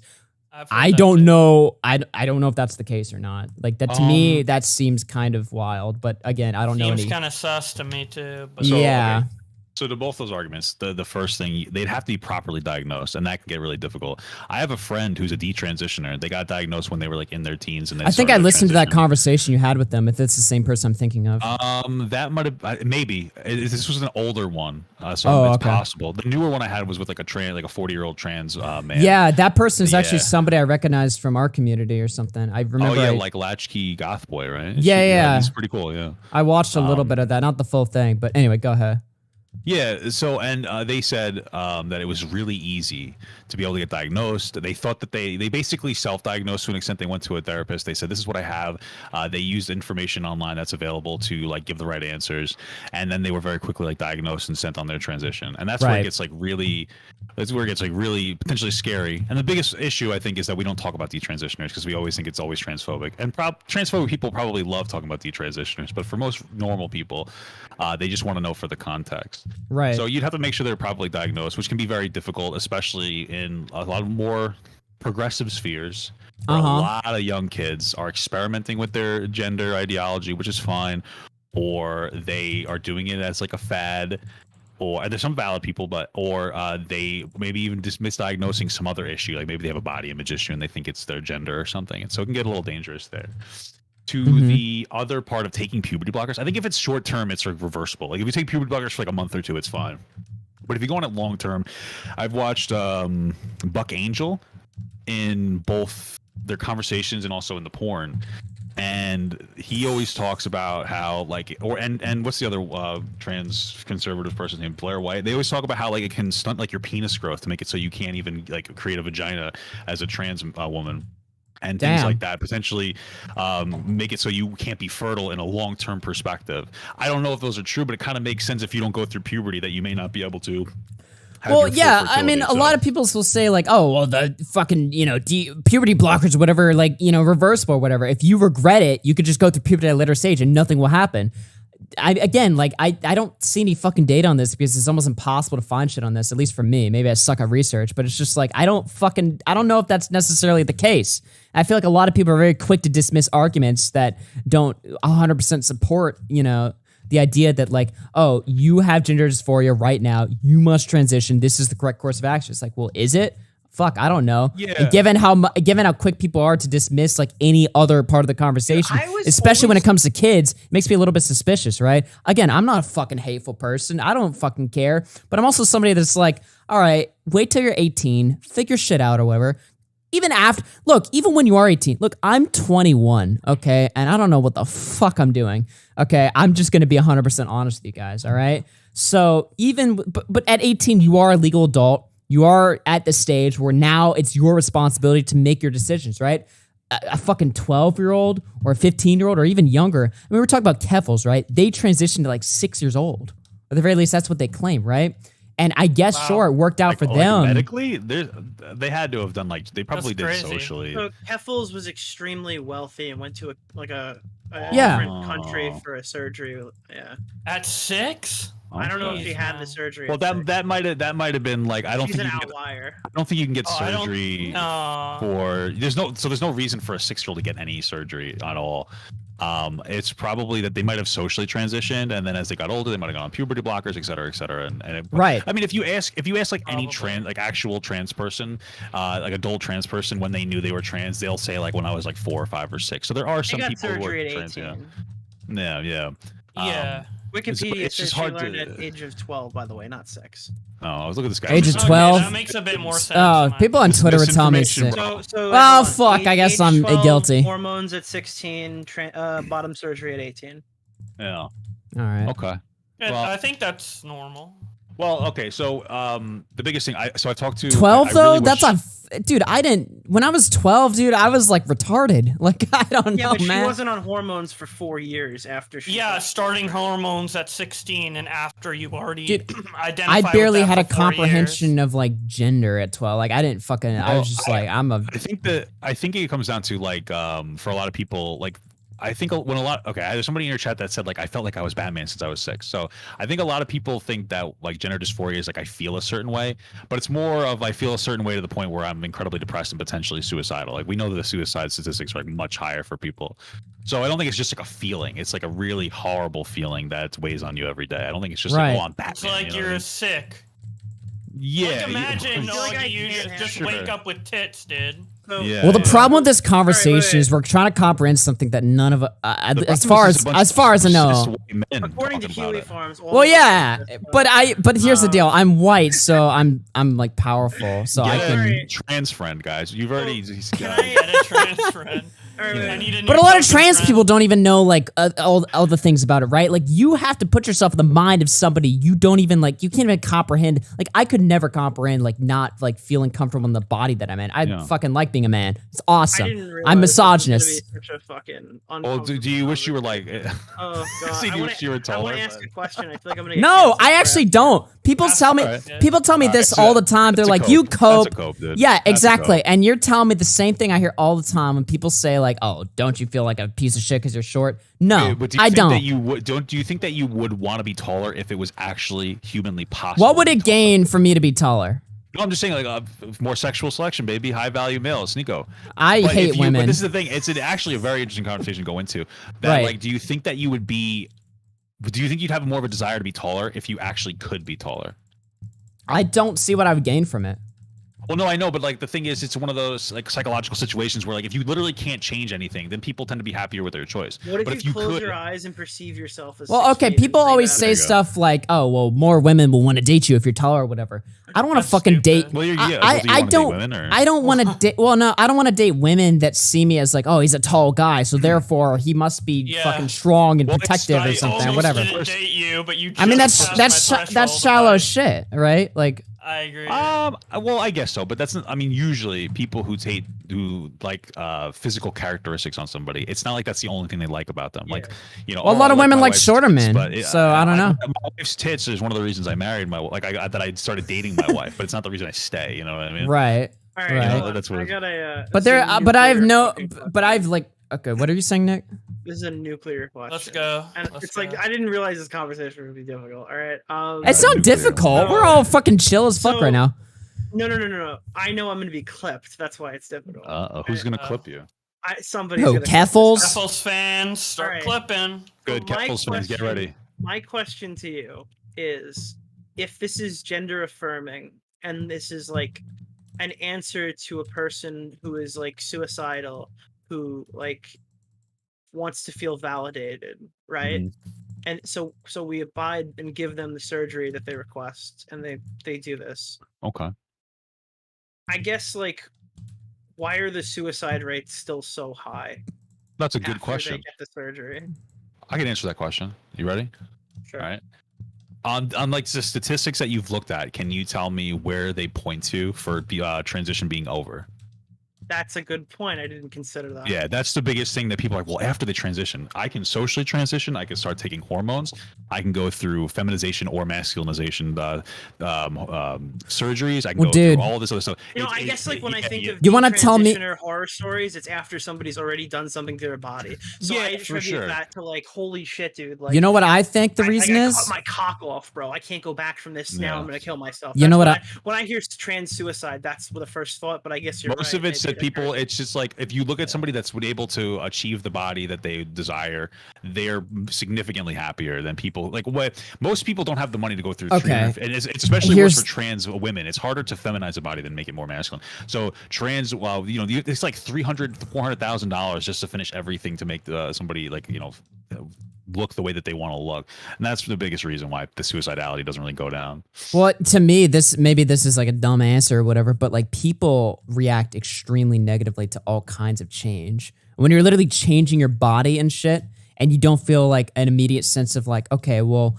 I felt like I was in a different body, I changed my body, and now I'm reacting negatively to the sort of like change or whatever. Maybe that sense of realization, like, oh fuck, I'm not immediately happy. Maybe that's, I don't know. I'm talking on my ass right now. But human beings have like a psychological effect where they react to change in a very negative way.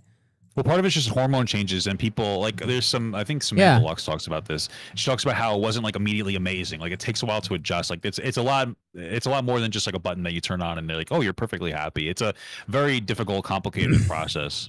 For Right. people to go through transition. I have somebody that. It's very stressful in the body too. Hey, Jessix wants to call in. What do you guys say about that? Sure. I don't know who that is. Is that a trans person? That's No, she's a conservative person. She's a she's a Catholic woman. She's a Catholic woman, but she's based I don't really know because who that is. I'm a Catholic too. She's cool. I want to see because now like that answer really. I want to see if they track like if they track pre-op versus post-op because I always hear the 41% number. Well, and like I wonder even how that like post-op changes. what? Is it like, you know what I mean? Like what's the because there's so many different operations that you need to get, you know. I realize I'm thinking of this in like the way that people think of like 1350 where they that's a number, what does it mean? I'm actually interested to know a more detailed statistic. You know, I don't know. I don't think that there is anything that they studied that deep into it. Jessix, we're not friends on Discord. Pre-op versus Never post-op. mind, we are. Post-op after 5 years, post-op after 10 years would be like that would be a good like actual like that would be data you could use. Yeah, I think it's that they don't really study a lot of it. There's not a whole lot of data. I don't know how you would. I guess you'd have to ask people who are comfortable with their body if they like their. I don't really know. Like I don't really know. Well, I think know that what like that could I'm be. sure we'll see like dude, everyone likes to say like, oh, this has existed for 100 years, or like there were people doing this in the 1900s and shit like Yeah. that. It's like, okay, Well, they didn't that's have the fine, opportunity to but- even like go through the entire. Yeah. Well, that's what. But before, when I asked Augie if you could be taller, would you be happier with being taller? And he's like, I don't think so. That's what I was actually going to ask a little bit. But if I'm you not. think about it, I'm is not if you- upset at being short though. It's- Hold on. My point is that like back in the day, trans people couldn't transition. So I wonder if some of them were happy because they were like, this is all I can do, and they were forced with a decision. Whereas if you could change the decision, is it making some people less happy to have more choices?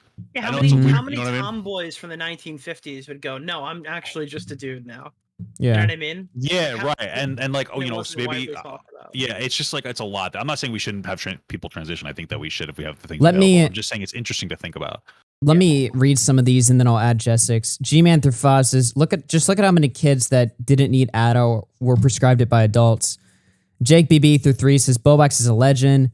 Chad King, thank you very much. Abby Blackbird says, I date Augie because of his hats. Thank you very much. Dude, Adderall was a His hat makes him a little bit taller, but if he didn't It have does. that hat to It does. Oh, that's crazy. Anonymous to 5 says, Augie, you're a short king. Don't let them convince you. Hold on, Nick. I'm reading donations that are validating me. Hold on, Nick. donations. Yeah, really read the good donations. Read Yeah, them from the yeah, good yeah. fans. Yeah, read the slurs now. All right. Oh my well, God. let me add. No, we don't have any slurs. My audience isn't. I hope not. If my audience was sending slurs and Papa Gut wouldn't talk to me anymore, he'd be like, "Augie's a racist." Exactly. So, Papa God, you have can't to talk help to me you. find a fucking. You have to help me find a lefty who's like all in on DIY hormones. I don't know. Just talk to Demon Mama. Talk to Demon I Mama. don't think Demon Mama likes me. Y'all are so loud on my end. Hello. Hello. I have to be kind of quiet. No, but I wanted to make. Jessix, you gotta come in hard, all right? You gotta. Wait, Papa God, every lefty that I've like heard of or talked to, I feel like Yeah. has the same fucking position as you. So like when I hear all this Keffals stuff where she's talking about like 'Cause I'm gonna smart, like dude. transition your kids and shit like that, it's like the first thing I see people defend on Twitter, but nobody will explain it to me in a call, and I need to know why that's not I bad know- because I it don't know sounds pretty bad, bro. It I don't know. sounds pretty fucking Wait, can bad. you look at my stream real quick? Sorry, I don't mean to cut you off. Can you look at my stream real quick, Nick? Yeah. What? What do you mean? Is this you? What? Are you live right now? Oh shit, I'm you live on are. Twitch, yeah. What's up? Hello, Papa Gut Nation. What does your audience think of me? Do they think I'm a horrible person, or do they think I'm No, cool? they think you're cool. They think That's my cool. Twitch audience is also very different though than like my YouTube audience. Some of Really? them probably think you're like a little childish. I'm not even saying you are.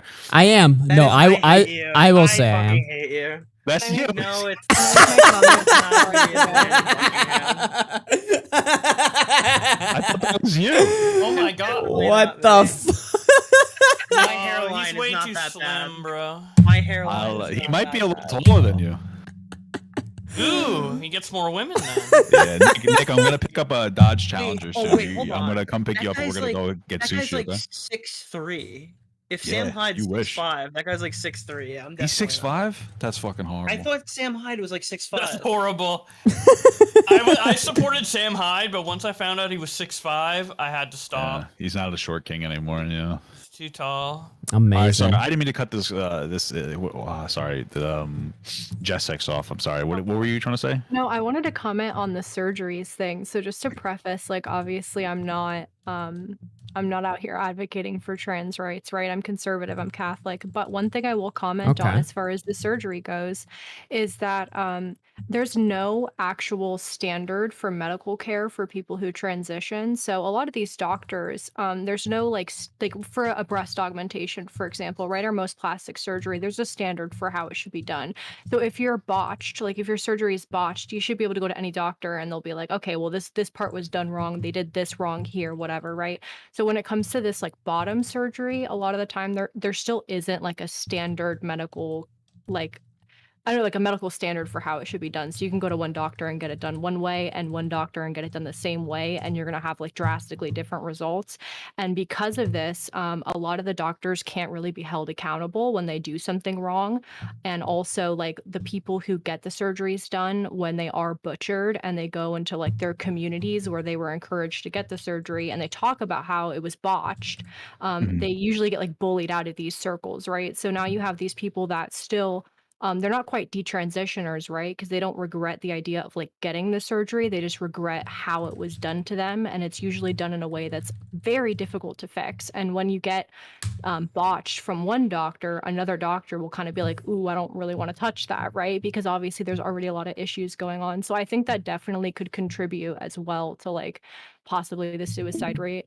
Maybe. I don't know. Super unfortunate. I've done a lot of research onto like the surgeries, right? Because Where did like, you get the push out of community part? I just never heard that. They're like, oh, I got a botched surgery. And people are like, oh, yeah, well, your wiener's gross now, so don't for talk to me. example, if you go on like the no, it's not that. If you go on like, for Wouldn't that example, be the related to trans sex appeal? Like if you were to go on like the transgender surgery subreddit, right? It's a bunch of people talking about their transition surgeries. So they'll talk about their bottom surgeries, their mastectomies, hysterectomies, phalloplasty, vaginoplasty. These are all the different surgeries you get that fall under gender affirming care.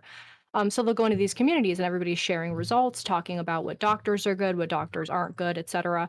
And some people will get their surgeries done and they have a slew of issues. So I don't want to get into the graphic details, but there's plenty of things that can go wrong when you try to change things in a way than they naturally are. And this is true of even just regular plastic surgery. I mean, something can go wrong in a boob job, like standard things that happen all the time, but especially in a surgery like this that doesn't have a standard of care. So somebody will go to a doctor that maybe the community sees as like a good doctor, like, oh, well, he did my surgery, or oh, he did my surgery. Oh, this is a great doctor. And you go in there after you've had, a botched job done, and you'll say, oh, this doctor really messed me up. And people will be like, oh, well, you should be happy that you got it done at all. I'm still waiting on my surgery. Or, oh, no, this doctor's perfect. And you basically get downvoted to hell, and people will message you saying you're not allowed to talk about this doctor. Your post gets deleted off the subreddit and things like that. And then even if you go into some of the other subreddits, like there's ones for detransitioners, if you're not like very specific with your wording, you can even get removed there for, like if you say like, oh, this surgery is terrible, you should never have it done, they'll just remove your post, because it's still considered transphobic. So there's, you do get kind of ostracized from your community when you have issues like this. And I've seen it happen. Like I've followed this stuff pretty closely, like I said, because I just want to know about it. I don't want to like shut myself off from what's happening on either side just because I disagree with it.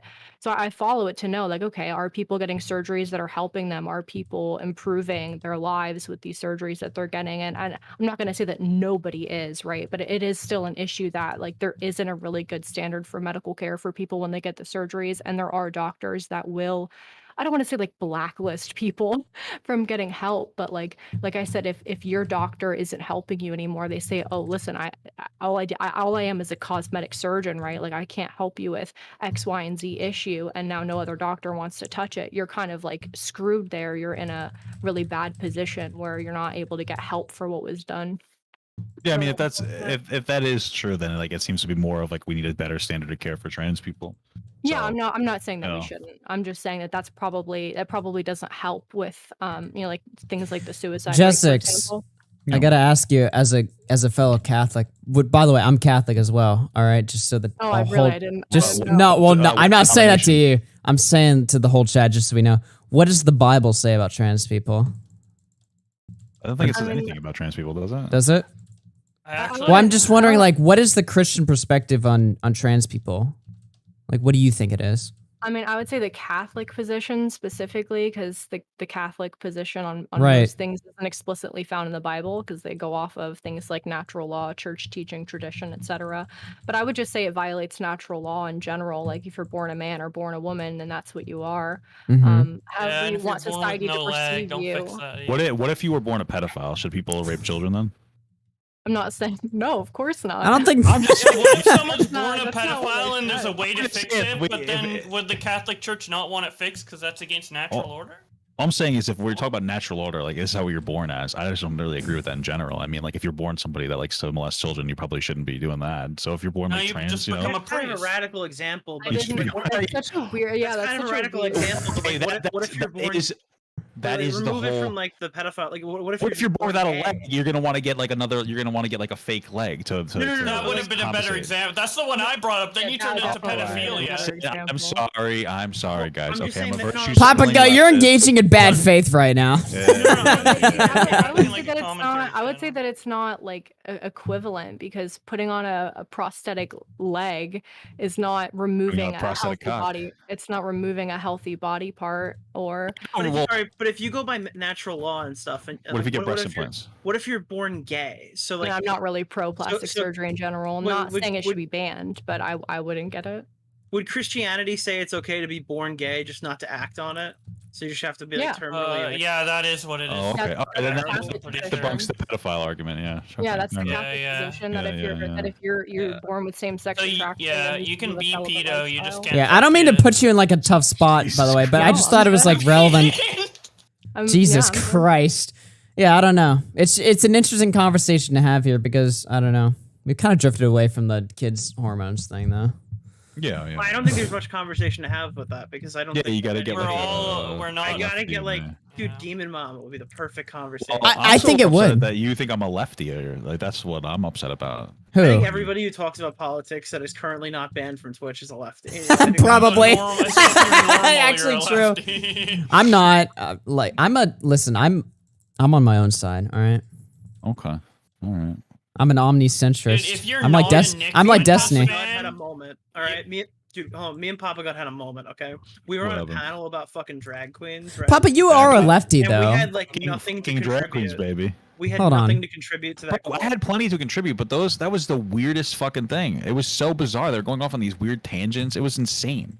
Yeah, so we're just talking in chat. Like I'm writing text in your chat. You're like, dude, these guys are fucking wild. I'm like, yeah, bro. Yeah. And then I didn't talk until I told Doobie to like shut the fuck up and stop. Papa. showboating Oh my to his god. friend. Oh, Doobie was on the panel. Okay, Yeah. that's all I need to know. Waste of time. Jesus Christ. Fucking shots called. Dude, He's Pop, so boring. Papa Gut, you're not a Him lefty? getting doxxed was the. I'm sorry, I it don't was think so. actually funny. No? What is a lefty? I mean, I have like more progressive stances, but I don't think Yeah. I'm like a lefty. You said you Wait, used to I be a have a conservative normal, on like progressive. on TikTok. I'm curious. Like I used to be. No, you said. yeah, you said you No. used to have like more well, okay, maybe that was I had a phase where I was getting like insensitive. right. Like I was getting kind of pissed because people are trying to deplatform me over. What do like, you the think fucking about joke I made. Sneeko? Because I feel like Sneeko's going through what you described, what you sort of went through, but a Here's more what I extreme think about version of that. Sneeko just leveraged a fake rape accusation against Brandon Buckingham. Okay, I wanted to pull that up and That's ask what you guys I about think that. you want to know what I think? Here's what I think. I think that like obviously I disagree with Sneeko, but his entire community treats him like a baby because like honestly, if you look at the way that they treat him, he's unhinged and they treat him like with baby gloves. But that's going away more and more every day as he says like more crazy fucking radical shit. What does he and, say like, that's yeah, radical? The rape accusation was fucked up. The rape I do agree with that. Well, okay, I will say this. I All right. clarify for people in chat, because I think some people don't know what we're talking about. Yeah, I had it on my docket. Technically, I'm in the middle of a podcast right now. He Although claimed this, that Brandon yes, Buckingham said that I want to rape your girlfriend, and Brandon Buckingham did not say that. Okay. all right. Well, Brandon Buckingham basically said he basically challenged Sneeko. He was talking shit about Sneeko on an Instagram story, and what he said was that him and his whole gang. He said, "Fuck Sneeko. Me and my whole gang are gonna run a train on your girl." And basically, She asked us to. Yes, yeah. Like she asked us yeah, to. yeah. So Sneako's original response, because you can see it, it was like, "Oh, I know that he's just disrespecting me because he thought I disrespected him." Well, let me say this, all right? I'm interviewing Brandon Buckingham on Friday, and I'm going to talk about the whole thing. Yeah, Brandon's cool. I like Brandon. Yeah, I talked to him yesterday. On, Here's the deal, though.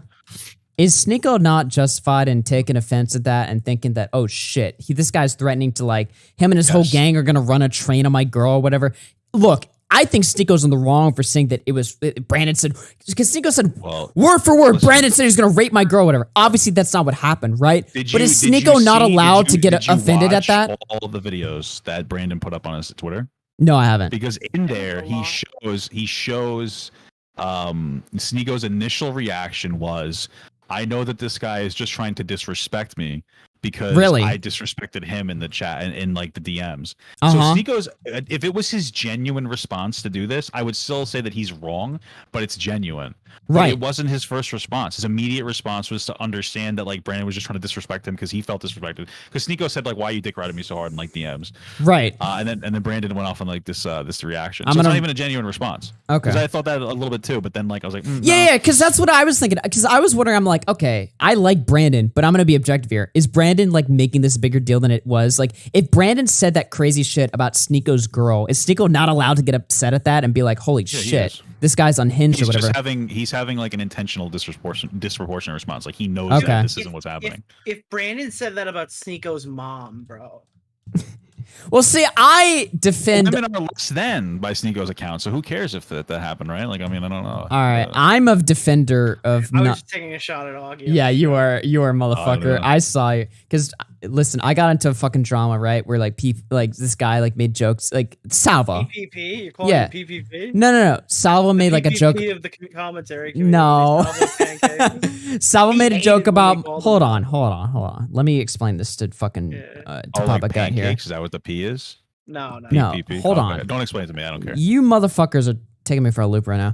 Listen here, all right? He made fun of your mom, yeah, right? Yeah. He made fun of my mom, and I was like, I don't like that because I don't like when people go after private figures. So I was going to be sympathetic to Sneako in the sense of like, okay, well, if his girl's private and Brandon's saying shit about his girl, then is Sneako not allowed, even if the reaction is irrational? Because obviously Brandon wasn't actually threatening to rape his girl. That's fucking ridiculous to say that shit, right? And Sneako's in the wrong for saying that.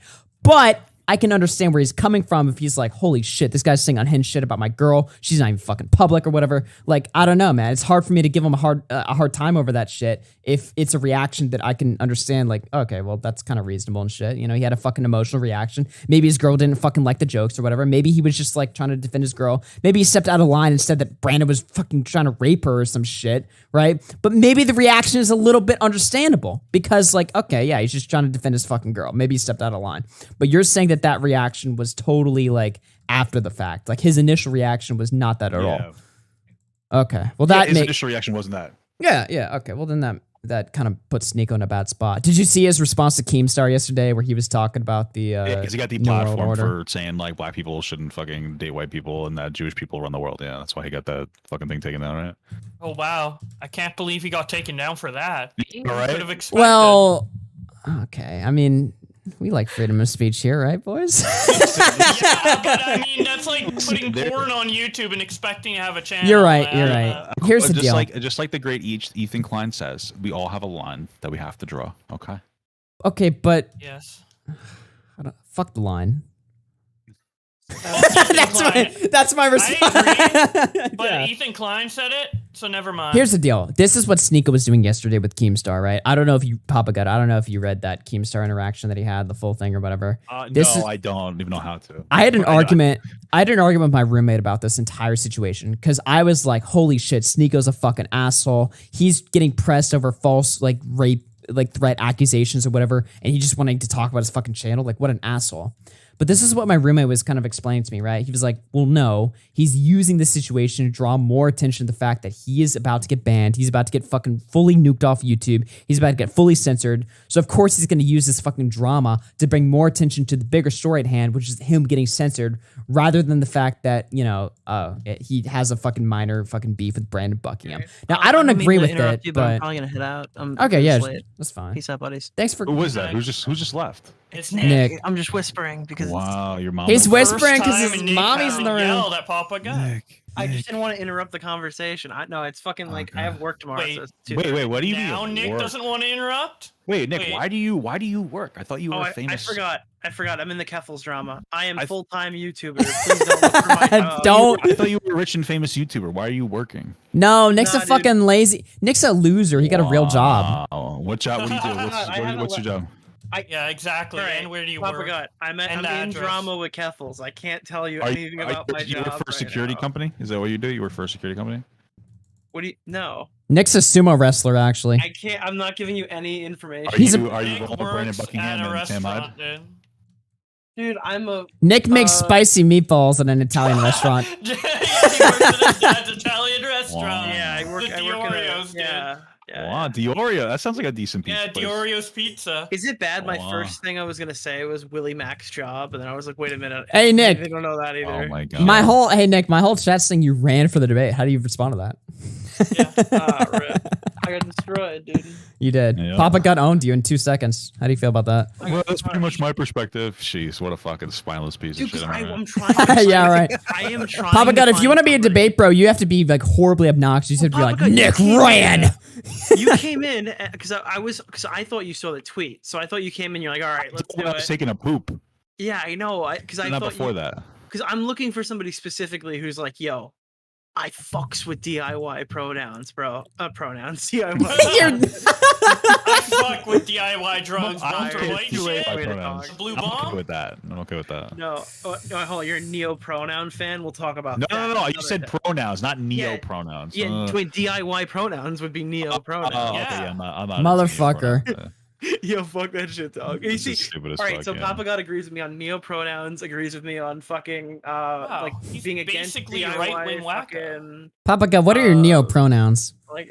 What are my neo pronouns? I guess Yeah. Papa and Gut, right? That's what I like. There to you be go. called. Wouldn't that be my pronoun? Let's go. Dude, I'm gonna make pronouns in my bathtub. Wow. Oh yeah. That's funny. All right, get out of here, Nick. Go to sleep. I'm just saying, I need to find somebody to talk to who's like, hell yeah. Hit up Demon Mama. See what they have. I think Nick needs someone to talk to Could you about imagine? HDR therapy, but I don't know. So, That's Augie, I'm what getting trying out to of this. pick somebody who's not going to be like in a video that I'm we're gonna pick- shitting on in like a week. You know what I mean? Well, not a week, but like, you know what I mean? I don't want to go. Bold like, of have a you to nice assume that we'll make conversation- that video that soon. But could you imagine though? I go have this nice conversation with some of these people who are absolutely going to trash. Why don't you just talk to? Okay, let's have this conversation offline because none of Yeah, fucking it's so none of- stupid. Yeah, I'm putting yeah. myself in such a bad position. I'll talk to you All later. right, I'll talk to you later, man. Have a good night, buddy. What a nice guy. Yeah, dude. What a nice guy. Yeah. Anyway, to conclude the whole Sneeko thing, yeah, it's starting to look to me like fucking Sneeko's an asshole and he has a lot of stuff to answer for, but which is a shame. I kind of like Sneeko. I know, Papa Gut, you hate Sneeko because you're an evil libtard and you hate everything he has to say, all right? But I like Sneeko because he's making things interesting again, all right? And as somebody that has no fucking horse in this game, I like the fact that this guy is platforming crazy people. I like that he's having crazy conversations. I like that he's giving us all content to talk about on our podcast right now. Because he, like it or not, he's interesting, all right? And I know that's not the fucking end game for you. You want to make the world a better place. I want to make the world a more interesting place, all right? So that's why I kind of like Sneeko, but he's kind of an asshole to Brandon, and I like Brandon too. That's my take. I don't know. Well, shit, you guys don't seem to have much to say. I've been learning. I don't games know. all I night. had something to say, but I forgot. All right. Uh, Was there anything else we all want to discuss, or am I wrapping up shop sorry, here? I'm back. Oh, okay. I didn't even know you were gone. I was talking to you. What? I didn't even know you were gone. Shit. I said it really quietly. I said, I'm going to go pee real quick. Oh, okay. I was just saying I like Sneeko in a sense that I know, Papa, you want to make the world a better place. I want to make the world a more interesting place. And I think Sneeko, he platforms these crazy people. He has these crazy conversations. I like that energy. And if he gets banned, that'll be a very sad day for me.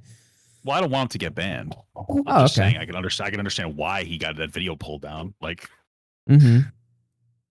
Yeah. I mean, running I mean, I watched his whole conversation with Nick Fuentes, like the first one they had. He didn't get much pushback. I'll give you that. I mean, He didn't get any pushback. They both agreed that Jewish people run the world. Okay, And he did get pushback on Nick in one way. All right, when Nick said he was an incel, Sneeko was fucking. His life got shattered. But when he was like, yeah, white and black people, like they shouldn't race mix, that's bad. He goes like, oh no, when he said that white or like Hispanic and black people were biologically inferior, like did he say that? Isn't he? What? He said, Sneeko's mixed. Nick said that black and Hispanic people biologically are less intelligent than white people, and Sneeko barely gave any pushback. He's like, oh, can you send me a statistic on that? Even though, hold on, I've heard Sneeko dismiss statistics before because he doesn't believe in that rhetoric. Like, he doesn't believe COVID is real, so he dismisses the statistics, but he'll listen to some like race realist fucking insane statistic, right? So it's not only like that's a huge issue with him like having totally different. I don't know, like, sorry, I'm burping right now. His energies are insane. You're in the right podcast, man. No, yeah. I don't know, man. I find it hard to believe that he said that because isn't Sneeko like half black himself, and Nick is half Mexican? No, Sneeko didn't say it. Nick said it to Sneeko, and Sneeko didn't give any pushback. He was like, Nick's half Hispanic. I think he's like a quarter, but I guess he denounces his whiteness. Or his Hispanicness, whatever. Hispanicness? I think he does, but I don't want to defend him. I just heard him say that he's proud of it, but I don't know. He thinks that white people sleeping with black people is degenerate, just like he thinks it's like sleeping with dogs, right? So I don't like Nick Fuentes at all. I just remember him saying in the conversation, he's like, "Oh, I do like being a quarter Mexican, but I just don't believe that people should race mix," which makes no sense. I don't know. He's a weirdo. I don't fucking know. Well, he wants white people to be a majority in the nation, so it makes sense why he thinks that, right? He's like, I don't want white people to mix because it, obviously. Well, he wants it to make he ideally doesn't want anybody but white people in America, but he says that he wants them to be a majority. Yeah, so I'll settle for the majority, and white people should make all the decisions as well. Well, he wants every president to be Catholic. I mean, it's hard for me to say no to that as a Catholic myself, right? I mean, we're pretty cool people, right? What happened to freedom of speech, bro? Listen, all right. Freedom of expression. Freedom of expression, dude. You should be able to be anything you want. Listen, all right. You can be anything you want. I can rule the country. Okay. Yeah, well, it sounds like that we're on a slippery slope to me not being able to be whatever I want. Yeah, well, there you go. I don't know. I mean, I don't know. I've talked to Catholic people before about that shit. Like, do you think like the nation should just be ruled by Catholic people? And they're like, no. So I don't know. It's an interesting topic to get into. I mean, ultimately, I'm not in any position to be talking about any of this right now, obviously, because I'm a fucking drama YouTuber. True. I know my place. I know my place. What have you been covering recently? I haven't seen any of you since Def Noodles. Me? Yeah, I went on vacation to Disney World. That's nice. World. One of them. I went to Florida and I went to St. Augustine. I went to Disney. I went to vacation to the Grand Canyon. And it was wonderful. I went to some natural hot springs. Yeah, we all kind of took a summer break. I mean, I covered obviously Andrew taking the platform, some Ethan and fucking Gideon had like a whole thing about liberal racism. He talked to him on stream. Did you see a lot of Destiny conversations because you've been talking to some really interesting people like Fresh and Fed and like Abba, which I like Abba and Preach a lot, and Gideon's cool too. Yeah. The Ren Eleanor situation. Abba is against race mixing. I found out apparently. Is he? Yeah. Nick told me that. He showed me a clip or whatever. Abba was saying that like black and white people shouldn't mix or something, which I didn't know that. Yeah. I'll have to see that. I'll send it to you. Not tonight though. I'll send it to you tomorrow. Yeah. Because I'm about to set up shop. What even is like the argument against mixing? Like, it's people. Yeah. Well, I'll let Papa Gut explain. As an African American myself. Yeah, Papa Gut he was elected as the black representative. The argument for white people is usually just like racial purity and like racism. From black people, it's probably still racist, but the idea is like a reclamation of power and not wanting to associate with people who don't understand their struggles and whatnot, and trying to build like a strong community. Me personally, if you really don't like white people, it makes sense to fuck them out of existence by having sex with them and having babies with them. So I think that the logic is flawed, but that's like generally the perspective from black people who say that you shouldn't race mix. The whole point against racism is that we're all human no matter what skin color, and we're pretty much all the same. There's not that. Yeah. I agree.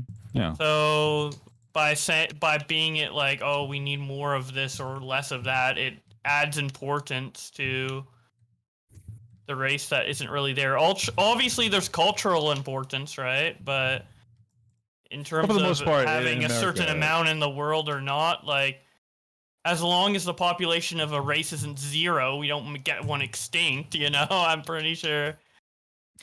Well, in America, I think most, or not most, but a lot of black people tend to, you know, well, not all or most. Well, I say a good amount of them like grow up like in poor areas, so or they're very segregated financially at this point in a lot of areas. So you're not gonna really know their struggle unless maybe you're a white guy that grows up in that area. But a lot of times they're segregated. Not in all areas. I grew up in a very like diverse area, but that's where you come from, Papa Gut? If you don't mind me asking. I'm from New York. I'm from Long Island, so I come from a very. I don't want to say specifically where. Right. You don't have to get into that. I came from a school that was like very. It was like I think it was 40% black, like 30% Hispanic, and like 30% white.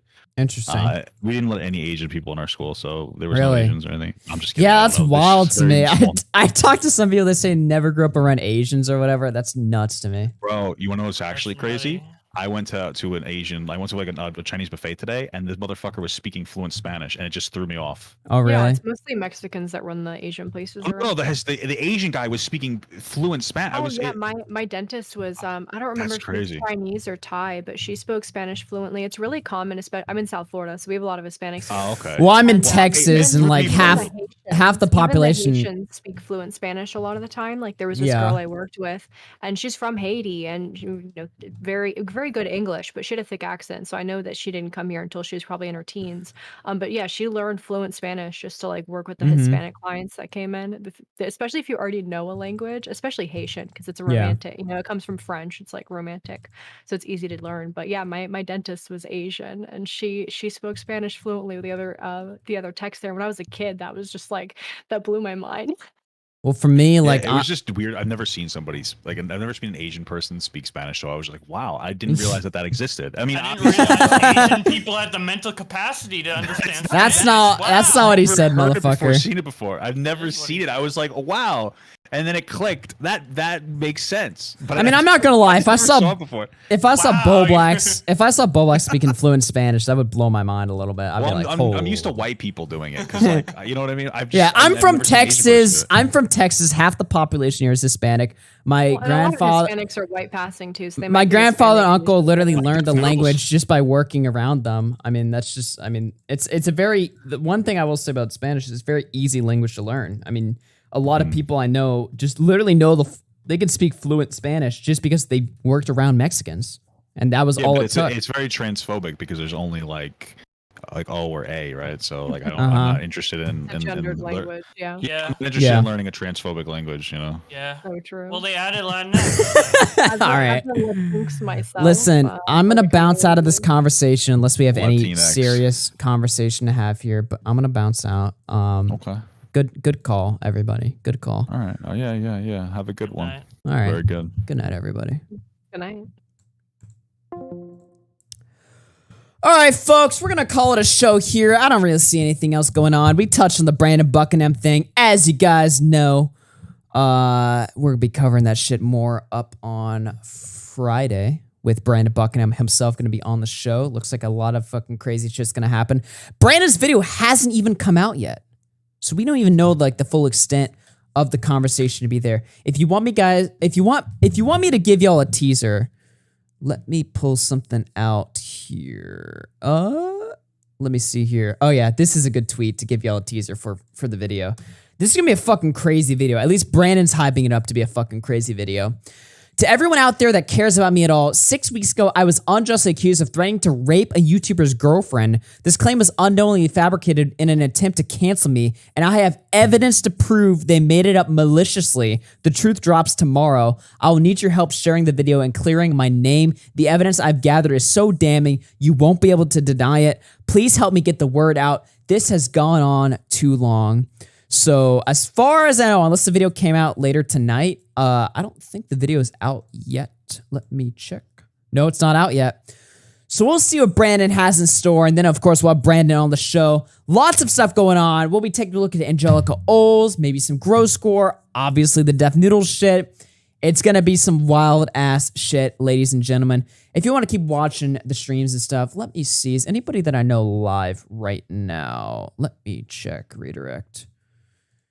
Nobody's live right now. Nobody's live. So I guess keep watching. If Papa Gut is still talking shit, we're still talking with Bo Blacks and Jessix and all those people, then I will link his stream right here if you want to keep listening to that. This is a link to Papa Gut's stream. Go check that out. Like the stream if you're enjoying it. Shout out to everybody that donated. Appreciate it, everybody. I'm going to play us off with a nice little song. And, yeah. We will be getting out of here. Have a good night, everybody. Take care. Take care, everyone.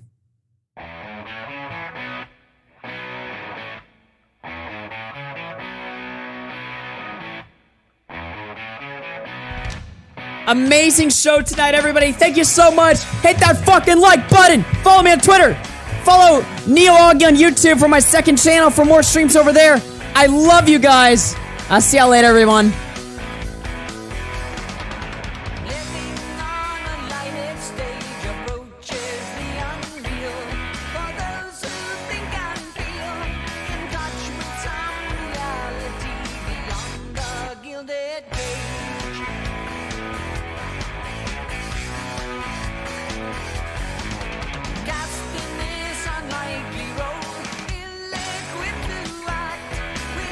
Insufficient tides.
a show.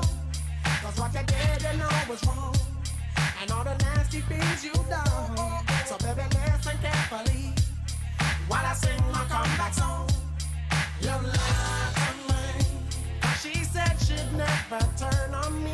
You lied to me. But you did, but you did. You lied to me. All this pain you said I'd never feel. You lied to me. But I do, do. Return up to me. Return up to me. Hold on. Return up to me. Don't you know that I'll be there. Here I go. Return up to me. Oh, little girl. Return up to me. Once more, girl. Return up to me. Up and down. You know that I'll be there. Round and round.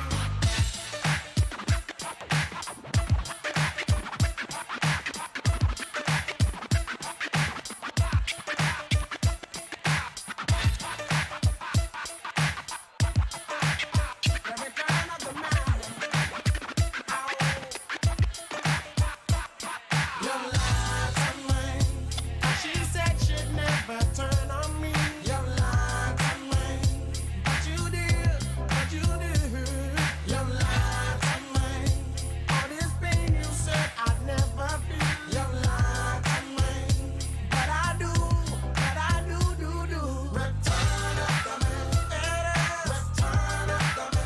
Come on. Return up to me. Oh my God. You know that I'll be there. Here I am. Return up to me. Once again. Return up to me. Top of the world. Return up to me. You know that I'll be there. Don't you know that I turn up to me? Return up to me. Hold on. Return up to me. Be strong. You know that I'll be there. Here I go. Return up to me. My little girl. Return up to me. What's my best? Return up to me. Up and down. When I saw that I'll be there. Round and round. Return up to me. You see it? Return up to me. You see it? Return up to me. You see it? You know that I'll be there. Return up to me. You see it? Return up to me. You see it? Return up to me. You see it? You know that I'll be there.